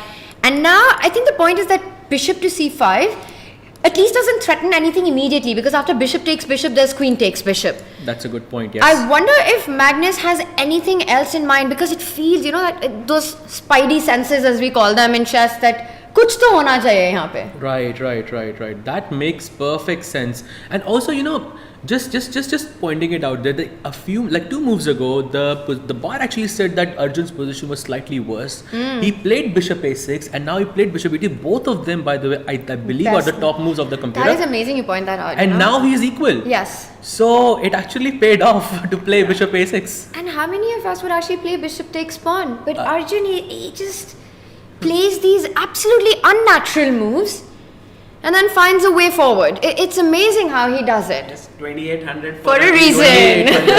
2800. I actually spoke with Arjun Sagar yesterday, and I said congratulations. He's like, no, thank you so much. And he was so polite. He was so humble. He's the sweetest. And I was thinking that, come on. No, I think Arjun has gone beyond a point in his life where he can no longer be not humble. I've been waiting like, okay, 2700, maybe now he will use his humility. 2750, okay, now 2800, still humble. So maybe it's just the way he is, he's not going to change. It's a good point. That's a good point. By the way, guys, in the women's section, if there's one player who's dominating totally in this tournament, it's Goryachkina. Yes. She's leading the pack by 1 point and she's winning again.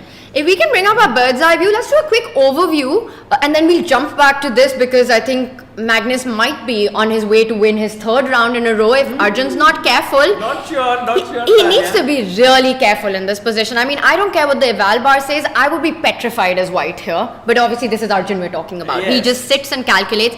If we can bring up our women's bird's eye view, just zoom out of this one and get a quick update on all the boards as well. So we do see Alexandra Goryachkina on the left of the screen, bottom left, completely winning against Katrina Lagno. We also see Divya Deshmukh making a strong comeback there.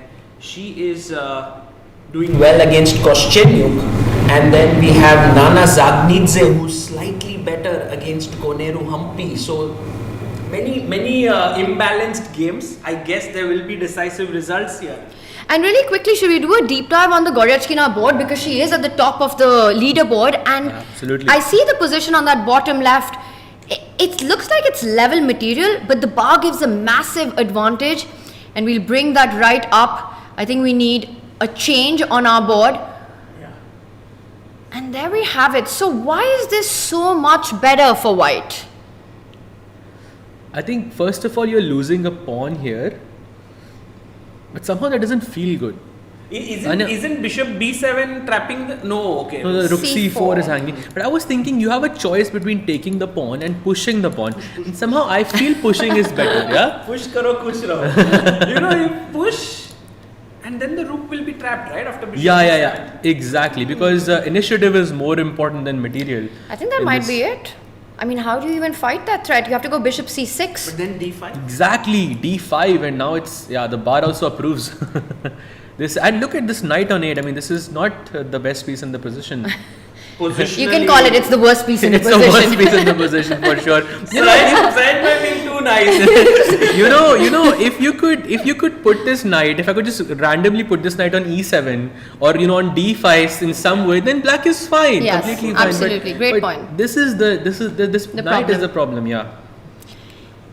It's the problem child in black's position here, and Bishop C6 doesn't help. D5 would break everything open and things looking good. So Goryachkina playing some really good chess here.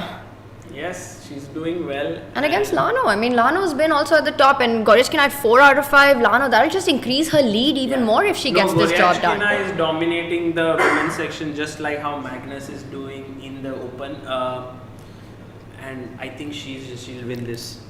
Oh, by the way, Sagar, by C5, Bishop C6 already on the board, Tanya. Do you think D5 is happening? Yes. 100%. 100%. There's no way she's not playing. Also because if not D5, you don't want to trade off this bishop. You don't want to allow knight C7 after that, just keeping everything consolidated. This is the moment she will play it. D5, is there any argument to be made for bishop takes? No, there isn't. Bishop takes knight, pawn takes bishop, intermezzo. Right. So nothing works. So just D5 and now it's, that looks really, really bad, yeah? It really does. Goryachkina is having a lot of fun on the board, on the clock as well. 10 minutes ahead, things looking good. Should we... I didn't even look at the fact that Katrina has 2 minutes on the Yeah. clock. This doesn't Doesn't look help. good at all. Did D5 bishop C3 happen? She took and now Yeah, D takes D5. C6 is coming. Oh, right? yes. And it's over. You're going. Oh no, she'll play Bishop Queen D4. F6. Play Queen F6 Queen to F6. defend this, but just Rook D7 and you are going to permanently make sure that this knight never moves. Bishop D6. Yeah, but- Like complete domination. Bring this here and just You know, I actually helped Adiban create his 1b3 course, and he had this comment, you know, he was like, once we will play this position and then we will look at this knight. And I just thought of this comment in this moment because it's the same position. Because this is again the reason why black's position is so worse now. And this is looking bad, but in the open section, Magnus versus Arjun is heating up. We need to go back there, but also a result has come up. Nodirbek has just beaten SL Narayanan, so he is now got equalized with Magnus, half point ahead. Right now, half point ahead, but if Magnus wins, Magnus keeps his lead. Can we quickly see the final moments of the Nodirbek game? Just take us through how he won this. I don't think a lot. Oh, that is a beautiful final position. What a finish. Okay, let's back up before we break this down. Rook takes f4 is where we left. The last move is so pretty here. Okay, fine. We've got to show it, right? Yeah, We've got to do an action replay. Okay, so I think we were not here. We were like somewhere here, and he plays rook f4, and then queen got away, and then he played queen g5. The best move, attacking mate in 1. He defends it, and then he goes queen to d5. Oh, he's setting up that idea, yeah? Maybe he already saw it from this moment already. Rook e2 and rook h4. Oh, he just missed this.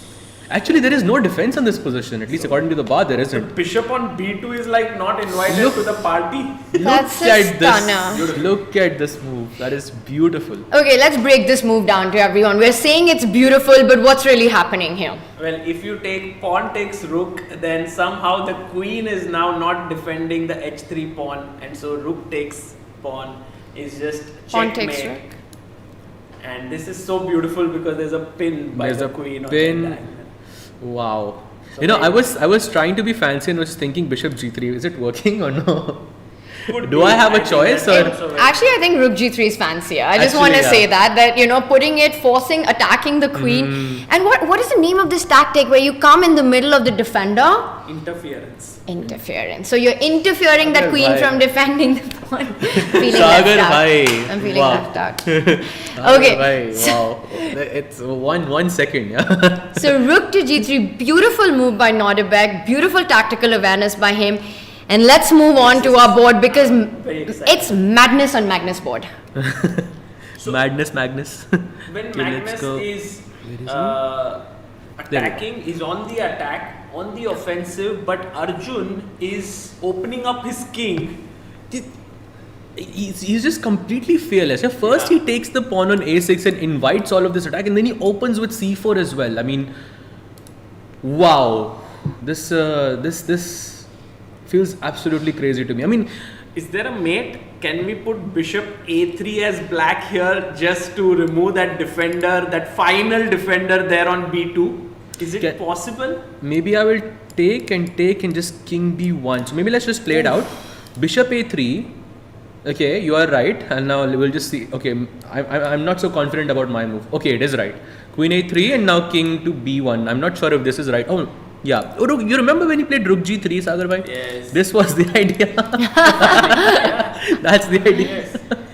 This is looking very, very risky for white, but it is somehow everything is safe. Coming into place, right? Like moves that were made eons ago are now helping the white king. But it's so, I mean, I'm just thinking about c4. You know, these bold decisions, how Arjun has this ability to play these moves on the board, whether it was bishop takes pawn, whether it was giving up that g2 pawn to start with and then push the pawn in front of your own king, inviting all these dangers and believing you can keep it safe. Yeah. It's a very unique Arjun ability. He's very confident about himself, and also look at the time. It's now coming closer. Like Arjun has 5 minutes, Magnus to 7 minutes. This game is not over by any means. Anything can happen. Absolutely right. I mean, he's completely fearless, and look at him. He's wow. What if I just go bishop c6 here? Like, what's the plan? I mean, can't I just look? My idea is that I want to have a long-term attack towards the king. Well, he made a move. He made a decision. What did he play? He went gh5. Magnus is like, okay, leave alone the attack. I want to win a pawn. And it is a pawn that you win because bishop can't recapture it. There are tactics on c4. Bishop takes pawn. Magnus will return the favor by going bishop takes pawn himself. And pawn takes and rook takes. Let's actually show that. So bishop takes h5, bishop takes c4, b takes c4, rook takes c4 is just GG. It's GG's. Yeah, the queen is hanging. Right, so this cannot be played. So Magnus is saying now I'm a pawn up. And h4 is coming in he as well pushed- too. He wants to push. Yeah. Push Okay. raho, khush raho. So what can we push our king one square up and threaten rook a1 to trap the queen? What on earth? Is it possible? With Arjun, everything's possible. But now bishop a3. Yeah. Okay, bishop a3, that's a very good find. Maybe I will go queen. I want to play queen d4, but then I thought bishop e4 check is there. I still don't know what's happening. Is queen d4 the only move, right? Or rook b1 you can do it? Maybe. Rook b1 maybe as well. Yeah, this is. Yeah, it works. This is not a standard position, right? It's a little bit non-standard. A And, little bit. It's just a little bit non-standard. Everything's going over my head with this position that we have. I've never seen, a middle game like this, Yes. where white has put his king in the open. But look at Arjun. He looks so incredibly calm even now. Yes. Can we go to the live board and because Arjun is down to 3 minutes. Oh wow. He is. He's down to 3 minutes 13 seconds, and this position is not easy to play with such little time. Not at all. It's one of those positions where one inaccuracy and you're just lost on the spot. Yeah. There's very little margin for error for white. Yup, absolutely right. Like you mentioned, Tanya, you can't play bishop h5 because that's just one inaccuracy and the game is over there. But it's so hard to find a move with either color. No, king c2 is the move that I think Arjun might make. His hand is moving towards some piece. I think it's going towards the king. I think He it's going stopped in his tracks. Yeah, it's going towards the king. That's Arjun hesitating. Yeah. He's feeling the pressure in this position. No, he plays queen d4. It's fine. Queen d4. He just defends that bishop on b2, centralizes the queen. Also puts an x-ray towards the d7 square. Yes. Oh, yes. So no bishop takes pawn tactics ever. So Arjun actually can now think about picking up the h5 Yup. pawn. But what about Tanya, your move? Push the pawn, black pawn down the board, h4. Is that a blunder or? No, I don't know if it's a blunder or not, but at first sight that looks like the move you want to make to destabilize the white. You've spotted something. What have you I spotted? think rook c3, right? To break Yeah. the pin, and then that bishop is hanging. And then the bishop goes back and then you go king c2 then. And then you trap the And queen. then you trap the queen, yeah. Arre. Oh my god. Also, Sagar bhai, if h4, rook c3, I'm not playing because I don't want the bar to tell me that I'm completely wrong. But bishop c6, I can go bishop f3 as well. Actually, we should show that as well. No? I mean, I'm not going bishop c6. I'm going bishop b4 in that position. Bishop b4. Can I? Tanya is like full on counter attack, no defense. No, I mean this could probably not work, but I want to check out Rook bishop c2, b4 as well. Okay, okay, Come so- back. But then b3 is hanging. Queen takes pawn. Take my bishop, Wait, checkmate. Let's Yes, play it show out. So h4, rook c3.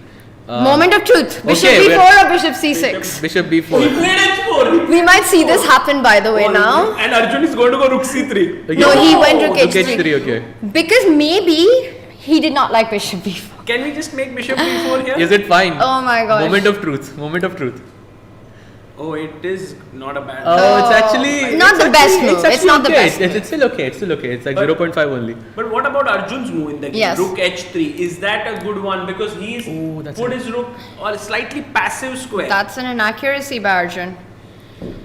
Okay, I'm just throwing the idea somewhere that does he want to play rook h4? Ooh. and what? I'm If just- bishop takes? Queen takes. Just to play on the dark squares. Is that But is then it? you also give b3, right? And that's a very important pawn Yeah. for defense. Maybe he's thinking to play king c2 and then play rook h4.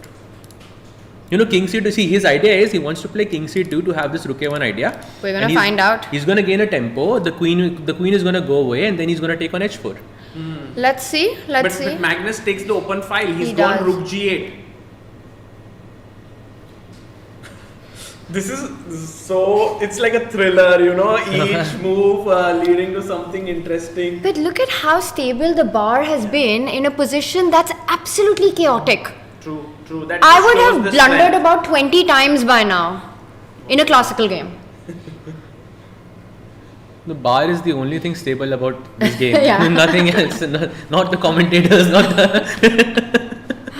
Arjun going down to 2 minutes on the clock now. I just to feel find a that move. What it's will so he much play? more difficult to find a move with white because black's king is safe. Mm-hmm. I agree. It's not about how many pawns, it's not about the extra pawn, but it's just tough to find the next move. And I think he has gone for king to c2. Yes, let's go. So rook a1 is clearly the threat, trapping that queen. And we've been looking at bishop a3 as an option here, which would trade off everything. I don't know if that's what black wants. Bishop a3, can I not play rook takes h4 maybe? Because as you rightly pointed out a bit earlier, the queen on d4 defends b2, so I don't have to move my queen at all. Right. So what is Magnus going to play here now? Rook a1 is the threat. It feels sad to get your queen back. Yeah. No, It's not a happy move. Oh, there's now, but you have to do something about rook a1, right? So if we go back to a8, is that a good move?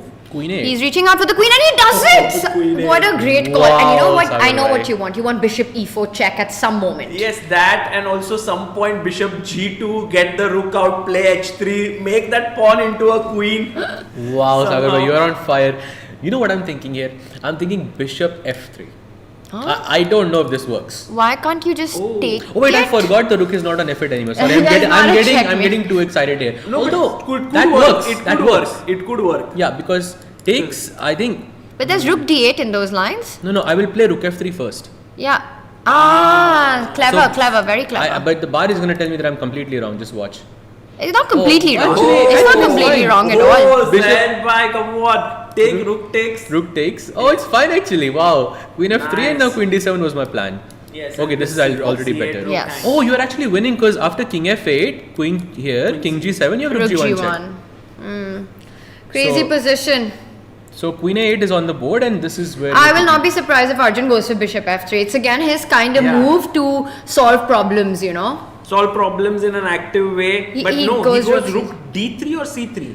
One of the He two moved squares. the rook somewhere. He went rook Oh, he c3. went rook c3, and this one is a serious mistake. Now the bar has dropped significantly, and Magnus has to find the winning move here, And which we do not know. which we do not know, but you know there are ideas of putting the bishop on C5? e4 with a check. Bishop c5, I thought you could just take on h4. Bishop, where? c5. Bishop c5. Okay, there's queen h4, yeah. But why is this such a big mistake? Is it because of bishop e4? And then you move. Where do you go with your king? Because there's bishop g5 check as well. That's the point. Oh my god. You don't have a good square, so you have to go. Can we just show that? Here, you mean, right? So, no, bishop d3 not. If you want to keep pieces on the King board, C1. king c1, then bishop g5. Yeah. So, Magnus has Beautiful made a spot. decision. He's gone for bishop e4. So, now you might have to play bishop d3. Yes. But you know the difference is in the previous position we were playing bishop f3, so we were exchanging the bishop on our terms. Yeah. But now we have to trade the bishops. Right. And bishop d3, bishop f3 is coming any which way. Oh, It's on the that's board. Good. He played That's He played bishop it. f3. So confident. And also you remember when he took gh5 down, this pawn is gonna, and this is already coming. protected. It's coming. When he played gh5, I was like, why is he doing this? And now that pawn is going to win it for black. h3, I mean right now your queen is attacked, so you just have to spend one move defending it. C6, no? But look how Arjun's pieces have lost coordination now. There's no attack on the d file. The rook on c3 is a weird piece. I And would much Magnus- rather have this rook on h3 again. Yeah. Magnus is looking at his third win today. Yeah, and when Wow, Magnus goes he's into a- such a form, Yeah, it's bad news for everyone. 3 out of 3. Wow. Okay, rook a1 and now the queen goes to c6 queen and C6 played. this is a pretty stable advantage now, no? Almost a winning advantage, I would say. Magnus is not making any errors, he's playing so well. Also, there is bishop b4, which is a Yeah, nice threat. Yeah, it just traps the rook. Yeah, just traps the rook. And also, you have this h pawn coming down as well. So, But I'll point out one thing. I don't think Magnus wants to give up that bishop for the rook because of the dark squared weaknesses. Like bishop b4, queen takes pawn. Yes, you win the rook, but I think that might be the best position that Arjun's had. I would be Tanya, surprised. That h pawn is going to get you another rook, no? I think you have to go for that. I don't think bishop b4 is the move that Magnus wants to make. I like the idea of pushing the h pawn. I think that h3 is the primary threat, but like bishop b4 is like you can keep it in the back of your mind. 100%. By the way, we've got a move, so he's not giving him the chance or the time right now. So bishop h7, hitting the rook. Rook g4 or what? What are we looking at? Hit the queen. Rook h8 also, like rooks must be nice. behind past pawns. I'm just thinking about that. I can't calculate here. It looks very nice. Rook h8 and then you just push the pawn down, I feel. Yes. Rook h8 is a good move. And by the way, guys, a small update for all our viewers. Divya Deshmukh has just beaten Alexandra Kosteniuk. Oh, that's a big win. That's a big win for Divya. Because she hasn't, she's had a few tough results in this one despite getting good positions. So huge confidence boost. Absolutely. And what's the move Magnus is going to play? He's down to 3 minutes, but Arjun has only 30 seconds. I actually really like Rook to H8. Rook to h8? Yes.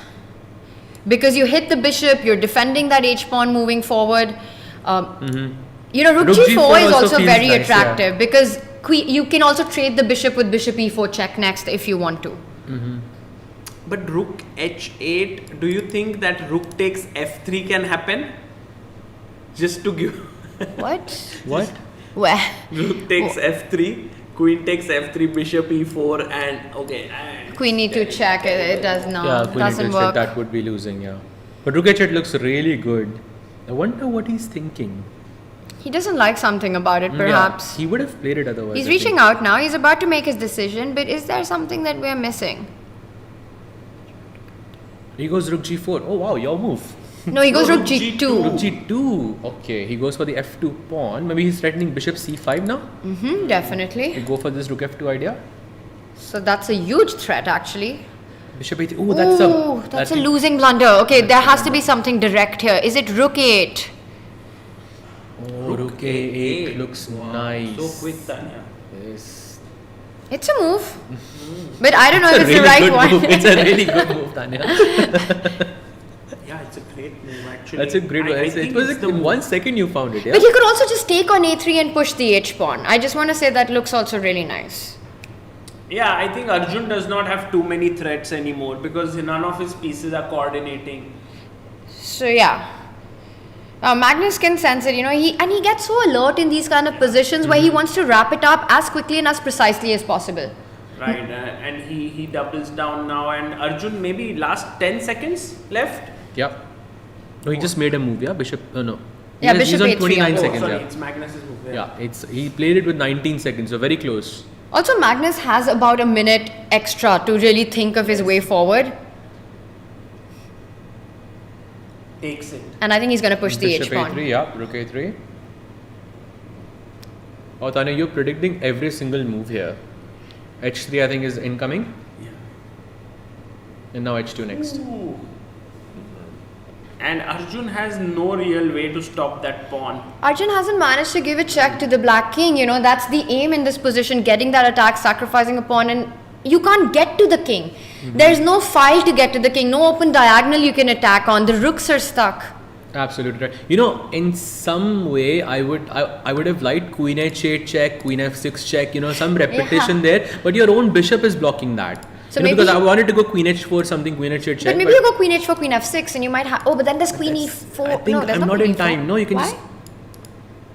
Guys, I'm going to sort of right now go Yes. and try to get Magnus. Do it. We will try to also zoom in and get his full. Let's go full screen on us on our board here. And Sagar, we will see you soon. Thank you so much for joining us. No, I had an Thank you so amazing much. time. Thank you for having me. Thank you. Thank you so much, Sagar bhai.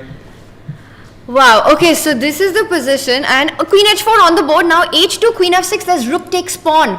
So actually it's still not possible to infiltrate for white. But Tanya, can I not just play H1 Queen there? And then check? No, I think at the end I have Rook G8.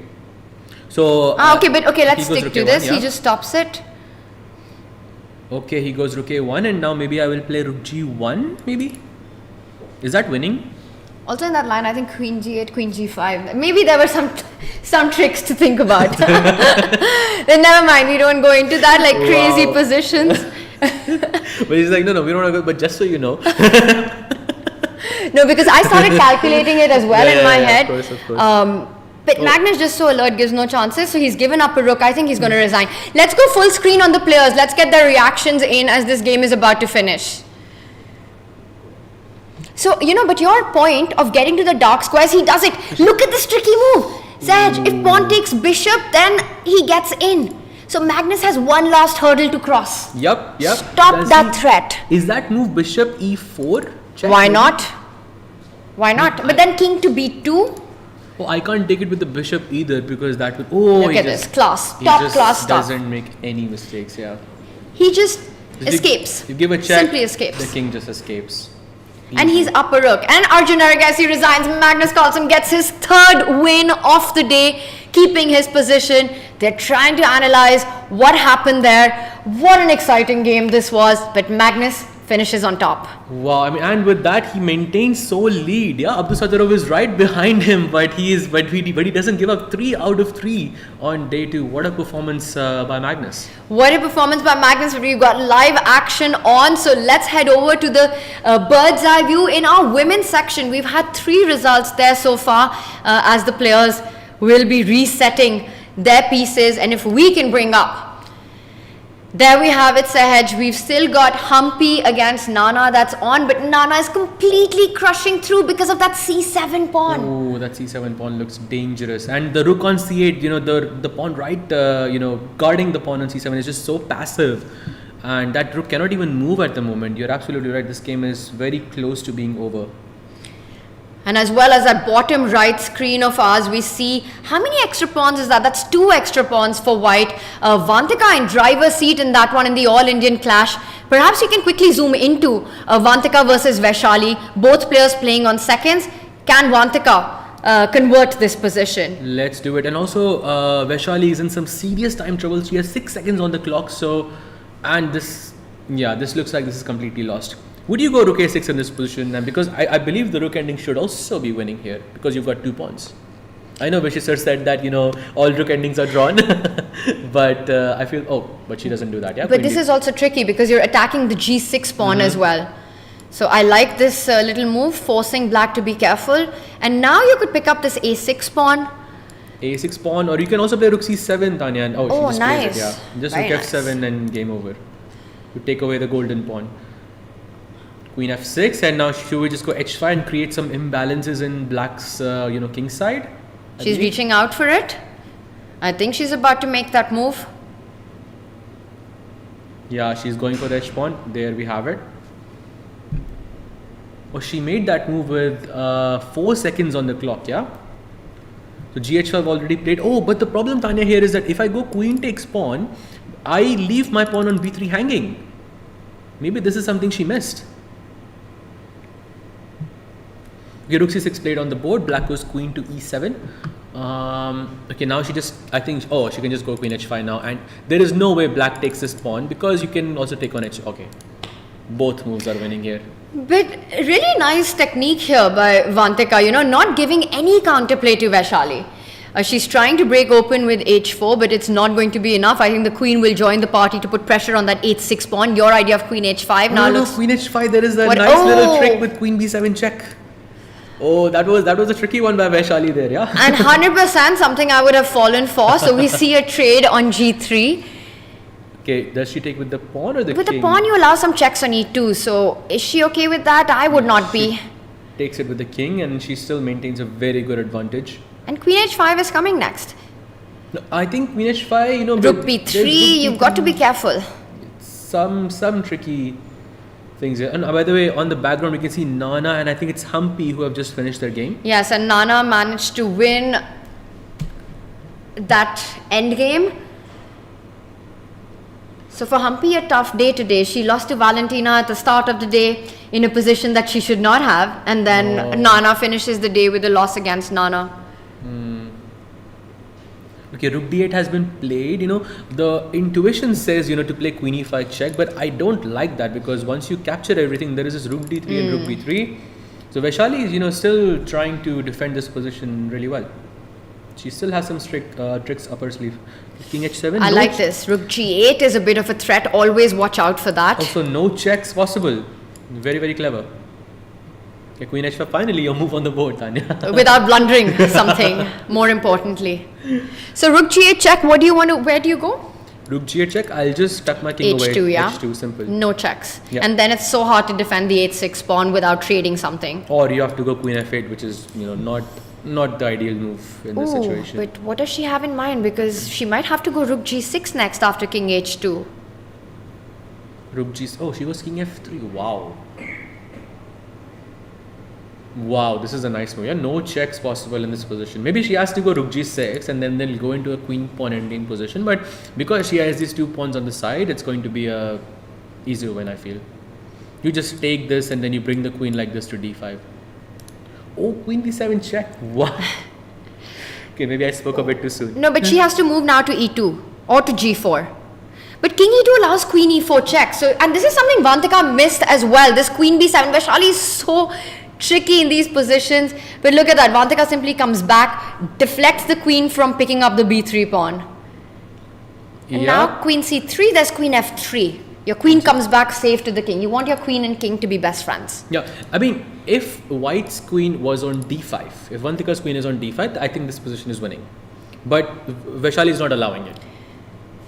Yeah. Because if it's on d5, it protects the 8 square and then you can just push the pawn down and there won't be any checks. No. So your king is safe on g2. Yeah. And there's nothing to worry about. But Vaishali very cleverly does not allow that. But maybe now she can play queen f3 because this feels like a safe square. It protects b3 and still keeps control of the 8 square, which is going to be very important in a queen pawn ending.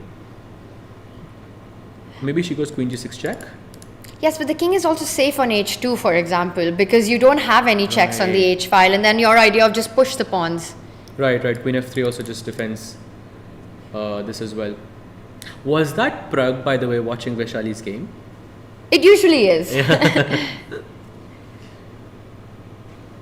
Okay, a5 and then you just push the pawn down. Yeah, I feel the tricks are more or less over now. Yes, especially with that rook trade, the white queen close to the king, the pawns on the other side deflecting the black queen, forcing it to stay defended.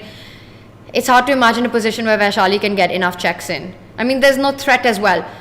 True. Okay, now she's putting up the last defense, I feel, with the b4 and the a6 square. So Vantika is not able to push the pawns, and if you move the queen from the f3 square, then you drop the f4 pawn. So I think this is the final hurdle for Vantika to solve. She gives a check. She's not going to give up the f4 pawn. I don't believe that. Even if in some reality a6 wins here, I don't think it does actually. I think queen takes pawn would be a perpetual in that case. True. But maybe what Vantika can do is she can gain some time by going king g3 and then going king h2 back. I don't know. Something. Okay. Or just give some checks. That's also a good idea because that gains some time for her. Can she just... Queen c3, queen e5. Right, but can't she just pick up the pawn? Or she does it. Yeah. And that's 3 extra pawns. 4 passes on the board if you count 2 doubled ones on f. Yeah, Vaishali knows that this is over. Yeah, true. I think this is no more checks anymore. You've got the queen in the center. That's very important in queen pawn endings. So whether it's d5 or e5, queen f5 check, also guarding the g4 square, so there's no more checks. And now she can probably safely push the pawn on a6. Yeah, this is her gaining some time, yeah? Yes, that's very professional. And then you can spend some time thinking about how you want to convert. Just give some checks. Black's king isn't hiding anywhere. The only check you need to be careful about is a g4 square. Yeah, queen g4 square. Oh, but she's going to put her queen on e6. It defends b3, it defends g4 check, and then she just pushes the pawn. Defends d5, defends a6, defends everything. Everything, yeah. And now a6, I really like that. Full control. Full control in this position. Yep, this is over. There we have it. What a big win by Vantika, right? Because she's playing against Vaishali, a very formidable opponent, close to 2500 rating, and Vantika gets the job done. Because when you're playing against Vaishali, getting an advantage is not enough. You have to show good technique because Vaishali can be so tricky in setting up those traps. I mean, we saw that just now. Yes. She was putting up so many those tricky. I mean, I fell for it, you fell for it. So many times. It is. She's definitely a very, very tricky player. So much resistance as well. And there we see Vantika as she leaves. It's been a pretty good day for Vantika. And with that, I believe all our rounds are over, Sahaj. Yeah, I'm just taking a quick look. I believe so, yeah. Yep, all the matches are over. And Vincent got his first win against Nihal as well. Yes, that is true. So a big result for Vincent. Very often in these tournaments you need that sort of push, that boost to be able to go forward, because 3 big rounds coming up, but the star of the show, as he usually is, was Magnus Carlsen. You know, he's improving by the day because, you know, the first 3 rounds didn't go so well for him and he scored half out of 3. But in this round, he scored 2 out of 3 in this day, which is, I think, fantastic. And it's so easy to kind of lose out on that feeling or to be able to make that strong comeback. But Vincent, you know, with him, these youngsters have that ability. And we've got the board in front of us. I think this was the game of the day, just simply how chaotic it was. Absolutely. I mean, both sides were just, you know, completely, you know, taking on a6, you know, pushing that pawn on c4. I mean, both of those moves were absolutely crazy. And of course, Magnus delivering, you know, in a very critical moment. 3 out of 3. 3 out of 3. And with that, let's bring up our standings as we go to the end of day 2 here at the Rapid. If we can have the standings for both the open and the women section and see where it stands. Well, I think the open one is easy to tell that we will have one player at the top. Yeah. But not having too much of a margin. And I think in the women as well, because Goryachkina, what a performance she's had, and this last round victory, I believe she will have an even bigger margin. True. I mean, actually, Magnus is not the only one who scored 3 out of 3 today. Goryachkina also scored, delivered a perfect result with 3 out of 3 against Vaishali, Vantika and Katrina Lagno. I mean, what a performance.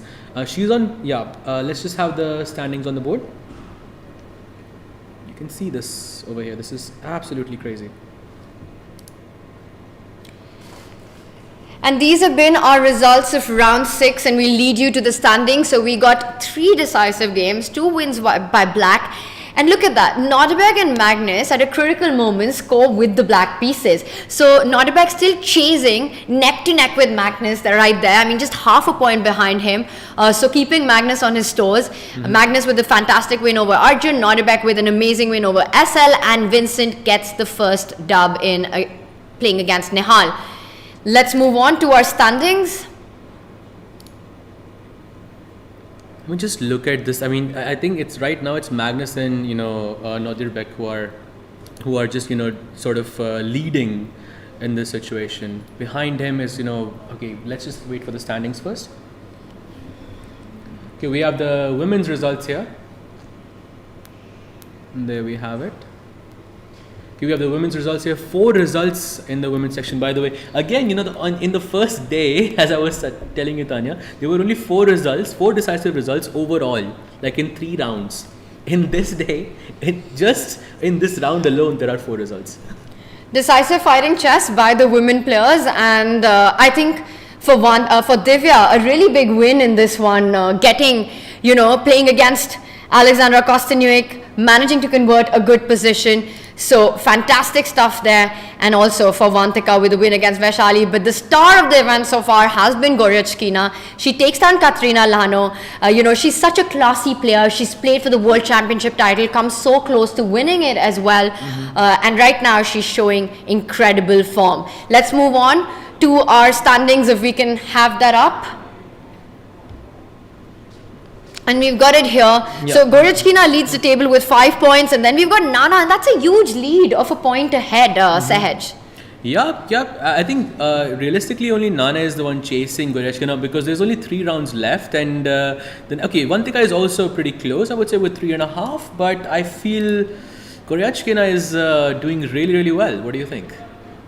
What do you think is my... Do you think that this is already decisive, or do you think like it is close to decisive, or what do you think? At this stage, Sahaj, I think a 1 point lead, you're absolutely right, is massive because there are only 3 rapid games. So for Goryachkina, she has the buffer of perhaps a game not ending well, you know, but still. I've been here at this event every year. Usually on the last day, we always have a big twist, a plot twist to come in. So can't count out all the other players. You know, there's Nana, there's Vantika, there's Harika. And let's also get an update on our men's standing before we wrap up the day. We've spoken about this, but here it's a lot closer, Sahaj. Yep, Magnus Carlsen with 5 points and Nodirbek, as you know, chasing him with 4.5.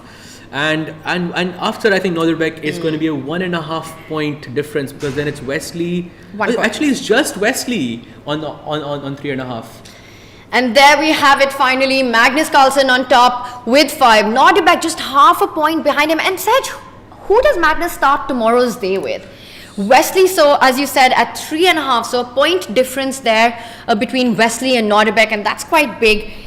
This might, depending on what's happening tomorrow, oh my goodness. Okay, I just saw that the final round of the Tata Steel Chess India Rapid Sahaj will be Magnus versus Nodirbek. Yup, and Magnus with the black pieces. So that's going to be very, very, very, very cool. Yeah, maybe this tournament will go until the last round. We won't know what's gonna happen. But yeah, by the way, Magnus has won 4 games in a row, not 3 actually. Wow, yes. That's even more impressive. 100% score today, and then getting his first win. But this is classic Magnus, right? He starts slow, and then once he picks up the momentum, it's hard for anyone to catch up, except Nodirbek right now. The kind of chess he's showing is very Magnus-esque, which is just uncompromising play. Yep. And there we have the women's standings with Aleksandra Goryachkina, delivering with 3 out of 3 today, and she is the sole leader with 5 points. Nana catching up with 4 points, and Vantika, Harika and Valentina sharing the third place with 3.5. I am not sure if, as you mentioned, in the last round it's a bit difficult. In the last day, it's difficult to say with a 1.5 point lead. But I still believe that they'll put up a good fight tomorrow. We all believe that. There's so much on the line. It is the final day of Rapid coming up tomorrow with 3 big games in the women and the open section to decide the winner of the Tata Steel Chess India Rapid 2024. It all happens tomorrow. Don't miss it. We will see you then.